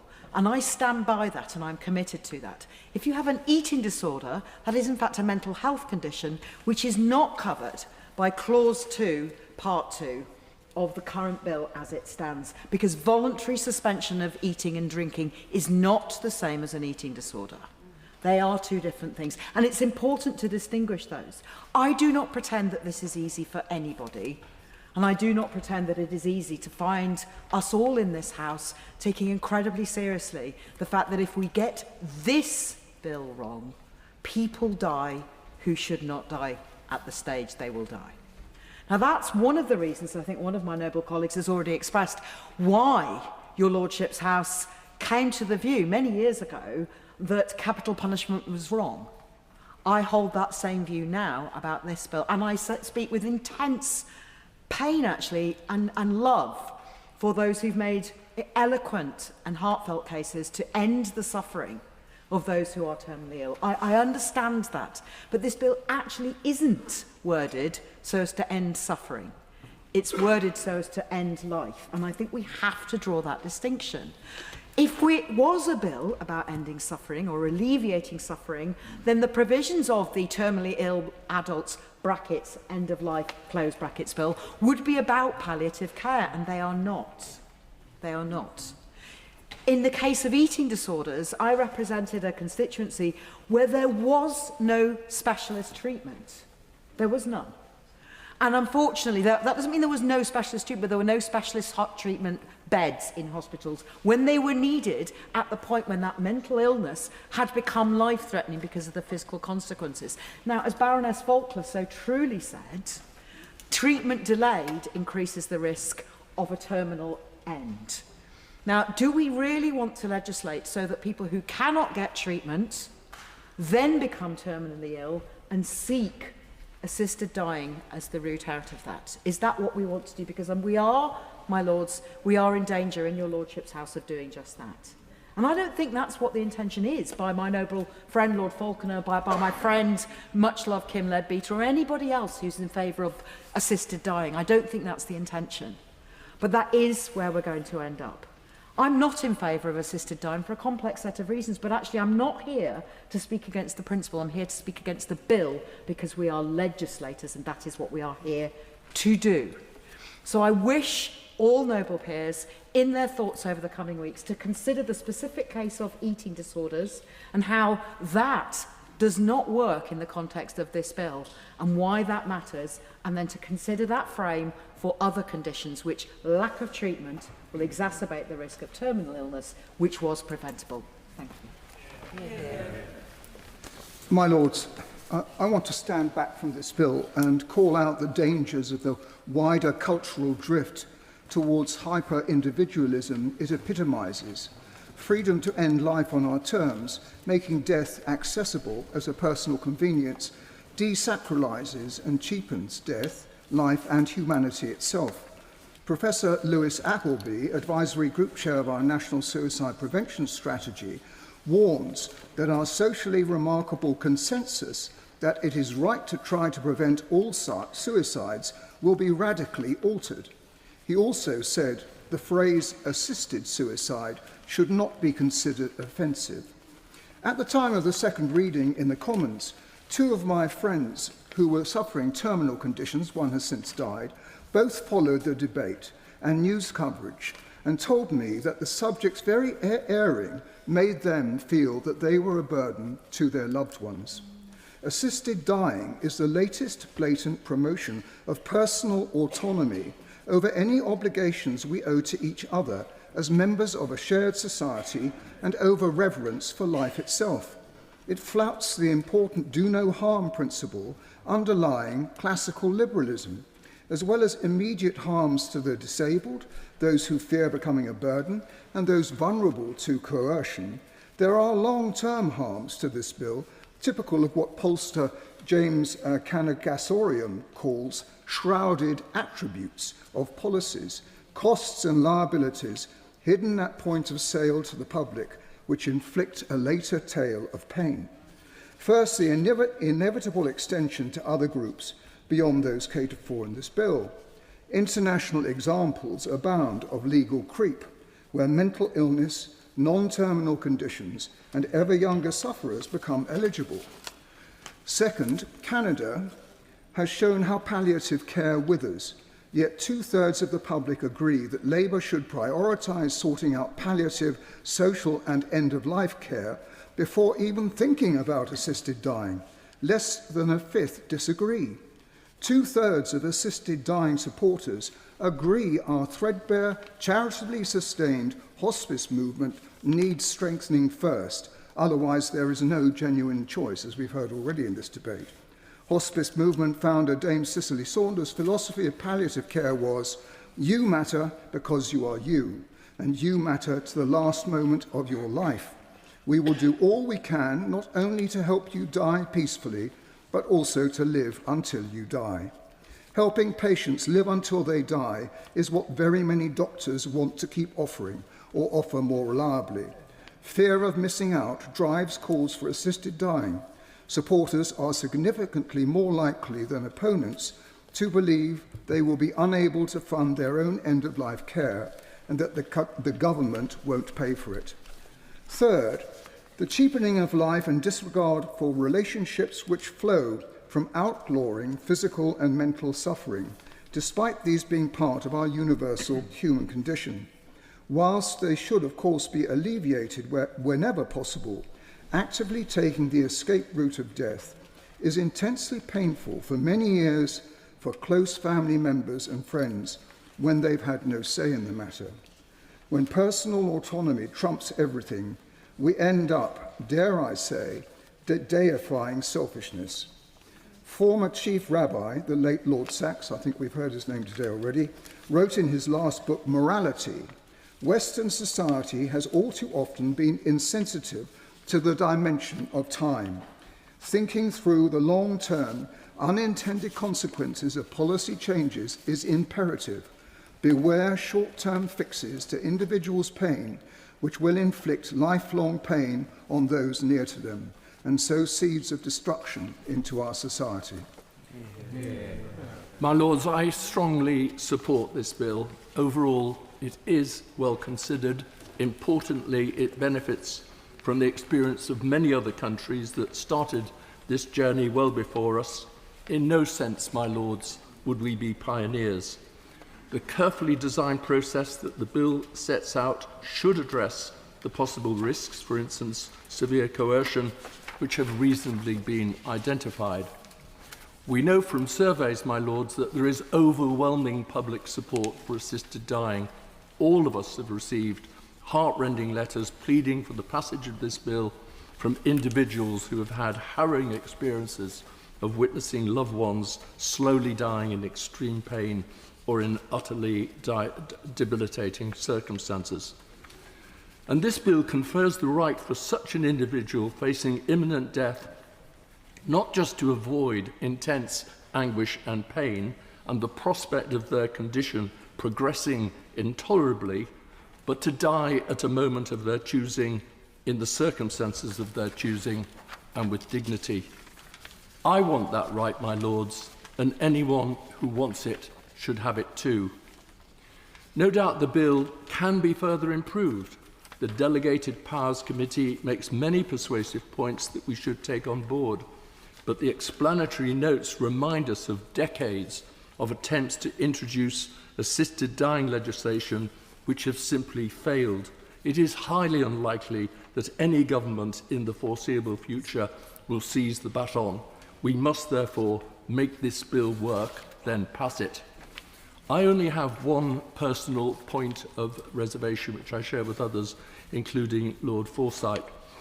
Whilst I entirely see the value of a process setting out 2 independent medical assessments, 2 periods of reflection, and an independent review panel, there may be a risk, my Lords, in a world of constrained resources, where it is hard these days even to see your GP, of unwelcome slippage, of a prolonged delay, perhaps in August or over the Christmas period, that intensifies suffering. Should we build into this process, on the one hand, greater certainty on the total time normally taken, on the other, some flexibility on telescoping time when circumstances demand it, particularly for those who may enter the process at a later stage? Finally, for anyone uncertain and harbouring doubts about this bill, I would strongly advise, my Lords, that they watch the 1-hour discussion hosted by the Healthcare Professionals for Assisted Dying with 4 Australian practitioners working in this field. Without exception, they came over as people of enormous integrity and humanity, caring, truly dedicated to their work, and entirely convincing about the necessity and the effectiveness of a carefully considered assisted dying process. It is well worth watching, my Lords, and I have no doubt whatsoever that our medical professionals who volunteer, and you have to volunteer, for a role in the assisted dying process will equally rise to the challenge. My Lords, let us further improve, but then let us pass this critically important bill. My Lords, I have spent some years working to improve care and support for vulnerable people, specifically as Chief Executive of Cerebral Palsy Scotland, my involvement in Scottish Government's neurological framework, and as a previous trustee of the Neurological Alliance of Scotland. I believe all of us want to ensure compassionate care and services are available for anyone when they need it. And I believe everyone is entitled to make informed choices about their treatment, to access care that ensures they are able to live as pain-free as possible and to live with dignity.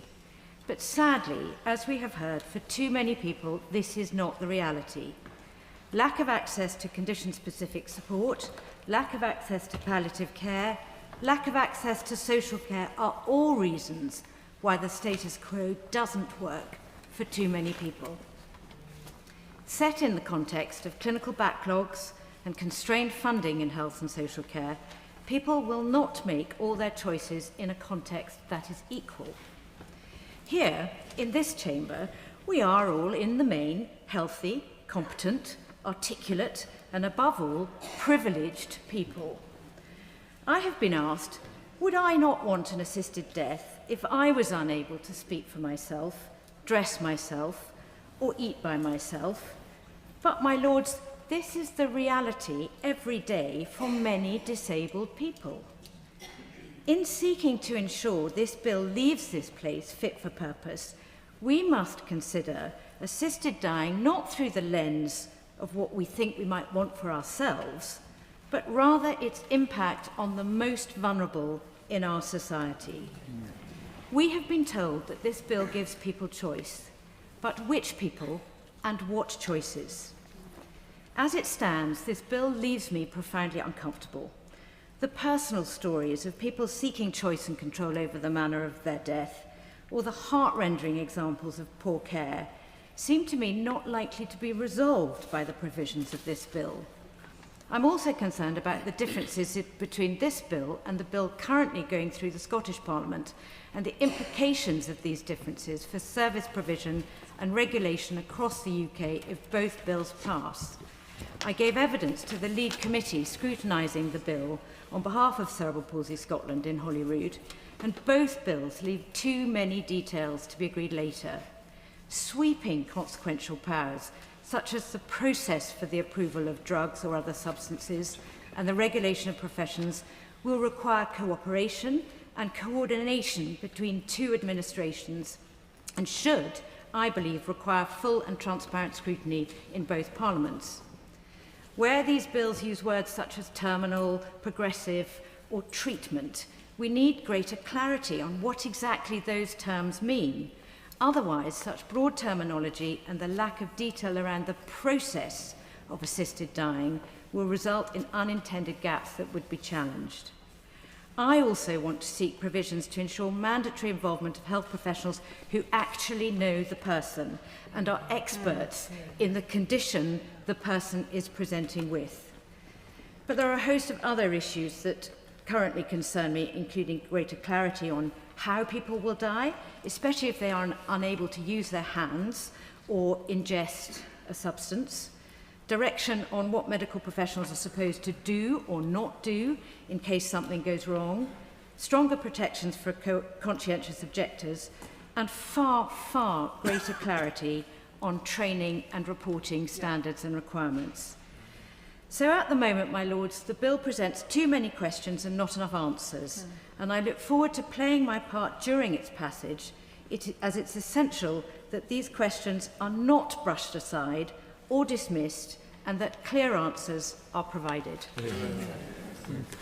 My lords, the noble Baroness Lady Merron stated in this House on the 4th of September last year, and I quote, that the government's commitment is to ensure that any debate on assisted dying takes place in a broader context of access to high-quality palliative and end-of-life care. Well, here we are having that debate. Has access to palliative and end-of-life care improved so much in the last few months? The experts say not. As we've heard, but it bears repeating, the evidence shows that 100,000 people die each year in the UK with unmet palliative care needs. Fewer than 50% have input from a specialist palliative care team in their last 3 months of life. The bill sidesteps this crucial issue because, as was pointed out, I think, by the noble Lord Lamont and Lord Grabbanner, it contains no requirement that a person who is suffering a terminal illness must also be suffering intolerable pain. Under the bill, anyone given a prognosis of 6 or fewer months to live would be eligible for assistance to die, regardless of whether they're experiencing pain or not. Of course, some of these people will require palliative care in any event, but if the focus of the debate was instead on relieving intolerable pain and suffering, then it would be more apparent that we should be legislating for wider access to higher quality palliative care not a state-assisted death regime. As the Health and Social Care Committee heard, patients in countries with assisted dying who request help to die frequently change their mind if provided with proper palliative care. For example, evidence from Oregon showed that 46% of patients who received substantive palliative care changed their minds about an assisted death, compared with just 15% who did not receive such palliative care. Yet the bill does not require that a person receive palliative care before electing an assisted death, merely that they be given the opportunity to discuss it. There is therefore a strong case for the huge sums which would be spent on state-assisted deaths to be spent instead on improving access to specialist palliative care. Yet the intention seems to be quite the opposite. The impact statement sets out the tens of millions of pounds currently spent on care, state pensions and benefits which would be saved if this bill were enacted. Is this really a relevant consideration? If so, I suggest we need to re-examine our priorities here. We should be encouraging those who are ill, depressed or struggling in any way to believe that life is a precious gift and worth living. We should be treating them as individuals who never cease to be important, even in frailty or decline, and that they deserve to have a dignified life in all its seasons by being cared for to the end, with the state meeting the full costs of that. My Lords, in speaking on this bill, each of us will individually have searched our consciences, and that is exactly how it should be. In searching mine and taking the line I have been guided by my Christian beliefs on life and on how life comes to an end. My Lords, the measure before us represents the possibility of the greatest alleviation of pain and suffering in this country since Sir Alexander Fleming discovered penicillin 97 years ago. It's no criticism of our excellent hospice movement to point out that no amount of resources given to palliative care can alter the ultimate result or abolish the fearful pain and indignity that terminally ill people have to go through unless they take so many painkillers that they become prey to weird delusions, essentially becoming different people to those their loved ones know. Families gathered around deathbeds are presently denied the right to help to end their loved ones' suffering because of the so-called sanctity of life, even when that life has lost any possible meaning.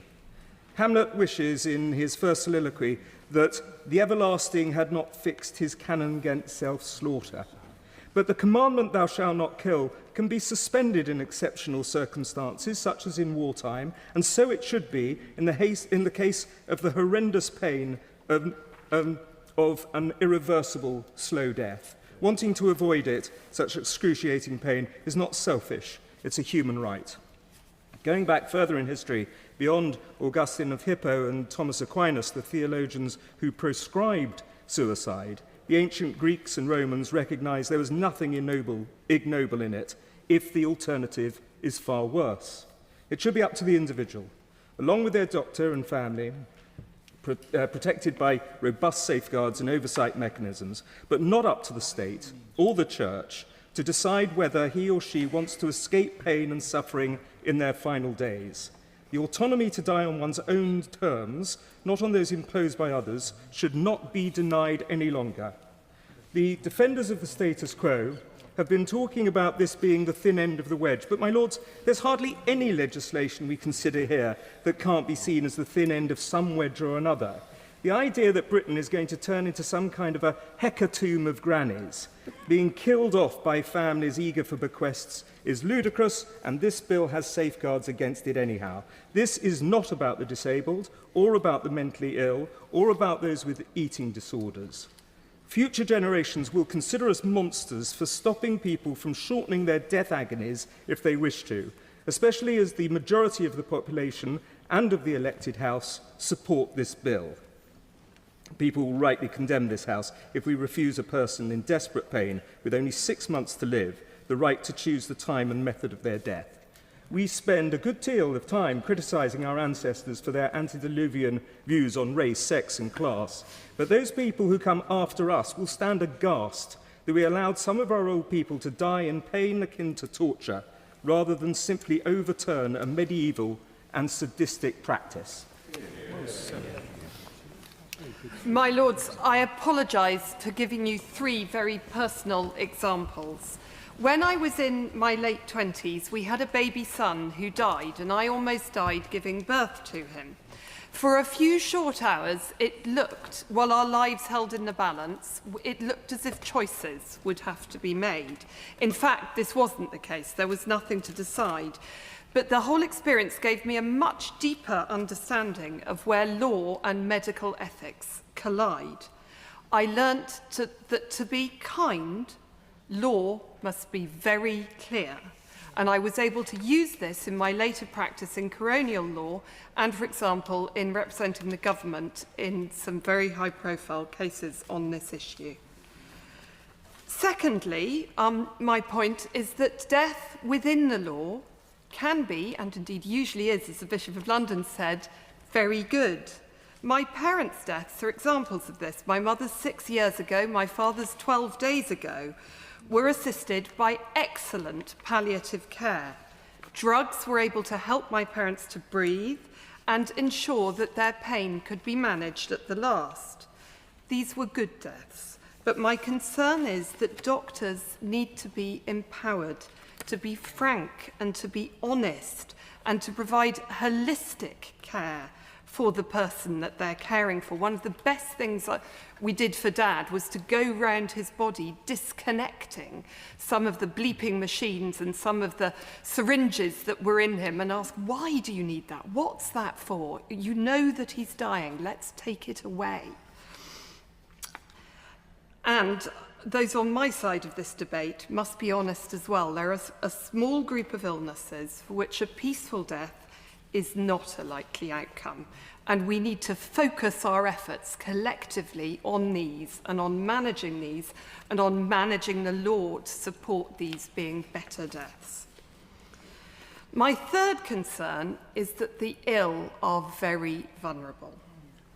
I've recently been diagnosed with aggressive cancer and my treatment starts this week. My prognosis is excellent. I have every advantage. I have a strong faith, I have a loving family, I have an interesting workplace and good colleagues and a supportive community and enough money and underlying good health and indeed excellent treatment, I should say.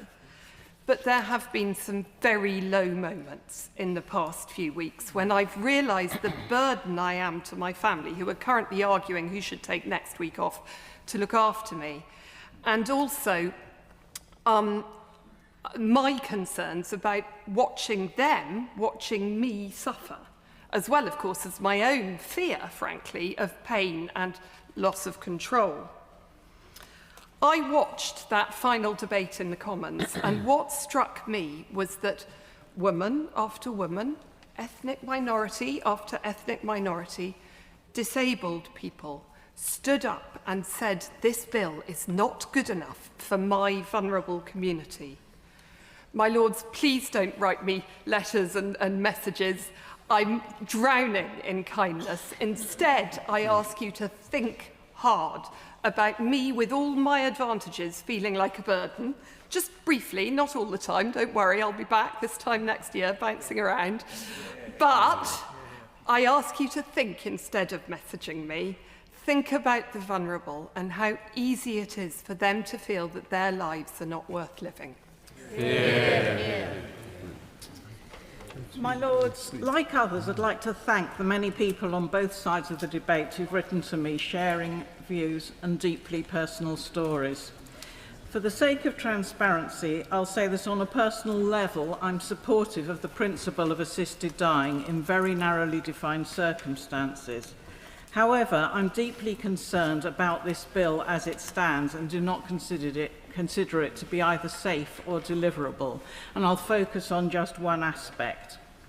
As part of the consent process, the bill requires 3 different doctors, the one undertaking the preliminary discussion, the coordinating doctor and the independent doctor, to discuss the primary diagnosis, prognosis and treatment options, as well as palliative care options, including symptom management. The latter 2 doctors must also assess for coercion, domestic abuse and capacity, as well as discussing the assisted dying process.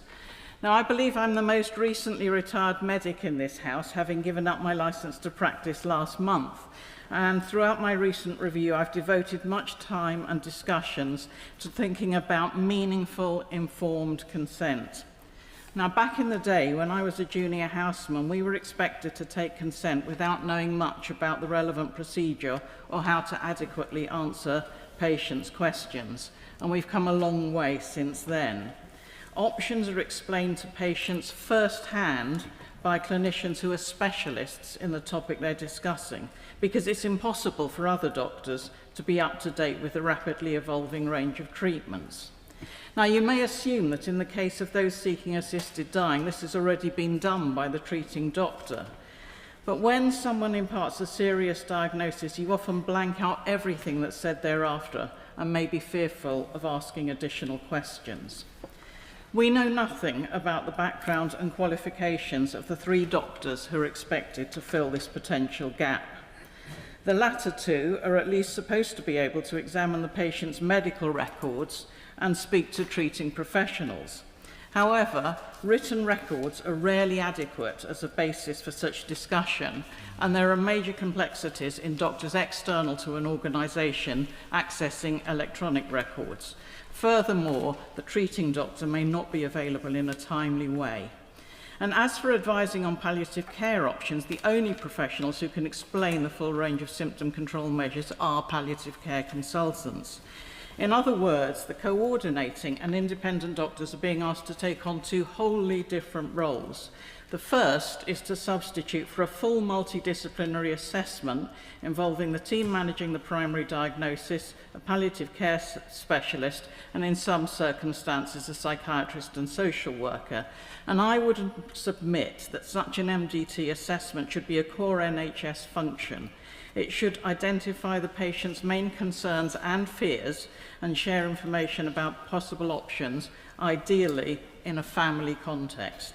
This should happen up front before discussions about an assisted death rather than at the end of the process when it's far too late to generate a trusting relationship.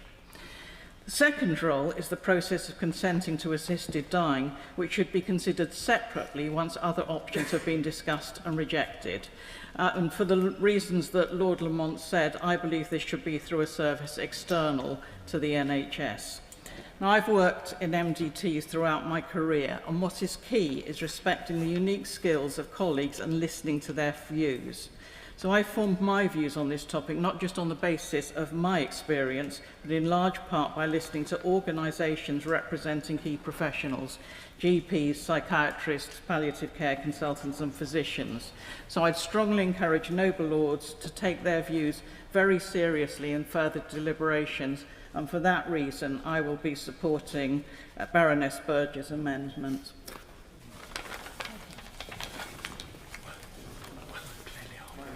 Others have referred to the report of the Delegated Powers Committee into this bill. I am a member of that committee, although I should emphasise that I, of course, speak today only for myself personally and not for the committee collectively. Indeed, my lords, I have no idea whether most members of the committee share my view that assisted dying is deeply problematic in principle. But, as has been made clear, we unanimously concluded that this bill is flawed in practice. Our report made, by my count, 13 main recommendations, covering such vital matters as the investigation of deaths, approved substances, the prohibition of advertising, and perhaps above all, voluntary assisted services. In other words, the relationship between what this bill proposes and how the NHS will dispose if the bill comes into effect. I quote from the report. There are several themes running through the issues that we draw to the House's attention. Some delegated powers have very limited provision on the face of the bill, and leave so much to delegated legislation there is insufficient detail or principle evident for proper parliamentary scrutiny of the underlying policy. In some cases, particularly where a substantial regulatory regime may be needed, this tendency results in skeleton legislation.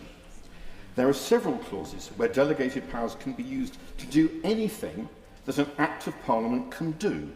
This is a highly inappropriate formulation that gives sweeping, unspecified and unjustified powers to the government while removing Parliament's scrutiny role for provision that should be in primary legislation and replacing it with a considerably more limited role of scrutinising delegated legislation.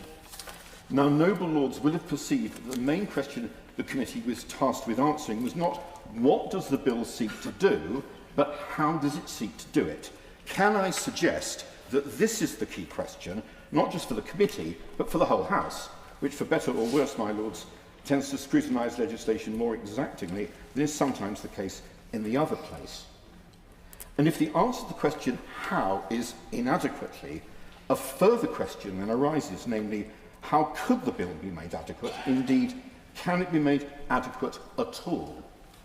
Now, I intend, as many other noble lords intend, to table amendments at committee and report, some of which will seek to affect the recommendations of our report. However, I cannot see how this bill can be made adequate, no matter to what degree it is amended. For as Jill Rutter and Hannah White of the Institute of Government have noted, this private member's bill carries matters more weighty, profound and complex than it can properly bear, whatever the degree of government involvement and support. They write, a key problem with using this route to legislate is the lack of pre-legislative stages.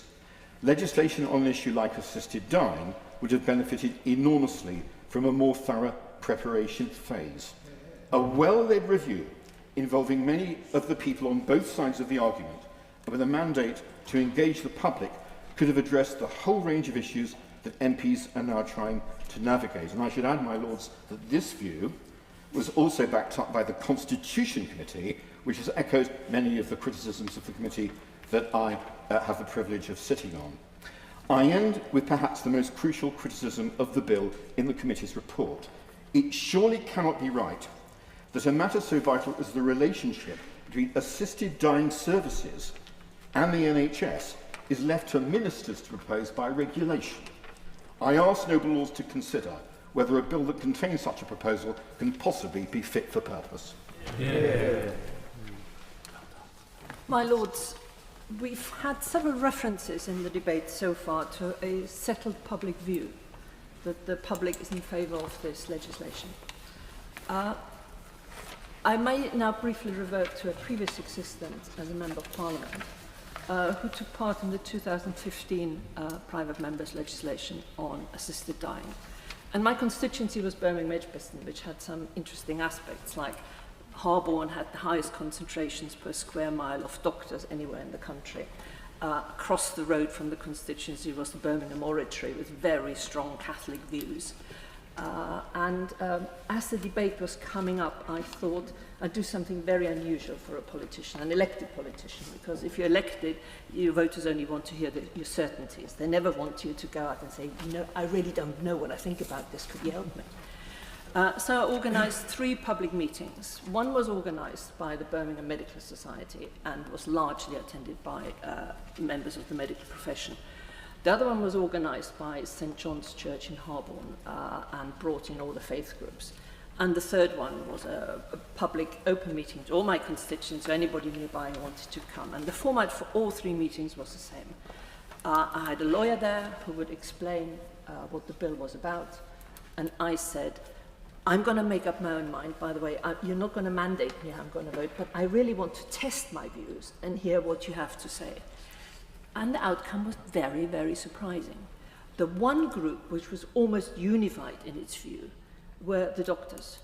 And in that, the legislation was what happens if you needed to have medical assistance, and they really said, we don't think we should go there. And again, we've got very much here this argument between choices and palliative care. And the group which was most divided, and with apologies to faith leaders in this group, actually were the churches.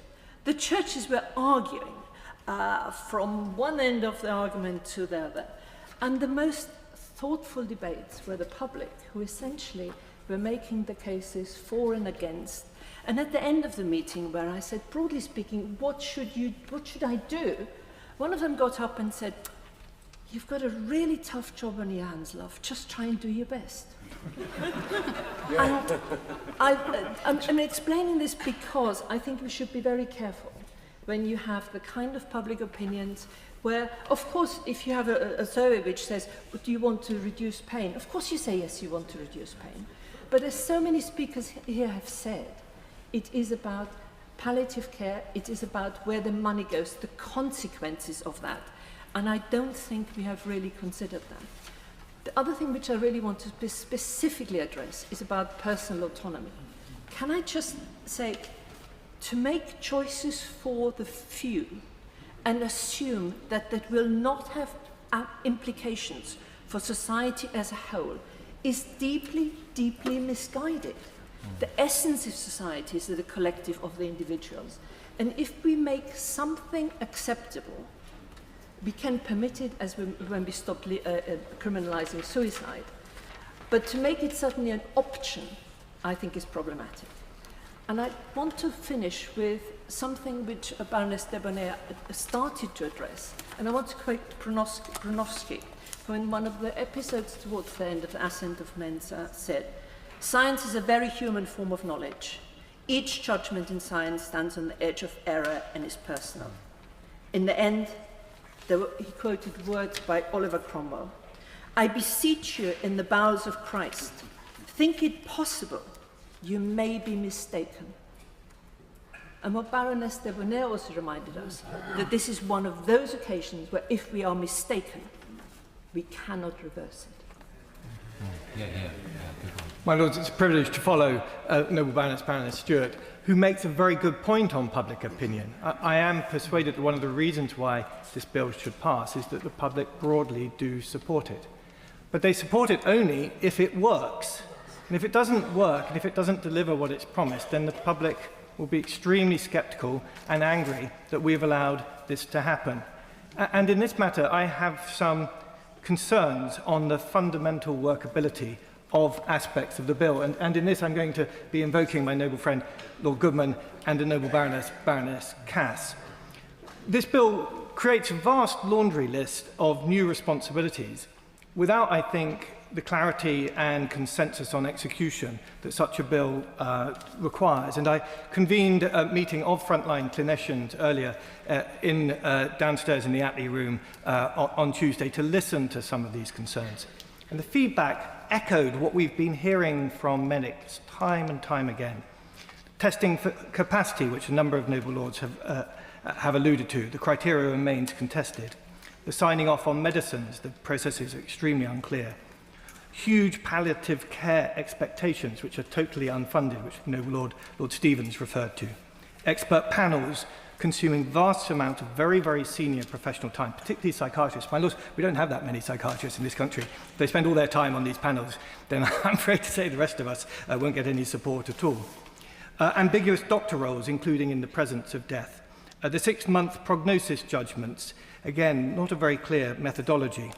Very, very importantly, provisions for what I'd call the non-NHS sector, completely unstructured and left to civil servants and to secondary legislation. My lords, this leads to what the noble Lord Carlile very acutely termed over-protocolization.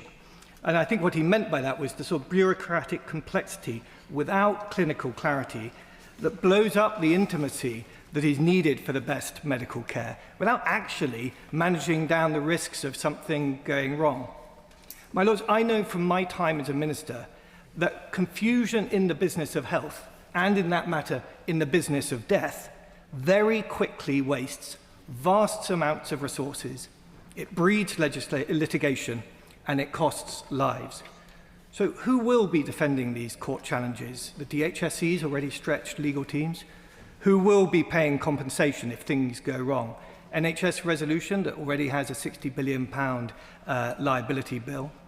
My lords, sloppy legislation costs an absolute fortune in the business of health.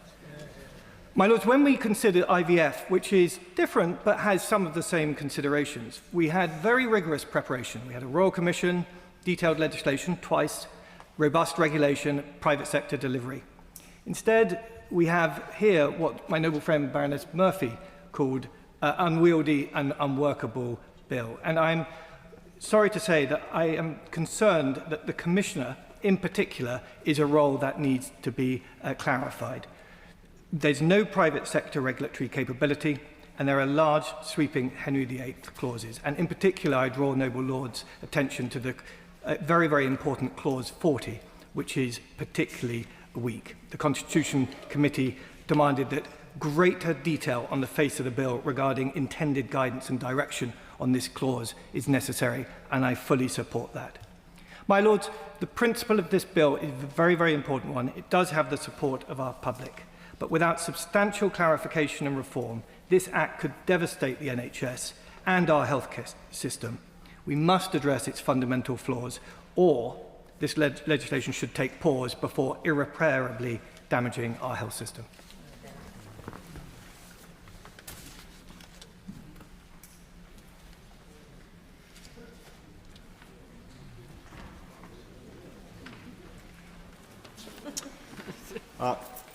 My Lords, I do think we face a tragic dilemma.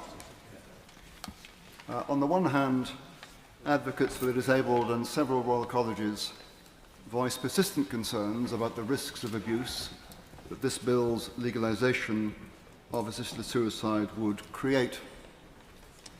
On the other hand, as we've heard, are dreadful cases of individuals suffering grievously, where those who help them find relief through suicide must endure police investigation. This intolerable situation, we're told, would be solved by the bill before us. Except, my Lords, it wouldn't. By limiting assisted suicide to the terminally ill, this bill excludes those who are not dying but are still suffering grievously. So anyone supporting this bill who intends that terminal illness should remain a prerequisite of eligibility accepts that some people, tragically, have to suffer, and others have to endure police investigation, because the social dangers of wider access are just too great. But, my Lords, if this bill, despite its tragic imperfection and its risks, is supposed to be tolerable, how come the legal status quo, with the same tragic imperfection and fewer risks, is not?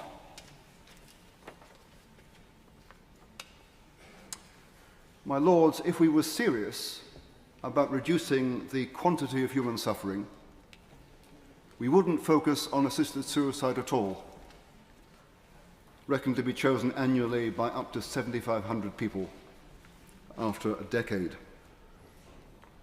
Instead, we'd focus on ensuring the universal provision of adequate palliative care, which, as we've been told several times already today, more than 100,000 fellow citizens every year need but do not get. And we have known that for decades and done nothing about it. Indeed, if we were to pass the present bill before ensuring that, we would create an unjust inequality of autonomies. Some, typically privileged like us, would have a choice between decent palliative care and assisted suicide. But others, poorer and less white, would have to choose between grievous suffering and killing themselves. That's why 2/3 of the more than 5,000 people polled by Focal Data last November wanted end-of-life care sorted out first before any thought is given to assisted suicide. It's also why the 2012 report of the Demos Commission on Assisted Suicide, chaired by the noble Lord Falconer himself, stipulated as an essential condition of legalisation the universal provision of the best end-of-life care available. I refer your lordships to pages 24 and 299. My lords, compassion is a virtue, but it needs to look in more than one direction and distribute itself equitably. And compassion that takes in patient and imprudent risks with the lives of the vulnerable is no virtue at all.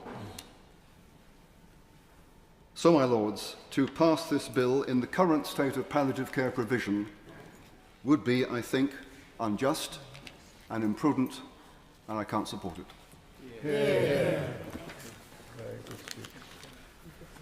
My lords, I too would like to begin just by thanking the many people, members of the public and members of this House for the letters that I've received, as many of you have, and the power of those personal testimonies that have been brought to me. And I've particularly been struck by the handwritten letters that have been sent as well, which speaks about people's real dedication. I find this a difficult debate, not because I don't have clarity on my position, but because I actually hear the legitimacy of those in favour of the bill, the very real pain that's in people's lives. But I'm thinking about some of the key words that have floated around today when we talked about choice, fear, pain and protection. And the reality is that those things don't land equally in different people's lives. They mean different things. People have different degrees of vulnerability to them, and they have different sources. So I speak today, and I bring two areas of experience to this discussion. First, my time as mayor of my city for 8 years. And one of the reflections we had at the end is that good things can have negative consequences for some people. And that's a very real danger. One of the things we grappled with in Bristol was that there was a 10-year life expectancy difference. There was a 16-year healthy life expectancy difference. Those were people on lower incomes, born into poor backgrounds, destined to become unwell, sick, to the point of unable to work, 16 years before the wealthiest. That means that those people from those backgrounds will more likely end up in situations in which they feel the pressures towards the end of life. The second was I was a manager of race equality mental health, and Lord Simon Stevens was head of the NHS at the time, and we looked at the reality that from determinants to access to experience to outcomes, people from black and minority ethnic backgrounds were disproportionately getting the bad end of the stick in terms of our mental health services.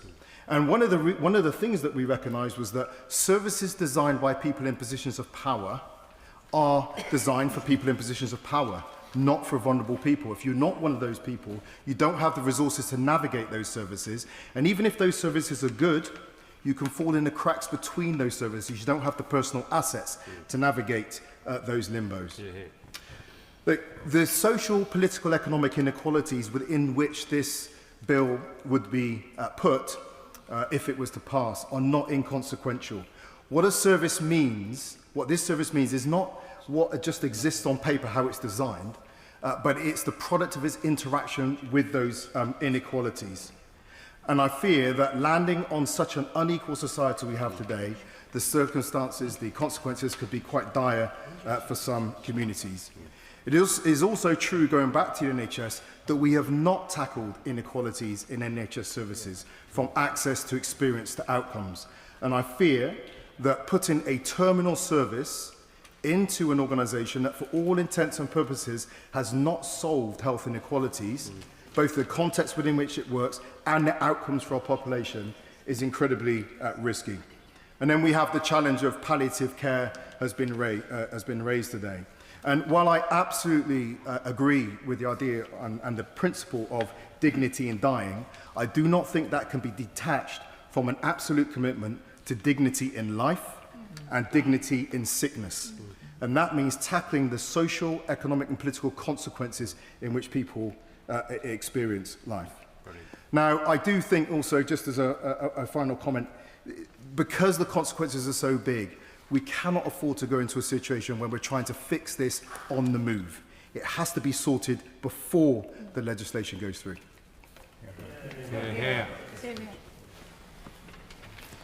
My Lords, the noble and learned Lord Faulkner suggested the effect of this bill on palliative care would be to improve it.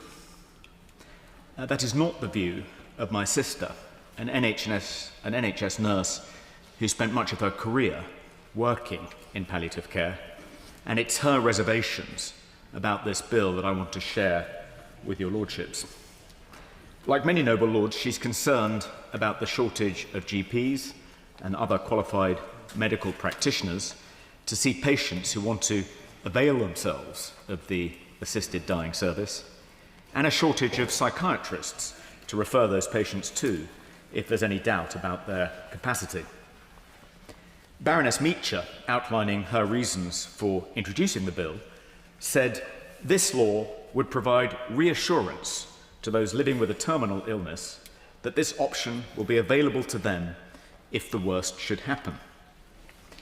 But as my sister points out, not all terminally ill patients will have that option, because patients will have to self-administer the life-ending drugs, and some terminal patients are unable to do this if they're suffering from a neurological illness like motor neuron disease or Parkinson's, as my noble friend Baroness Fraser said.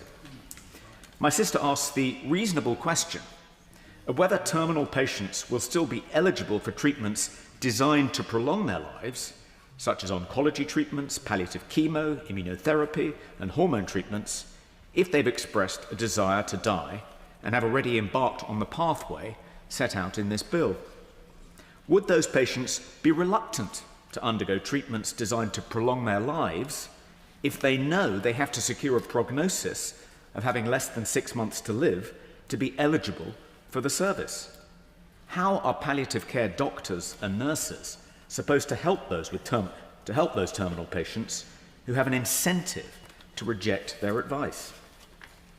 My sister acknowledges that most palliative care patients do at some point express a wish to die, whether because of pain, nausea, extreme fatigue, or because they're anxious about dying at home without adequate care or support, or because they feel they become a burden on their families. But in her experience, most of those patients change their minds when help does come, solutions are proposed, symptoms alleviated, and they're grateful for the opportunity to spend extra time with their loved ones. It is providing terminally ill patients with these opportunities that makes the work of people in hospices so rewarding. It is why many of them do it, my lords. Their sense of vocation comes from wanting to improve the health and extend the life of their patients, not from accelerating their deaths. She also makes the point that many terminally ill patients have considerably less than 6 months to live. Would there be a statutory minimum amount of time patients are expected to live for alongside the 6-month statutory maximum? Even if there's no statutory minimum, the time it will take to jump through all the hoops before a patient is prescribed life-ending drugs will mean there is a minimum in effect, if not in law. What is my sister to say to those patients who want to end their own lives but have no realistic chance of being approved by a panel in the time they have left? More generally, my lords, my sister is concerned that any attempt to integrate an assisted dying service into one of the most overstretched parts of the NHS, with the inevitable bureaucracy and delays, the forms incorrectly filled out, the unreturned phone calls, the missed appointments, will end up making the lives of terminally ill patients even more miserable. She says her job often feels like working in a war zone, and fears this bill, particularly as currently drafted, will only make things worse. To focus on the content of existing law relating to end-of-life issues. And I do so to make the points that the current law recognises the fundamental importance of autonomy. It rejects the absolute sanctity of life, about which we have heard much from the bishops' benches and from noble lords. And this bill will introduce greater dignity and greater safeguards than currently exist. There are two basic legal principles. The first is that you have a legal right to end your life. Since the enactment of the Suicide Act 1961, attempted suicide is no longer a crime. You don't need to satisfy a panel of doctors or psychiatrists. There's no special protection against your relatives. If you are a competent adult, the doctors cannot require you to eat, to have a blood transfusion, to have chemotherapy. And they can't stop you going to Dignitas. Why is that? Because the law recognises that it's your life, and so it's your decision. And because the law rejects the absolute sanctity of life. There's a second legal principle that follows from this, and it is that the health system has a legal duty in some circumstances to take positive steps to implement your wish to end your life. I give an example, the case of Ree B, 2002, volume 2 of the All England Reports 449. This was an adult woman who was paralysed from the neck down. She was dependent on an artificial ventilation machine in order to breathe. She wanted the machine turned off. She wanted to die because of the poor quality of her life, and her doctors declined to do so. So she applied to the courts for an order that they do so. And the noble and learned lady Baroness Butler-Sloss, then the president of the family division, granted that order. She said the woman was an adult. She was of sound mind. It was her decision whether to live and whether to die. Parliament has intervened in this area. We made provision by the Mental Capacity Act 2005, sections 24 to 26, to allow an adult of sound mind to make an advanced decision, refusing treatment to prolong their life, should the occasion ever arise, and should the person at that time lack the capacity to indicate their wishes.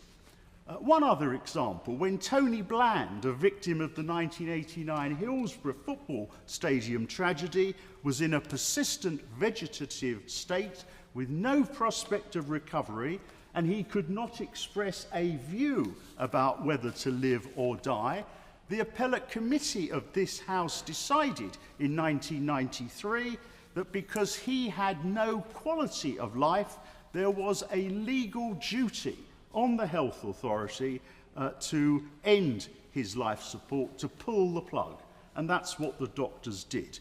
And there have sadly been many similar tragic cases since. So I say for this bill to authorise doctors to assist a person to end their life by providing a drug so they can die with dignity is entirely consistent with well-established legal principles which respect autonomy on end-of-life decisions. The bill contains many more safeguards than already exist. It enables terminally ill people to end their life in a less painful, in a more humane manner than starving themselves to death or otherwise committing suicide, or I can't take a question because we are restricted to 4 minutes, than starving themselves to death or otherwise committing suicide or travelling to Switzerland. I support this bill. I look forward to debate, including debate with the noble and learned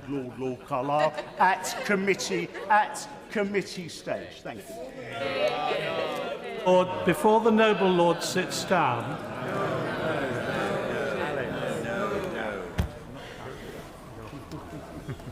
My Lords, 60 years ago, Parliament passed what I think would be, by common consensus, one of the most significant pieces of legislation of the 20th century, namely the abolition of capital punishment. The rationale for that decision was largely based on 3 principles which I think are difficult to argue against. Firstly, that in a modern civilised country, that it was barbaric for the state to decide to kill its own citizens, even after judicial process. Secondly, that whatever protections were put in place, whatever procedures were put in place, that a judge, a jury, or a tribunal or panel is made up of human beings who ultimately, from time to time, will make mistakes. And thirdly, that when we are dealing with a situation involving the death of a person, the consequence of a mistake in those circumstances is something that is irreversible. The clock cannot be turned back 6 months later when new evidence emerges if that person is dead. Those principles, I think, have held firm throughout the decades, which is why perhaps in the 60 years since then, there has never been a realistic prospect of that law ever being revoked. But I would contend that the legislation that before us today reverses and repudiates all three of those principles. And with the added expense of offering sort of in return a false prospectus of a painless, easy death. If this legislation passes, the state will have control over who is eligible for assisted suicide. It will have control over how that is done. It ultimately will be administering the killing of the individual. Similarly, the panels, whatever procedures we put in place, will make mistakes. Now, we know that in terms of the prognosis that doctors make, no matter how qualified or specialist they are, that cannot be got right all the time.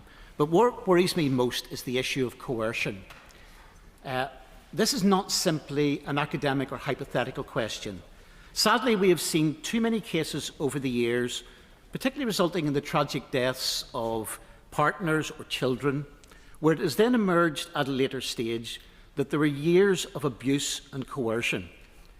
And the reality is that coercion is not easy to spot because coercion happens behind closed doors. Now, coercion can be blunt and aggressive, but it can also be sophisticated and subtle. The drip-drip message to the person that they are a burden on their family. And the reality is that even sort of beyond the coercion that comes from others, there is a risk with this legislation on what I would call self-imposed coercion, where the person decides that they convince themselves that the burden that they are placing in terms of the caring responsibilities, in terms of the financial responsibilities, will mean that they feel compelled to make the supreme sacrifice for their family. And thirdly, as with capital punishment, if we get it wrong on an issue of coercion, we cannot look back 6 months or a year down the line and reverse that decision. Finally, I would say that, to use a classical analogy, today we not only cross over the River Styx, we do cross over the Rubicon if we accept this legislation. Some of the proponents of this legislation are already saying that, well, it is the first step. And we've seen this happen in country after country, less perhaps sometimes in terms of change directly of the law, but in terms of change of practice. And while I'm sure we have great faith in this country, we cannot be that uniquely arrogant to believe that we will be the one country which this does not become an expansion of the issue of assisted dying. I would say in conclusion that this bill, rather than being progressive and permissive, is cruel and regressive, and this House should do the mature thing and reject it. I've got to sling something away from me. This is very embarrassing, and I will now shut it off, and I'm so sorry. My Lords, if I can start again, and if the clock can start again, because I've lost 12 seconds out of that intrusion. As with my noble friend Lord Rees, and as with many peers in this chamber, I have received lots of emails on this bill, both in the post and by email. In my case, every one of these communications, except the paper by the sponsors, which I hold in my hand, of this bill, were stated they were against this bill. I didn't count all of them, but they must be up to 50 in number. Although we are an unelected chamber, I believe we should take note of these representations that we've received. I thought, therefore, I should give the bill careful study. I found it thoughtful and well drafted. It's readable and comprehensible, quite a change from every other bill that is now being descended on this House. It does provide safeguards on the proposed assisted dying. There's also the appointment of the Assisted Dying Commissioner and the Assisted Dying Review Papers. It carries a number of helpful stipulations and it goes right to what should be discussed with the patient and dealt with other safeguards. Importantly, it defines who is entitled to apply for assisted dying. My noble friend Lord Faulkner covered this in his opening remarks, and I therefore only draw attention to the crucial one, which is the patient has to be terminally ill with the prospect of death within 6 months. However, my lords, these provisions do not cover those with neurological disorders. I refer to multiple sclerosis, motor neuron disease, muscular dystrophy, and advanced Parkinson's. These are all terrible diseases when the patient loses all control of their body movement, but they have no direct expectation of death. I could also refer, and the noble and Reverend Lord Harry's referred to those who have severe spinal injury. One of my sons received a very serious spinal injury and went to Stoke Mandeville, and I met there a rugby player, he must have been 18 or 20 years old, who had quadriplegic injury right up to his neck, no movement of his body. I'm told that he was wanting to go to Judicial in Spain, in Switzerland. I don't know whether he ever went there, but I can say that he felt he had no future in life. My concern, my lords, on this bill, if passed, inevitably the terms of this bill will be extended. My lords, that is exactly what has happened in Belgium, Netherlands, and the US state of Oregon, all of whom who have assisting dying legislation for over 20 years. So one can expect the lowering of 18 years, the age of 18 years, the inclusion of many more who don't have terminal illness. The prospects are never ending extending this bill. This brings me, my lords, to the moral position and a practical position. The moral position is that no doctor should ever be asked to kill his patient. And the practical provision relates to palliative care. That the bill overrides the wonderful work in palliative care in providing every help to a dying patient. My lords, that brings me to oppose this bill. My lords, like many noble lords in this House, I have wrestled with this bill for weeks on end, and I have changed my mind several times. My father died at the age of 97, a proud and honourable man, a veteran of the French Navy and a devout Catholic. He spent his last days almost blind, incontinent, in pain, and confined to a hospital bed. When I visited him with my late husband and sons, he looked at us with love, but he could barely speak. He only whispered 2 words, "Quel supplice," what torture. That night, after saying goodbye, he tried to end his own life by pulling out his drips. Alarms sounded, and the nurses bound his hands so he could not try again. The next day, I was horrified to find my father reduced in this way. That experience left me sympathetic to the right to die. On a personal level, I would want that choice, and I do not want my sons to have the last memory of their mother as the one I have of my father. But personal experiences, however powerful, are not enough to justify enacting a law of such gravity.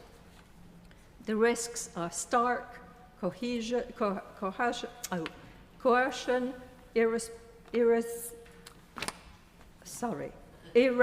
irreversible errors. Thank you, errors. Erosions of trust between doctors and patients, pressure on the elderly and the infirm, financial cost, and the burden on an already overstretched GP workforce. And to add to this, a long list of concerns so clearly listed by many noble lords who spoke before me. Some argue we're behind other countries, and so what?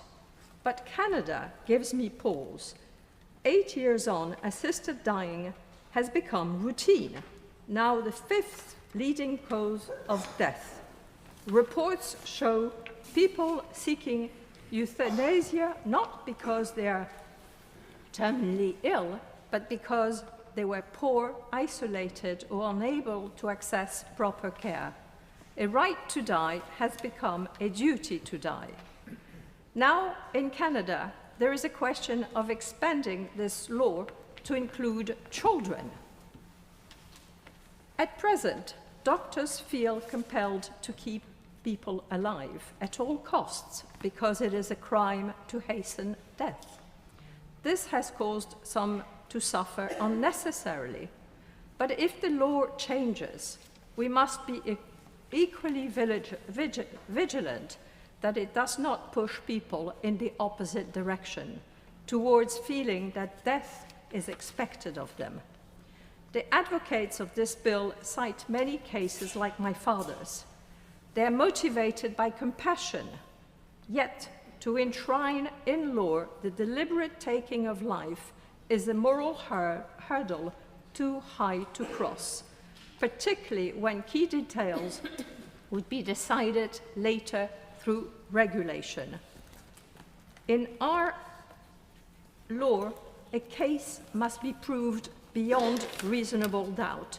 Here, my lords, for me, that doubt remains, and it is too great to ignore.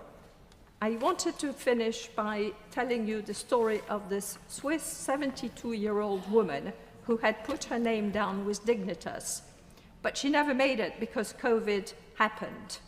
So she did not die. Soon, a neighbor moved in, she met him, liked him, they fell in love, and they married. I'm not going to try and match that story. All I would say is that this has been a brilliant debate on an extremely controversial subject. Some people have opposed the bill on principled grounds. The first point I want to make is that in practice, a number of the areas of principle, and I agree on that point with Lord Panic, the Rubicons on the principle have already been crossed, and I want to mention two.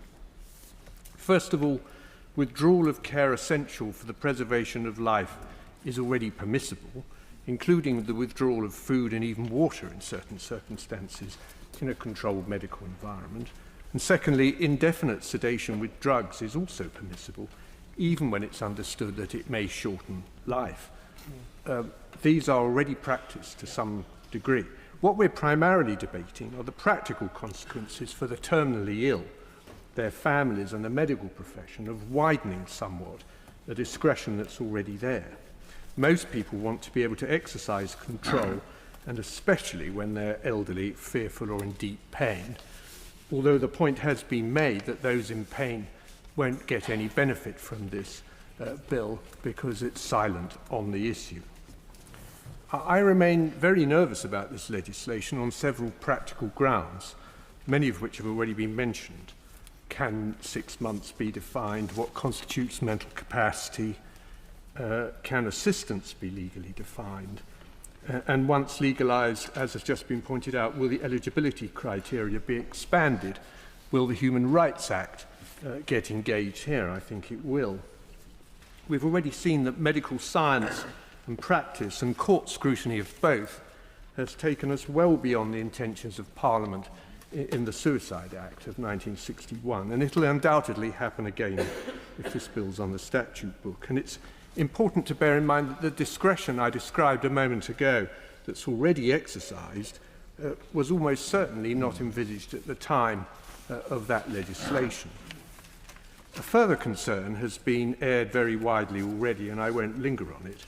Some people may feel pressured into taking decisions at the end of their lives which don't reflect their true wishes.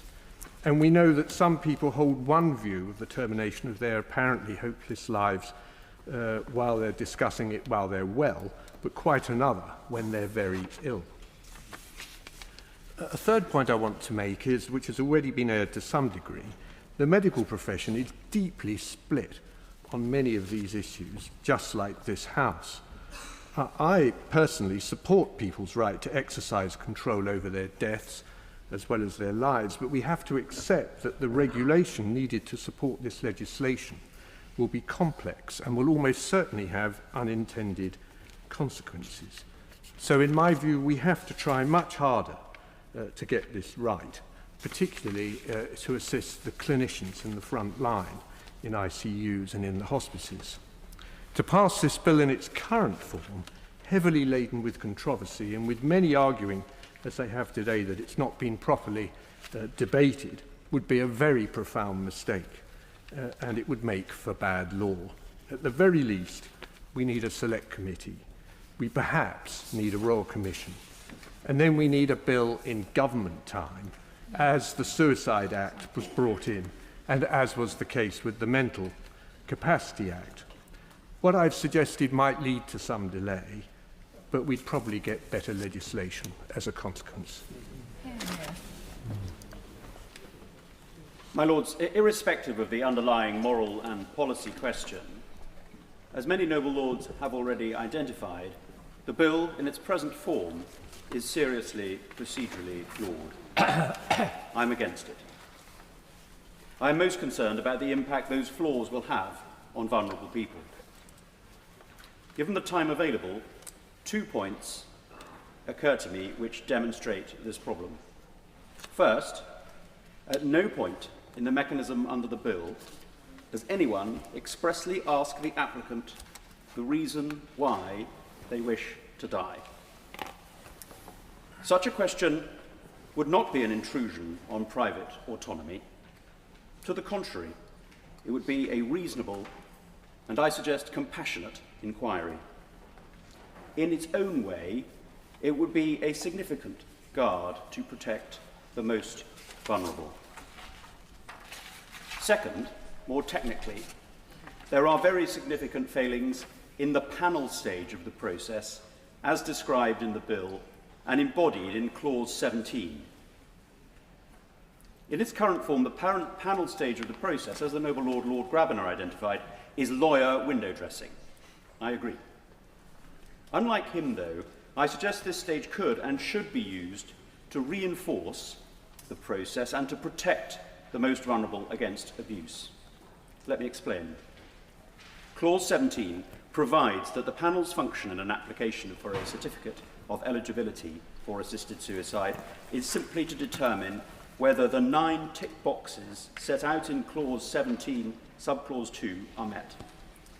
To do so, the panel, who are described in Schedule 2 as comprising a lawyer, a psychiatrist and a social worker, must hear from the coordinating doctor, the applicant, and they may hear from anyone else. Subsection 7 then requires that the panel must grant a certificate if they've satisfied that the 9 boxes in subsection 2 are met. My Lords, this is a quasi-tribunal process in which the tribunal is bereft of any appropriate powers. Frankly, even a parking adjudicator has more evidential power than these panels. In the past few months, this government has given more enforceable rights to employees and tenants, to mention 2 bills which have recently passed through your Lordship's House, the Employment Rights Bill and the Renters Reform Bill, than to those who seek assistance to die under this bill. How is that so? because those other pieces of legislation, employment legislation and landlord and tenant legislation, go before a court or tribunal with evidential powers to look into the matter before them. The panel in this bill is toothless. The panel has no power to require evidence to protect vulnerable people, no power to summons witnesses or experts, no power to order the disclosure of documents, no powers of compulsion at all. Indeed, the panel would have no power even to see an applicant's will or to summons witnesses to explain the relationships in the application before them. There is no logical reason, my lords, why applying for assistance to die should have their request for a certificate of eligibility to be scrutinised by a body with fewer powers to compel evidence and make decisions than a person would have had if they had brought an employment claim or a landlord and tenant claim, or indeed a road traffic matter. At the very least, this bill should explicitly provide that part of the statutory role of the panel should be to investigate motivation and possible coercion. And the panel should have the powers of any other tribunal in performing that task. I would like to thank all those who kindly wrote to me and sent emails, both from members of the public, religious organisations, religious leaders, and many people in the medical profession. There is no greater responsibility than how we treat those at the end of their life. The vulnerably ill, the elderly, the dying, my lords, and that is precisely why this bill troubles me so deeply. Let me begin by addressing something fundamental, language. Entrepreneurs are dangerous. They are designed to conceal what is actually happening. Why is this called, by its supporters, an assisted dying bill? It is nothing of the sort, my lords. Assistance sounds good. Dying is a natural process, which comes to us all. Pain relief, emotional support, these are vital and uncontroversial. My lords, this bill is not about that. It is about assisted suicide, and that is altogether a different matter. I understand why some see this as a matter of choice, but they cannot ignore the context in which that choice is made. When someone is terminally ill, frightened, exhausted, and overwhelmed, my lords, they're at their most vulnerable. And it is precisely at that moment that this bill proposes to offer them a legal means to end their life. And that is aided by others, approved by our institutions, and normalised by law. An individual who takes their own life alone does so out of desperation, but a combined operation involving doctors, lawyers, family, and the state is something entirely different. Those who support the process may act with the best of intentions, but motivations are not always pure. My lords, it is rarely simple, and even when they are, the risk of coercion remains real. I don't believe that we can eliminate that risk, and that this bill certainly does not do enough to do so. Once we create a legal route to assisted suicide, how can we ever be sure that a patient's choice is not shaped, even subtly, by pressure, manipulation, guilt, or simply the sense of being a burden? This is why this raises another concern, the undermining of palliative care. Palliative care is so important. Instead of extending choice, I fear we're quietly narrowing it. And not everyone has access to high-quality end-of-life care. Not everyone is given the full range of pain management, hospice support, and spiritual care, or even the time to prepare for a dignified death. But rather than committing to universal, excellent palliative services, this bill offers another option, to end life earlier. This is not a service to people, but to end their lives. It is an abdication of responsibility to provide excellent services to those in need. My lord, some will say this is about autonomy, but this is not true autonomy, cannot exist without full support to live. We have seen in other countries that what begins as a narrow exception can widen. In Canada, eligibility has always expanded beyond terminal illness to include chronic illnesses or disabilities. And finally, we must listen to the voices of those most at risk. Many disabled people, organisations, oppose this bill. My lords, they do not because they fear death, but because they fear that society too often assumes that their lives are not worth living. My lords, it is, if we were to compensate society, we must replicate this path. We must invest instead in palliative care, emotional support, hospice services, and the time and presence to walk with people to the very end. In particular, people should be able to be looked after at home. We owe our dying not the offer of an early death, but the assurance that they're valued, supported, and loved until the very last moment. This bill cannot promise that, and so with deep respect to all those who have spoken on both sides, I cannot support it. My Lords, I believe in choice and personal autonomy. But if this bill is passed, it will change how we treat each other as humans, and not for the better. Hard cases make bad law. And this bill is defective in too many respects. I say this despite the imperfect state of the current law. The reports of the delegated powers and constitution committees cannot be brushed aside. The bill is at once long but incomplete. There is insufficient detail or principle evident for proper scrutiny of the important powers to be delegated. We should, for example, have had draft regulations regarding the coordinating doctors. They are to have a central role and will make the most important assessments, namely whether the person seeking assistance has sufficient mental capacity, has a clear and settled and informed wish to end their own life, and seeks assistance voluntarily, without coercion or pressure from another. How will this be done? From what knowledge base? My noble friend Lord Murray has explained that. How will the panel then test the process? How long will the panel devote? How will it be resourced? So that it is not, and it must not be, a tick-box exercise. We all know subtle family pressures are real. Until now, doctors have been obliged to protect against suicide. This bill goes against that. Death by poison is not treatment. It brings huge ethical challenges and changes for doctors. Next, what sort of people will be the independent advocates? With what skills? How will the vulnerable be identified?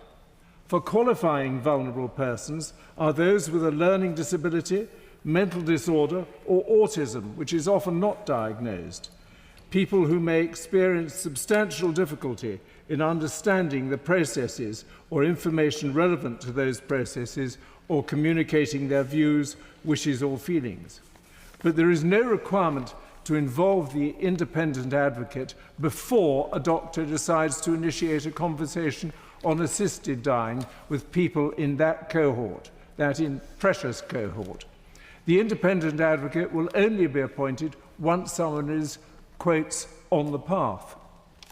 Who with what resources will consider family coercion, subtle family coercion, or just the old person who thinks, I'm probably a bit of a burden? I'm aware of the head of safeguarding in a London hospital who has recently said that that person already has issues with families who want to clear the decks. The noble Lord Grabiner, has explained all that. The overloaded NHS is not always safe. Remember the Bristol Children's Hospital. Remember the South Staffordshire hospital scandals. My chambers was involved in dealing with the aftermath of all those and many other medical disasters. Mistakes happen. Practitioners, I'm afraid, are known to change the notes after the event. I've had personal experience of that in matters in which I've been involved. How will we know if the system is working properly? Cover-ups will happen, and we are not to have coronial inquests. Why on earth not? Giving responsibility to the NHS will create a stark financial conflict. It will likely damage the delivery of palliative care. The noble Lord Stevens has addressed that in detail. Palliative care should be our focus. This bill cannot be put into acceptable shape. We should be left with a national death service, and a poor one at that. We should have had a Royal Commission and proper legislation. Yeah. Well done. Thank you. Received, acknowledged many emails and letters. What surprised me is that the vast majority expressed deep reservations and anxieties. I wish to record my appreciation and thanks to all who've been in touch with me. It affected my own thinking. The wish to help is understandable, but difficulties mount as attempts to ring-fence from all others those who might be allowed to choose assisted suicide. Is the Mental Capacity Act a sufficient safeguard to determining sentience when dealing with this life or death decision? Its thrust is to determine whether the individual lacks degrees of capacity, rather than they have the extra strength and steadfastness of capacity to decide on life or death. With every good intention, this bill attempts to define the ring fence, but gaps in the fence exist, such as so accurately assessing life remaining with or without treatments. It sidesteps probabilities of more successful treatment. Others are overlooked. Take a soldier, almost fatally burnt, wounded, or CBRN poisoned, fighting for his country, with no more than a 6-month prognosis to live. Does not such a case equate to, even Trump, a peacetime terminal illness? What then of the military covenant? Ignored, my lords. Ignored. That's just shameful. The subject worth debating is not solely about an adult seeking an earlier death, but about the friends and families and others who know the individual. Whilst the legislation addresses the former, the views, feelings, behaviour of the latter cannot be ignored. Even a 59-page bill with over 50 clauses, 3 schedules and ministerial regulations to come may not be foolproof against any venal behaviour. Presumably for devolved reasons, this bill covers only England and Wales. Were it a government bill, would it be restricted thus geographically? The idea that a dignitas equivalent might be arranged in one part of UK for the use by another is abhorrent. My lords, we do not control the time of the first breath in our life. Society places special value on the right to live. Since the abolition of the death penalty, should it be approved by law to time one's last living breath? My lords, whilst not wishing to set aside all feelings of sympathy, this bill is flawed. As such, it is not worthy of enactment. This bill invites us to cross into, in my view, completely new and dangerous territory. And whilst it's been argued that we already in the law allow for intervention, we would be permitting for the first time a policy and a widespread practice of ending of life by medical means. This is a fundamental alteration in how we understand the purpose of medicine, the duty of the state, and the value that we place on life itself. It's not the natural course of dying with support, but the deliberate intervention to end life. If Parliament is to legislate on such a grave matter, the language we should use should be transparent and precise, so that the public understand fully what's at stake. And it is assisted suicide, and we should call it for what it is. Human life carries dignity and meaning in every stage and circumstance, and that worth isn't reduced by age, or illness, or disability. When people fear pain, we must provide support for better relief. When they fear loneliness, we must ensure companionship and support. When they fear neglect, we should guarantee care. The solution to suffering is not to make death one of the prescribed remedies. A number of issues have come up time and time again, and it's right to emphasise them because they're at the heart of the concerns that people have. And people have written on many, many issues, and I thank people for being in contact with me also. A central safeguard is said to be the requirement of the 6-month prognosis, and we have heard about clinical prediction of life expectancy, oftentimes being totally unreliable. It's an estimate, not a certainty. Doctors themselves acknowledge that such judgments can be mistaken. And if a person's eligibility rests on a calculation that is inherently fragile, then the foundation of the safeguard is insecure.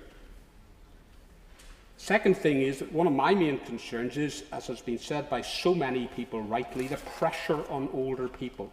Even where explicit coercion is absent, people will feel that they should choose an earlier death to relieve others of responsibility or to reduce demands on family or care systems. And evidence from abroad shows that individuals frequently cite such considerations in their decisions. There will be a new and silent expectation on those who already feel vulnerable. And then we're told that this legislation is narrow in scope. But again, experience, and many noble lords have referred to this, indicates that once the principle of assisted suicide is accepted, criteria will broaden through later legislation, through judicial rulings, or through medical practice shifts. And even if the bill begins with limits, there's absolutely no guarantee that those limits will remain firm over time. And regarding the safeguards that were outlined so fully by Lord Faulkner in his introduction, some of the most significant checks that we were told about have been revised as the bill progressed in the other place. Oversight has moved from established judicial processes to new administrative structures. Definitions have altered. Clarity has been reduced. There's much vagueness, too much power given to the government through delegated legislation to make regulations. If protections appear less certain even before the bill reaches the statute book, what confidence can we have in their long-term durability? My Lords, we must have regard to what should be our priorities. Across the United Kingdom, access to specialist end-of-life care remains extremely patchy. There was a conference in Belfast just yesterday on palliative care, which illustrated the many deficiencies in Northern Ireland. Too many families still face inadequate pain management and insufficient support. And before contemplating a law that allows doctors to hasten death in a widespread way, our first responsibility is to guarantee that everyone can receive comprehensive palliative care of the highest standard. That's where compassion and justice should direct us. My Lords, no one who has listened to this debate can fail to understand that everyone has compassion that is spoken in this debate, but compassion must be joined with caution. Even those who agree with the principle of assisted dying or assisted suicide must acknowledge that this bill is grossly deficient even for that purpose. I rise to speak against this bill and in support of the amendment, Lord Forsyth's amendment, put forward by Lord Carlile of Bayeux. I speak as a former World Health Organization ambassador for Africa and the Middle East and as chair of the Amar International Charitable Foundation. And the mandate of the Amar Foundation is health for all, as is the WHO mandate, and education for all, as is UNESCO's mandate. And in that capacity, with outstanding board and uniquely committed professionals, we have built in the last 35 years 90 to 100 primary health centres, several small hospitals, and we have delivered healthcare to 50 million medical consultations to 50 million people in greatest need. This has taken over 40 years, and in conflict countries, in Afghanistan, in Iraq, in Iran, in Lebanon, and in Romania, Ukraine, and in Pakistan and Kashmir. These are all local medical staff. There has been no linguistic misunderstanding of what I am going to report. Working to WHO standards and to UNESCO standards for the poorest of the poor in these conflict zones before, during, and after their wars. And I have to report to the noble lords, not one single patient during that long time has asked for death. Every patient has asked for life, for understanding, for compassion for their suffering, but also potentially for a future for themselves.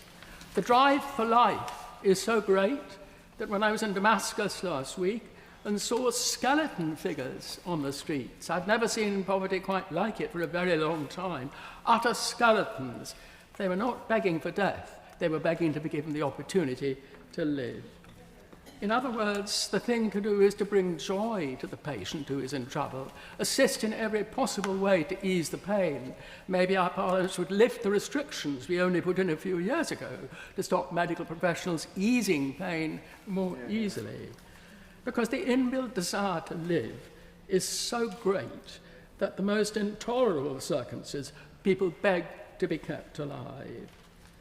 The World Health Organization, of course, admits that the National Health Service is not yet perfect. For example, it has never really focused on preventative medicine, which is the key to success in the modern world. But this bill destroys even that opportunity, because it will take resources away, and worse than that, it will divert from the primary purpose of the World Health Organization, which is to provide health and life for all. You can't do both in any organization. Those of us who've chaired companies, businesses, and institutions, you know you have to have a single mission statement. You don't have a mission statement that tell you to turn right one minute and left the next. I recall very well as a child a wonderful example of this, which all of you may remember. A tremendous animal which had a head at both ends. It was called the Push Me, Pull You. And may I say, who looked after and owned the Push Me, Pull You? Dr. Dolittle. And that is what will happen if we bring this dreadful bill before the House any further. Humans are very imperfect creatures. You look yesterday at the Utah Valley, wonderful university I spoke at very recently, where poor Charlie Kirk was slaughtered. Immediately, people said, well, what he said, he deserved to be killed. Indeed, I don't wish to paraphrase it so precisely, because the incoming head of the Oxford Union said something very like that, as did some of the local journalists. Absolutely appalling. We are not perfect people. This bill gives the opportunity for maximum damage for a huge number of individuals. My Lord, what a pleasure and privilege to follow the noble lady Baroness Nicholson of Winterbourne. In light of the impassioned contribution in this chamber already, I wish to speak as a mother and a daughter, and as someone who has worked professionally in suicide prevention. And I speak with a heavy heart in acknowledging the hundreds of letters who have spoken of their pain and suffering in support and in opposition to the bill. My beautiful, intelligent 46-year-old son and equally magnificent 85-year-old mother lives with various difficulties, disabilities, with my mother encountering numerous hospital appointments. They have both taught me more about joy, courage, and resilience than I could ever have imagined. And to my horror, they have on several occasions been offered no resuscitation during routine medical treatment. My Lord, state action as this for common good may raise fundamental consequences unattended in this bill. It is lived experience, and in fact, that during COVID, people like my son, disabled, elderly, like my mother, many of minority heritage died in disproportionate number, often with no resuscitation orders in place on their records without their consent. So it is not a surprise if alarm bell rings fear, as Noble Lord Reeds referred earlier. This is not fear-mongering on my part, my lords. It is documented disparity, and this bill, however well-intentioned, sends a powerful message that in the future, if they're seriously ill, they will be offered suicide deaths as compassionate choice. I do not feel confident that this bill provides safeguarding in wider practices in real-world promise in this chamber by my noble and learned friend, Lord Faulkner. This is not hypothetical concern in jurisdiction mentioned, where assisted suicide in Canada, Belgium, and elsewhere, the cliff edge is real. Within a narrowly designed legislation as this one, theirs have expanded rapidly to include people with chronic mental illness as a matter of choice. People choosing death not because of physical agony, but because they're distressed with their basic social condition, healthcare, and other state provisions. My Lord, such reality may be added pressure on those who may already be vulnerable and poorest in our society as a cloak of choice and relief. Many suggest to me that this is an absolute abandonment of every principle our society value as fundamental basic rights, a choice to live in dignity and care. Supporters of this bill say this is about autonomy, but choice only exists where there is parity of palliative care. Sadly, that is not the case for many elderlies and the disabled. Many already feel a burden when community care, mental health support, and other accessible services remain chronically underfunded and out of their reach. My Lord, I'm all too aware of the agony and suffering. I do not dismiss grief or their human desires to control how they wish to die, but we cannot make laws built on the basis on those who are able to decide to access influence at the highest level, including bringing this matter to our Parliament, which is an appearance, at least, that we may be overlooking future rights of the most vulnerable in our societies. This proposal is presented as a panacea of state care, but today's compassion risks becoming tomorrow's coercion, especially as health and welfare services continue to feel deep constraint. If this bill passes, how long before my son or my mother, softly and subtly made to feel that perhaps it's time, as the cost rises of their care, however full of love, could and should be ended, dressed as in mercy. My Lords, our duties to protect will fundamentally be compromised if this bill, as it builds, sees the deep seeds of deep consequences. It will send a powerful message that majority silent opinions no longer count, and instead Parliament can be persuaded to legislate over life and death by influential advocacy, that which many voices, millions of voices in our country have no access to pathways. Thank you for your patience. My Lords, as we've heard earlier, this past Wednesday was World Suicide Prevention Day. Suicide is always a tragedy, and its effects are profoundly felt by whole communities as well as the immediate family. As legislators, I believe we have a responsibility to affirm every life as having inherent and equal value, regardless of age, health, disability or circumstances, and I believe we need to seek to prevent suicide, not to facilitate it. We have a national strategy for reducing the number of lives lost to suicide, but sadly the suicide rate in this country is the highest it's been in over 2 decades. So it's almost unfathomable that in the very week we should be shining a light on suicide prevention, we are considering amending the 1961 Suicide Act in Clause 32 of this bill to make it legal for the state to give drugs to people to hasten the end of their own lives. Proponents of this bill have tried to argue that legalising assisted dying will somehow reduce the number of unassisted suicides, but there is robust evidence to suggest that it has the opposite effect. Backers of assisted suicide in the Australian state of Victoria claimed it would prevent 50 suicides each year of terminally ill people.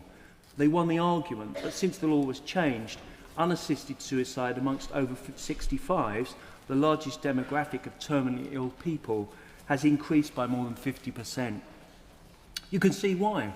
If the state tells the sick and elderly that suicide is a valid way out, some of those who don't qualify under the terms of the legislation will still feel that they should take that same way out, because you've normalised it.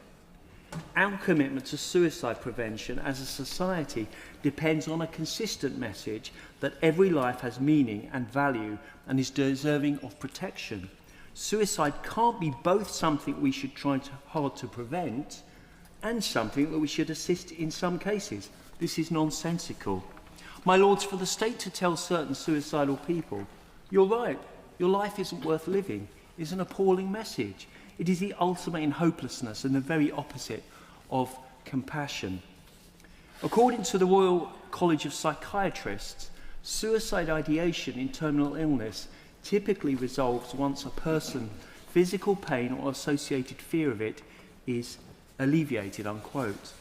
But this bill ignores our duty of care to these people.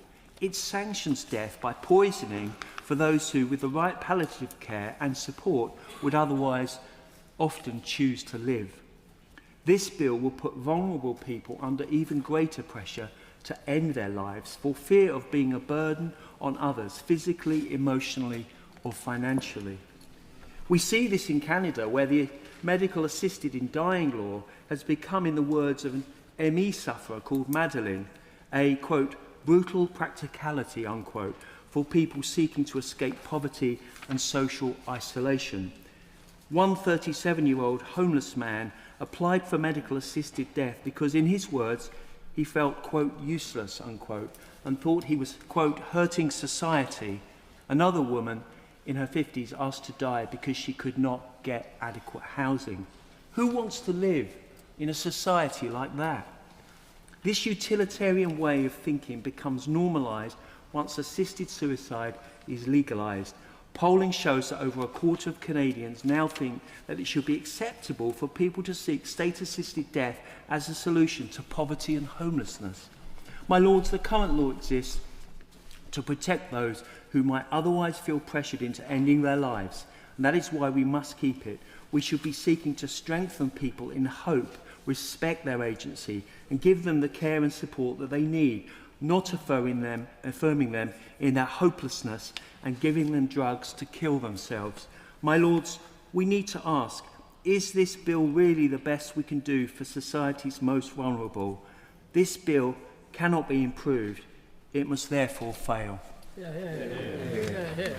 My lords, I rise far into a frequently heartrending debate, so much about agonising death, and so many speeches that deserve to be noted, particularly that of the noble Lord Forsyth about his father's death and his own reflections on it. I speak in a unique position, even as Speaker number 85, for the policy of the Green Party of England and Wales is to legally provide, with all of the appropriate safeguards, provision for assisted dying. But that does not in any way tie my hands, for the Green Party does not whip, so every vote is a conscience vote. That policy position was extensively debated in the party, and we heard a great many concerns from disabled people from global majority communities, from people who fear they are discriminated against and badly treated in our current medical system, and fear discrimination here too. We heard that, as I heard fears from learning disabled people at an event I hosted earlier this month. But as the noble Lord Faulkner said, the safeguards built into this bill means they are more protected in this than they are in other areas of healthcare. Imposing those protections right across our health service should certainly be a priority, as should be fully publicly funded quality palliative care. And polling evidence shows that disabled people overall want the same rights as the rest of us when terminally ill. To lay it out plainly, one of the chief reasons I will support this bill is that we already have assisted dying available to people in Britain. But only some people, those who have the financial wherewithal, the confidence to navigate foreign systems and travel, and the remaining health and capacity to get to Dignitas in Switzerland. That is a profound inequality that leaves some dying in the many harrowing conditions of which we have heard today. And we've heard it also means that people die alone without their loved ones even knowing of their final choice for fear of the legal repercussions for those they leave behind, and dying sooner than they might otherwise because they fear being too ill to travel. Now, I oppose the amendment from the noble Lady Baroness Berger, which I'm afraid can only be regarded as a wrecking amendment, setting an impossible timetable for the bill, as the noble Lord Faulkner explained. I'm not so sure about the obviously constructively intended amendment from the noble Lord Forsyth. I will listen to further arguments on that. But in addressing both of those, I do want to make the point that in progressing to make a new law, particularly a law of conscience such as this, as with the laws on access to abortion and the rights of LGBTIQA+ people, Debate does not only happen in Parliament. As the noble Lord Faulkner sets out, this bill has already received far more parliamentary attention than many government bills.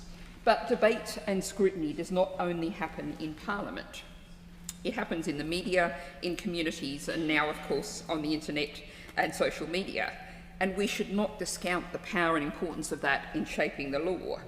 And the level of correspondence that I and many other noble lords have received about this bill, for me, many hundreds of contacts, the balance of which reflect the views of the public in the polls.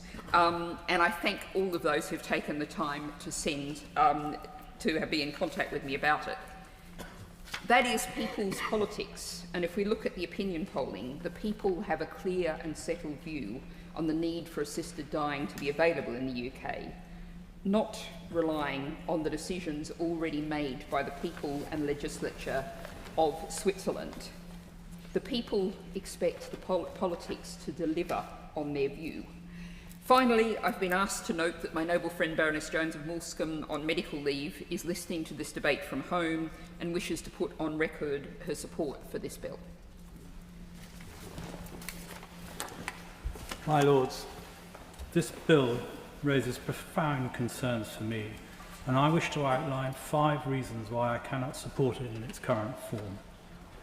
First, while many of us have faced the death of loved ones, in my case, have witnessed the extraordinary comfort that high-quality palliative care can offer, both to patients and their families, this level of care is not universally available, as we've heard. I consider myself extremely fortunate. Far too many people, due to underfunding and limited access, are denied this vital support at the end of life. When individuals are left without proper access to proper palliative care, they may begin to see assisted dying not as a choice, but as the only escape from suffering. My second concern is as people grow older, many lose confidence and become vulnerable. This leads them to being susceptible to subtle pressures that can arise from well-meaning family members and friends. More troubling still is the potential for overt coercion, where someone may be made to feel a burden or believe their life no longer holds value and thus opt for a path they do not truly want. How and by whom is this being evaluated? Third, even with the strictest safeguards, we must learn from the experience of other countries. In places like Canada and the Netherlands, as we've previously heard, we've seen a gradual expansion of the eligibility criteria far beyond the original intent.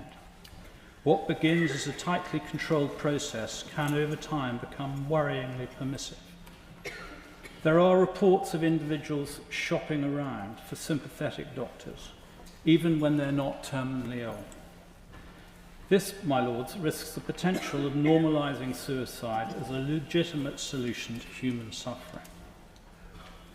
Fourthly, I'm deeply concerned about the position in which this bill places medical professionals. While I acknowledge that some doctors believe that helping a patient to die peacefully is, in certain circumstances, an act of compassion, there is a stark difference between that and actively participating in determining who qualifies to die.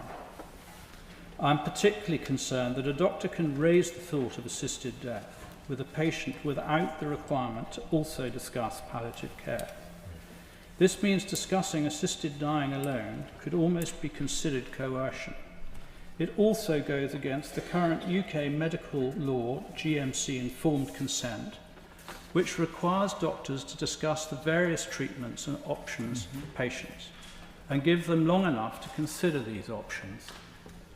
This is ethically very problematic and challenges the very foundations of the medical profession, which is grounded in the preservation of life.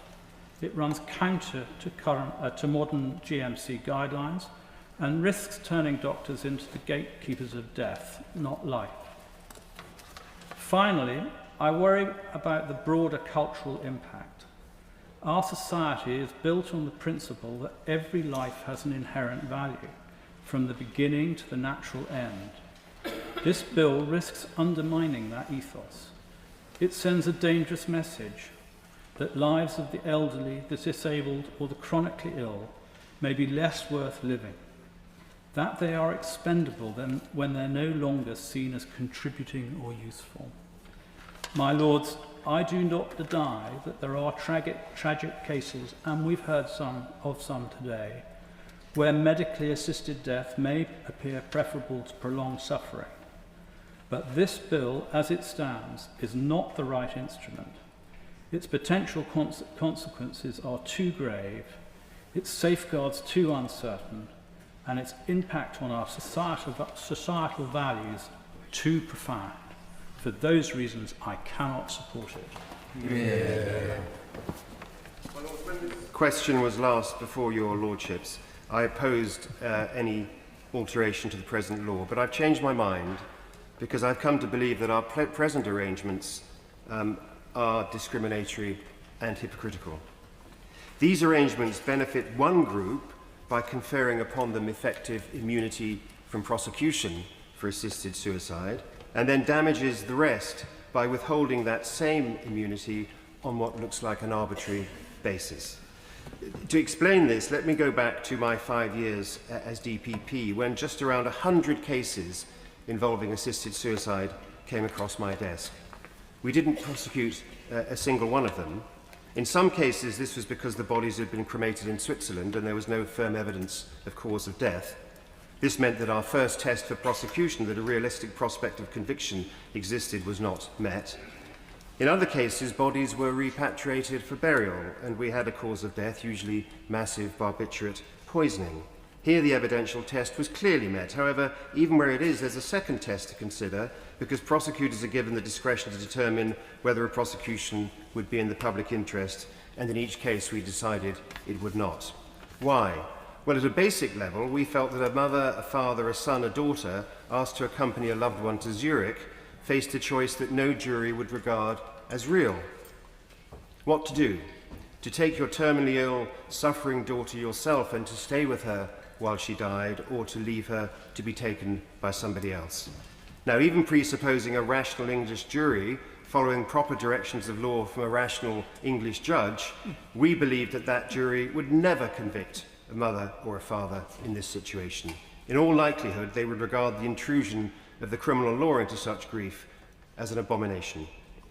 Since my time, my successors have invariably followed this reasoning, except in cases of exploitation or other venality, which never were present in cases I considered. Indeed, my immediate successor, Sir Keir Starmer, was even required by the then Judicial Committee of your Lordship's House in its last judgment before becoming the United Kingdom Supreme Court to publish guidance on the factors that prosecutors would consider in determining where the public interest lay in assisted suicide cases. Like me, Sir Keir had resisted this step on the grounds that it would constitute the DPP issuing guidance to the public on how to break the law and get away with it.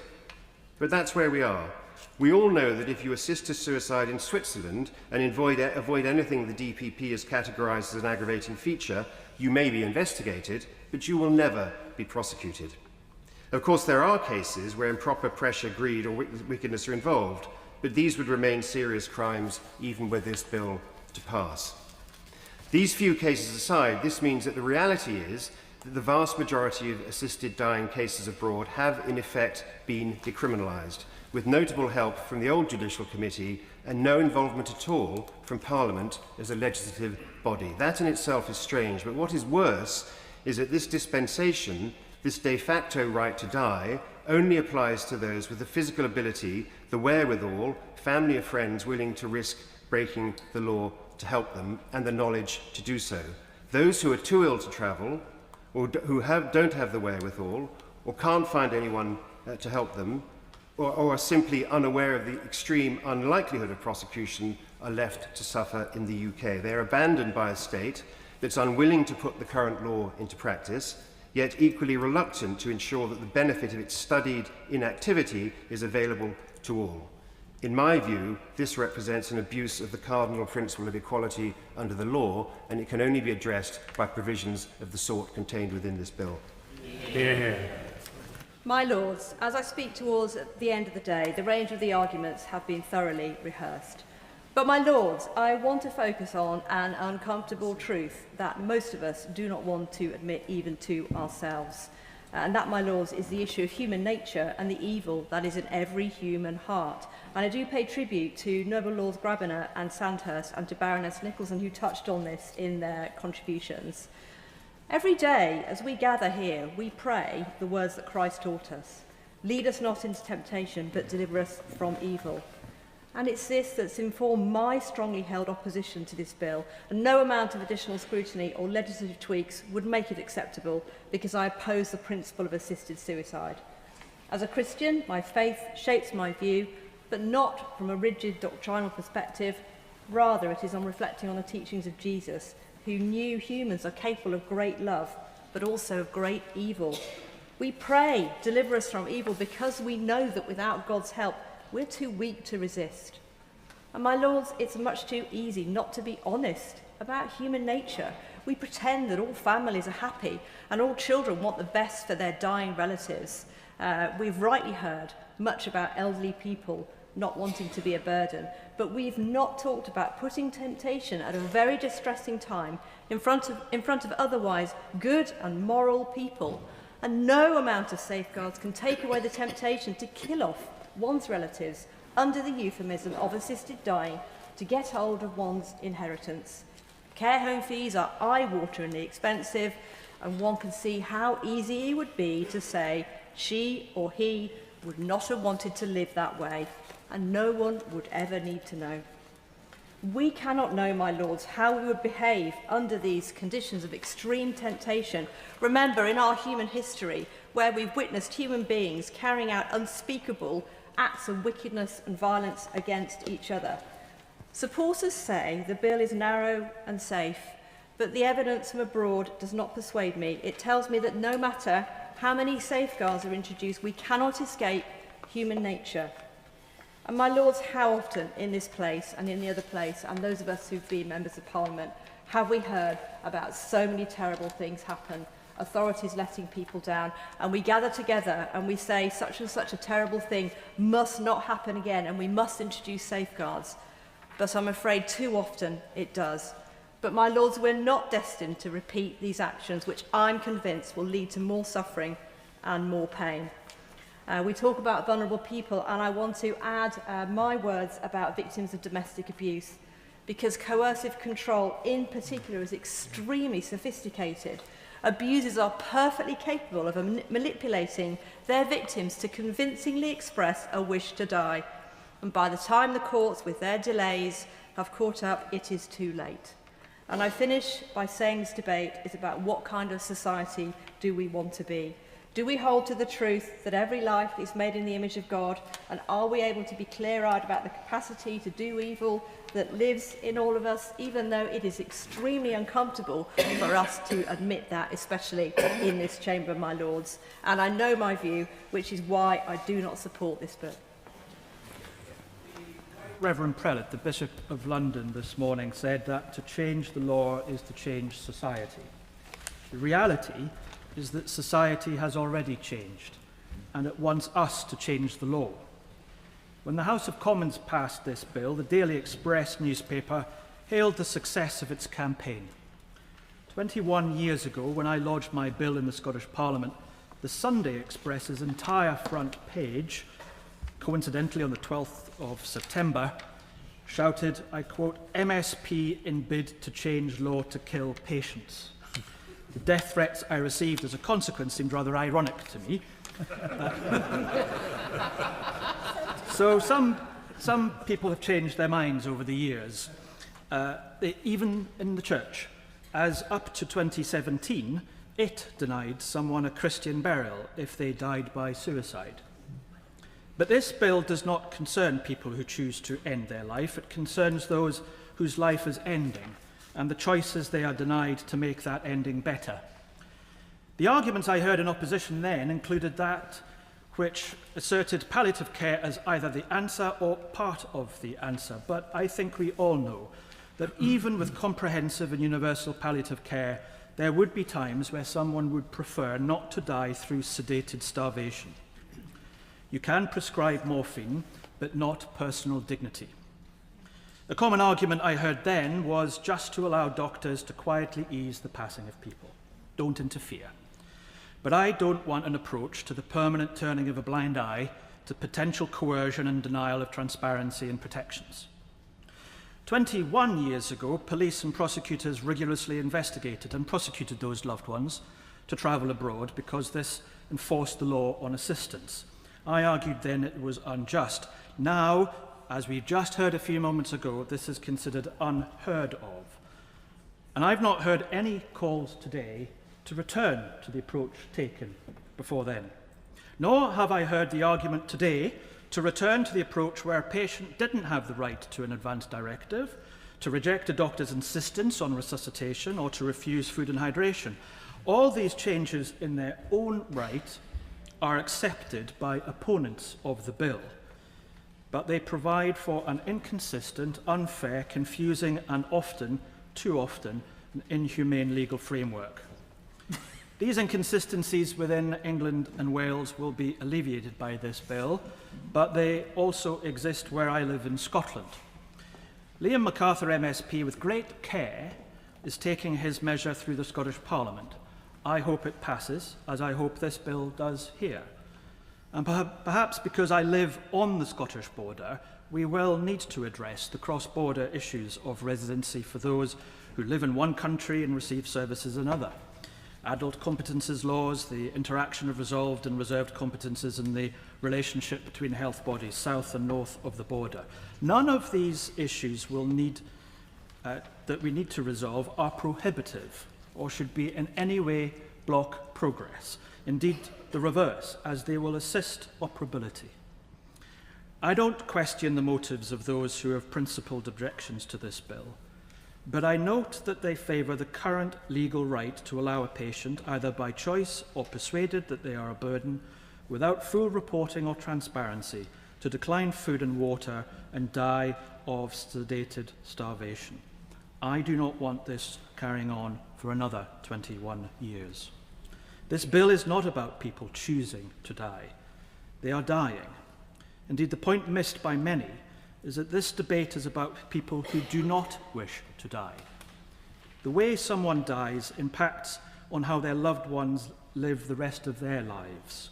A better final few days with dignity, love and care means loved ones remembers their life lived and less so how it ended. Yeah. My Lords, I wish to raise two concerns with this bill. The bill seeks to prevent coercion, but, my Lords, that is a high bar. My concern is with undue influence. As with many others who have been elected, I came across many elderly, vulnerable and lonely residents. Often they lacked the support that they should have had and they needed. Yet they voiced concern that they were a burden to their family, to their friends and to society. Now, I combine this with the risk of undue influence being brought to bear. One of my earliest experiences as a counsellor was an elderly lady who went into hospital for a major operation. She had few relatives and gave one of the few relatives she had left, she gave a power of attorney. Now, the operation was successful, yet the relative put her into a care home and sought to sell her home. Fortunately, she had good friends who managed to nullify the power of attorney and she returned home. Now, this may be an extreme case, but it demonstrates the risks, and I have other lesser examples of relatives seeking to gain their inheritance sooner. The second concern is the role of the NHS. The NHS is a large and complex organisation. It already has a great deal of difficulties in delivering its current roles. From a personal perspective, I have had several family members being treated for cancer, and despite many good staff, all too often it felt like they were being treated as a unit and not an individual. And in the case of my mother, palliative care was only available eventually. And I know that both Noble Lords Bethel and Noble Lord Stevens have raised the issue of the capacity of the NHS to do this bill. Now, the NHS's whole focus, in my opinion, should be on health and well-being of the individual. It should not have an additional role to kill people. If this bill were to progress, its delivery should be entirely separate to the NHS, and I intend to table such an amendment. My Lords, the strength of feeling on this issue is understandable. Rarely do we get to debate such a truly momentous issue. But in the end, this is a question of personal choice. No one is suggesting that assisted dying should be mandatory, nor even that it should be widely available. In fact, under this bill, few might be eligible to ask for it, let alone choose to take up the option. All this bill would do is make it possible for a dying person to die the death they want. I don't believe it's my right, or the right of any of us in this House, to deny another individual that option.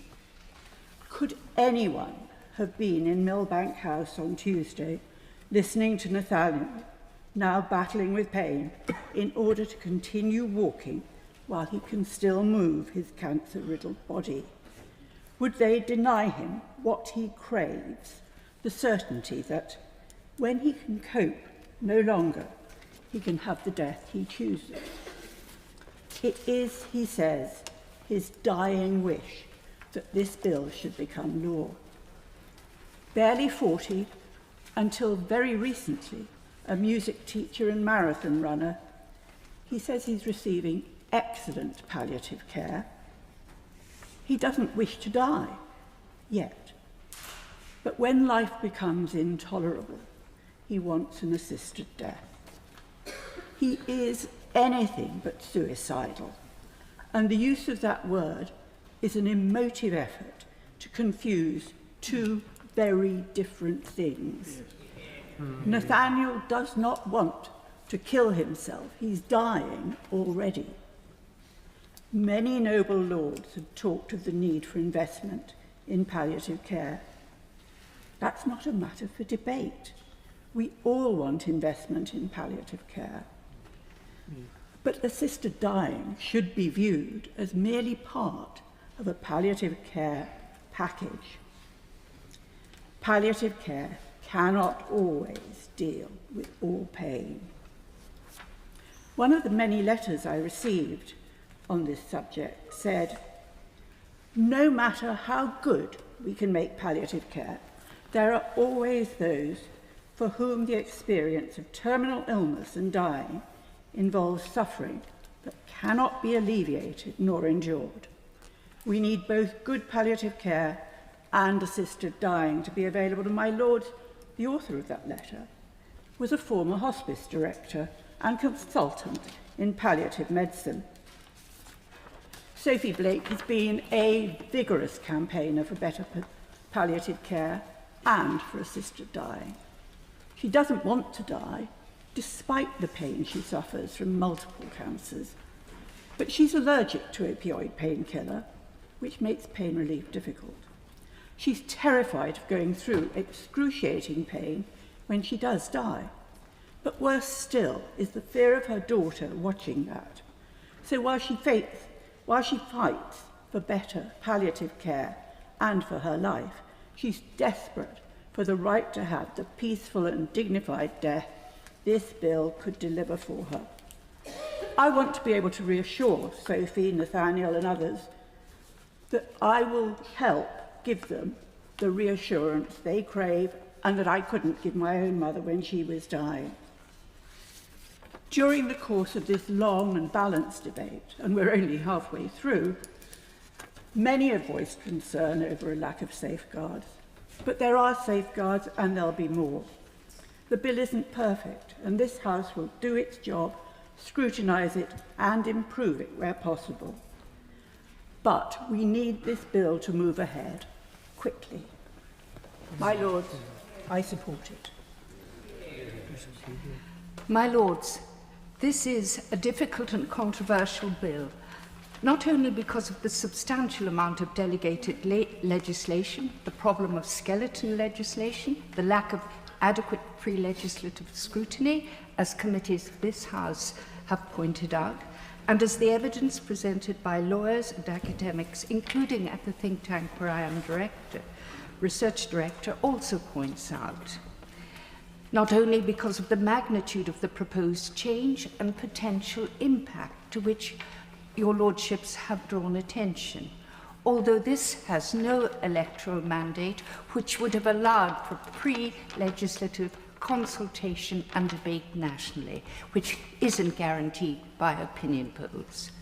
Most important of all, the bill fails to recognise the nature and basis for the law in the fundamental matter of life and death, and that once assisting suicide is allowed, it becomes impossible to detect cases where more than assistance is provided and someone is in effect induced to kill themselves. This is a criminal act. But under this bill, it becomes impossible to police. As the recent chief coroner has pointed out, the bill removes any realistic prospect of an effective inquest. The bill also ignores the moral and religious underpinning of a historic tradition based on the principle that the life of each person is sacred, irrespective of how much or how little value may be put on it by others, or the state, or whether that life has a cost to others. Without such a premise, we risk a descent into barbarism, in which human lives may be done away with as fast as battery chickens, by category, by age, by disability, on account of their mental and psychiatric condition. Indeed, the mask proposed by the dramatic change in the law proposed in this bill, the veneer of strict conditionality and the obligation for the person himself or herself to want to commit suicide and prove consent, reveals an ignorance of the very nature of our society. Society is based on kinship, on interdependency, on networks of support both in the private and the public sphere, and ultimately on trust.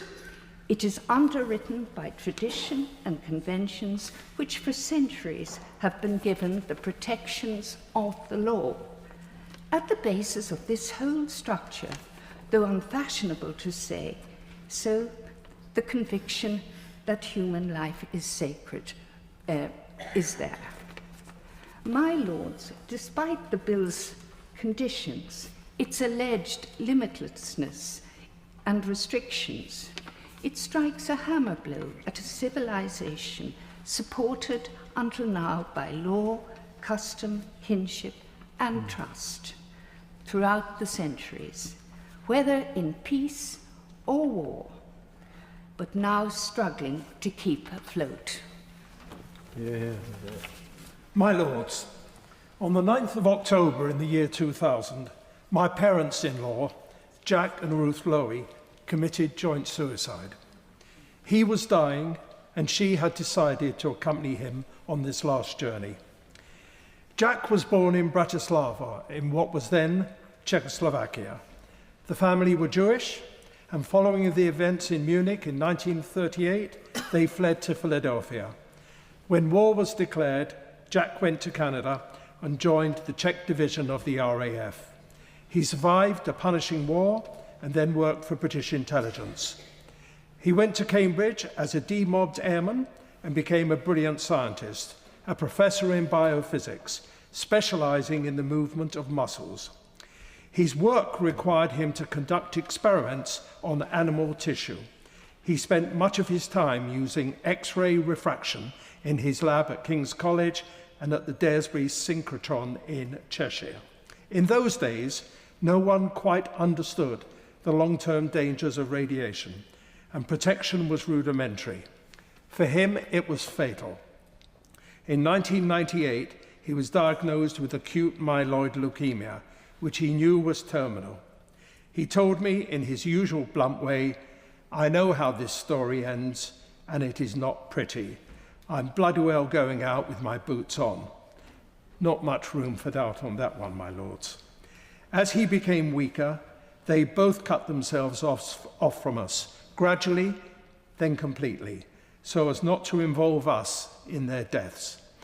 Letters were returned, emails bounced back, and telephone calls went to the answering machine. We were bereft. We had no one to talk to, and to be honest, when we tried, no one believed us. When we said there was a chance that Ruth would commit suicide along with him, people shook their heads in disbelief. My wife in particular sensed that they would carry out their wishes. After all, they were both intelligent people who had carefully thought this through. There was no one to support Jack and no one on hand to help Ruth in what must have been hell for her. The main practical problem for Jack was procuring enough barbiturates to ensure one and then another successful suicide. He found a way.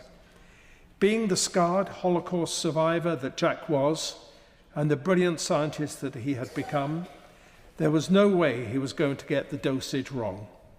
If there had been assisted dying legislation at that time, I am certain that things would have turned out differently. We could have talked about it openly, without the fear of legal consequences. We could have engaged professional help. My lords, I can't be certain about my mother-in-law's motivation to join him, but they both knew that his own suicide at home could well run the risk of her being charged with committing a crime as an accomplice. What I do know is that had this bill been law, then she probably would have chosen life. My family would have been spared a double bereavement that was unnecessarily brutal and psychologically damaging for us all. Not surprisingly, my lords, I support this bill. My lords, it's a great privilege to sit here all day and listen to noble and learned members of this House. The problem is, when you're the penultimate speaker, most of the good ideas and suggestions have already been made. But I would like to pay tribute to my noble friend Baroness May and Baroness Faulkner, Baroness Hunt, and indeed Lord Stevens over his very good point regarding palliative care in England and Wales, all very highly relevant to this debate. My lords, I am concerned about the fundamental shift that this bill will cause for our relationship with the medical profession. As legislators, we owe it to the public, who will be impacted by this bill, to think through all consequences carefully, whether intended or not, and to think about who we will empower to pass legislation. In this bill, if this bill passes, we'll be moving from an NHS where doctors are focused solely on healing to an NHS where, with the conditions of this bill are met, any individual doctor with no specific training can raise ending a terminal ill patient's life with the state's endorsement, no matter how vulnerable the patient. We place a lot of trust in our doctors and healthcare professionals to seek what is best for us, and this bill risks that implication, if not the outright declaration that ending your life early is a suitable course of NHS treatment. The Honourable Member for Sleaford and Hacombe, in the other place, who is an NHS consultant doctor, reflected on this issue about how patients interact with their doctors during report stage debate. As a doctor, I am very aware that the trust that the public places in doctors and the seriousness with which they take what we say, if a doctor gives somebody information about assisted dying, it is quite reasonable for that person to think that the doctor is suggesting that they should take part in that process, or is hinting that their death will be dreadful and trying to be kind if doctors are allowed to say, this is a good process. More people will take it up and would otherwise have wanted to. My lords, I know when I go to the doctors, I am assuming that this doctor before me will be there to help my health and recovery and nothing else. And that should be our experience. Any threat to this kind of relationship between the medical profession and its patients must be rejected. We cannot afford to fundamentally rewire the NHS to the effect that the public will no longer be sure that their recovery is occupying the totality of the doctor's thoughts, or worry that in a cash-strapped NHS trust, somebody is calculating set out an impact assessment that £13,000 could be saved per patient for every 4 months of unused health care for the cost of a £14 prescription. As this bill passes into law and establishes assisted dying as a regulated and approved treatment, something commonplace, we will have to be sure that we not just systems and processes are beyond reproach. Many professionals at all stages on their career will have the opportunity and ability to put patients on the route to an assisted death. This means we will have to have faith in the competence and professionalism of every individual. I have no problem having closely interacted with 3 NHS trusts as a Member of Parliament, saying that some of the most dedicated people in our country work in the NHS, but I would be delusional to pretend that this is universally true. I've seen deeply worrying cases where one bad apple was simply shunted from job to job. As with all institutions, doctors are fallible human beings. Mistakes will be made through exhaustion, misunderstanding, and yes, my lords, in some cases, malice. And yet advocates for this bill would have us reject common experience when the member for Vauxhall and Camberwell raised at report stage that many constituents have grave concerns about the way in which they are treated because they feel they do not have a level of equality within our NHS. The member for Solihull West and Shirley rejected it as rhetoric that engenders a fear around medical profession.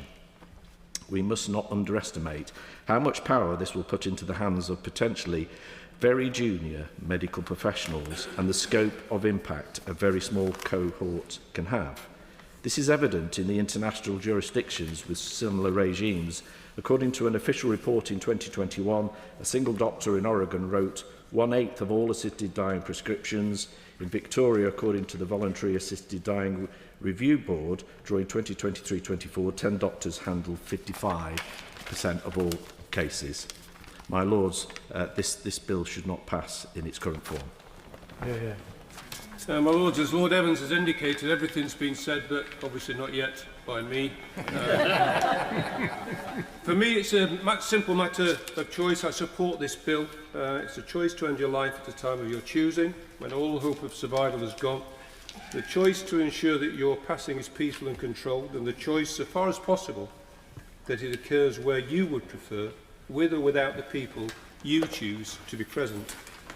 At the moment, people do have that choice, as people have mentioned, to travel to a jurisdiction in which it's legal. But this choice is hampered by conditions. If you wish to travel to Switzerland, then you'll need to be able to afford a ticket. If you're imprisoned, you'll not be able to travel at all. You'll probably need someone to accompany you and help with the arrangements, and those people will need to risk an investigation and prosecution. And it's not whether the prosecution takes place, it's the investigation you're under and the family who are affected for the time that it takes to decide that you haven't committed an offence. And finally, and something that hasn't been mentioned too often, is that you will need to be well enough to travel. And of course, illnesses progress, not always at the rate at which medical people expect. So it can remove that possibility at a time at which you most need it. And so if these 3 conditions aren't met, you're poor, you're alone, or you're already extremely ill, then you do not have that choice. So why do only the rich, the well enough to travel, and those with friends and family have a choice? It can't be right. And even for those fortunate enough to travel, they have to end their life in a foreign place, which is clinical, cold, and anonymous, when they could have been at home, surrounded by the people they love, the animals they probably regard as family, and the home they've enjoyed. Those who oppose this bill say that better palliative care should remove the need for assisted dying, and I don't accept that. I don't accept it because we had too many cases where palliative care did not work. So I agree with Lord Stevens in particular, who said that we should have far more palliative care. There is an irony that while 100,000 people do not have that opportunity, they're probably more in need of this option. And to sit in a room and say to them, well, actually, we can't ease your pain. We might provide more palliative care in the future, but probably 5 to 10 years away, is hardly a conversation I would like to have with the people affected by it. And each one of us might want to imagine we have to have that conversation, because that's the power that we hold in our hands. And for me, it's not for doctors to say what a dignified, pain-free death is. It's for the person who's suffering that trauma. It's for them to decide when enough is enough. It's said that people may be induced or pressurised to go early. Well, I'm afraid the risk of that outcome is already with us. If anybody imagines that no one is being pressurised at home to go early, I think we're naive. But I think this possibility is that someone could intervene, should that be happening against someone's will, and provide an option that provides a better end than someone might be anticipating. People could, of course, take their own life, and I've seen people take their own life when all hope is lost. It's not attractive. They're not in control, and they usually do it in a way that affects many other people. And of course, their family is left with all the uncertainty and pain that that can bring to them when they've not been there or not had the opportunity to make sure that it's a far better end. And I would just mention very briefly, I've heard once or twice today people say that suicide is wrong. I think that's the underpinning of why we used to say that attempted suicide was a criminal offence. I don't think it's wrong. It may not be the best end for anybody, but I understand why people come to that conclusion. It's a very brave decision for those who make it. And I don't think we're right to say that it's a wrong thing.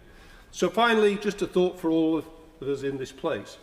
This is a moment when we're told 80% of the population support this bill, and that matches my own polling with people I meet. This is a moment of conscience for us all to vote according to our best judgment. But I don't think that means anyone should try and stop the process of this bill by procedural mischief or interminable debates. If the bill is voted down, that's what democracies do. It's my view very unwise and unfair to prevent the opportunity for this vote. So I support this bill. Now, the time has come to be more humane to the dying, and this bill achieves a humane solution to the most awful problems at the end of our time on earth. My Lords, I beg to move the debate on the second reading is now adjourned until Friday the 19th of September. The question is that the debate be now adjourned. As many as are of that opinion will say content. The contrary not content. The contents have it. My Lords, it's been a long day at the end of a very long week. As we adjourn our proceedings, I'm sure all noble Lords will join with me in thanking the catering staff, the attendants, the clerks, Hansard staff, the broadcasting unit, the police, security staff and the doorkeepers for their excellent support, keeping the House operating and keeping us safe.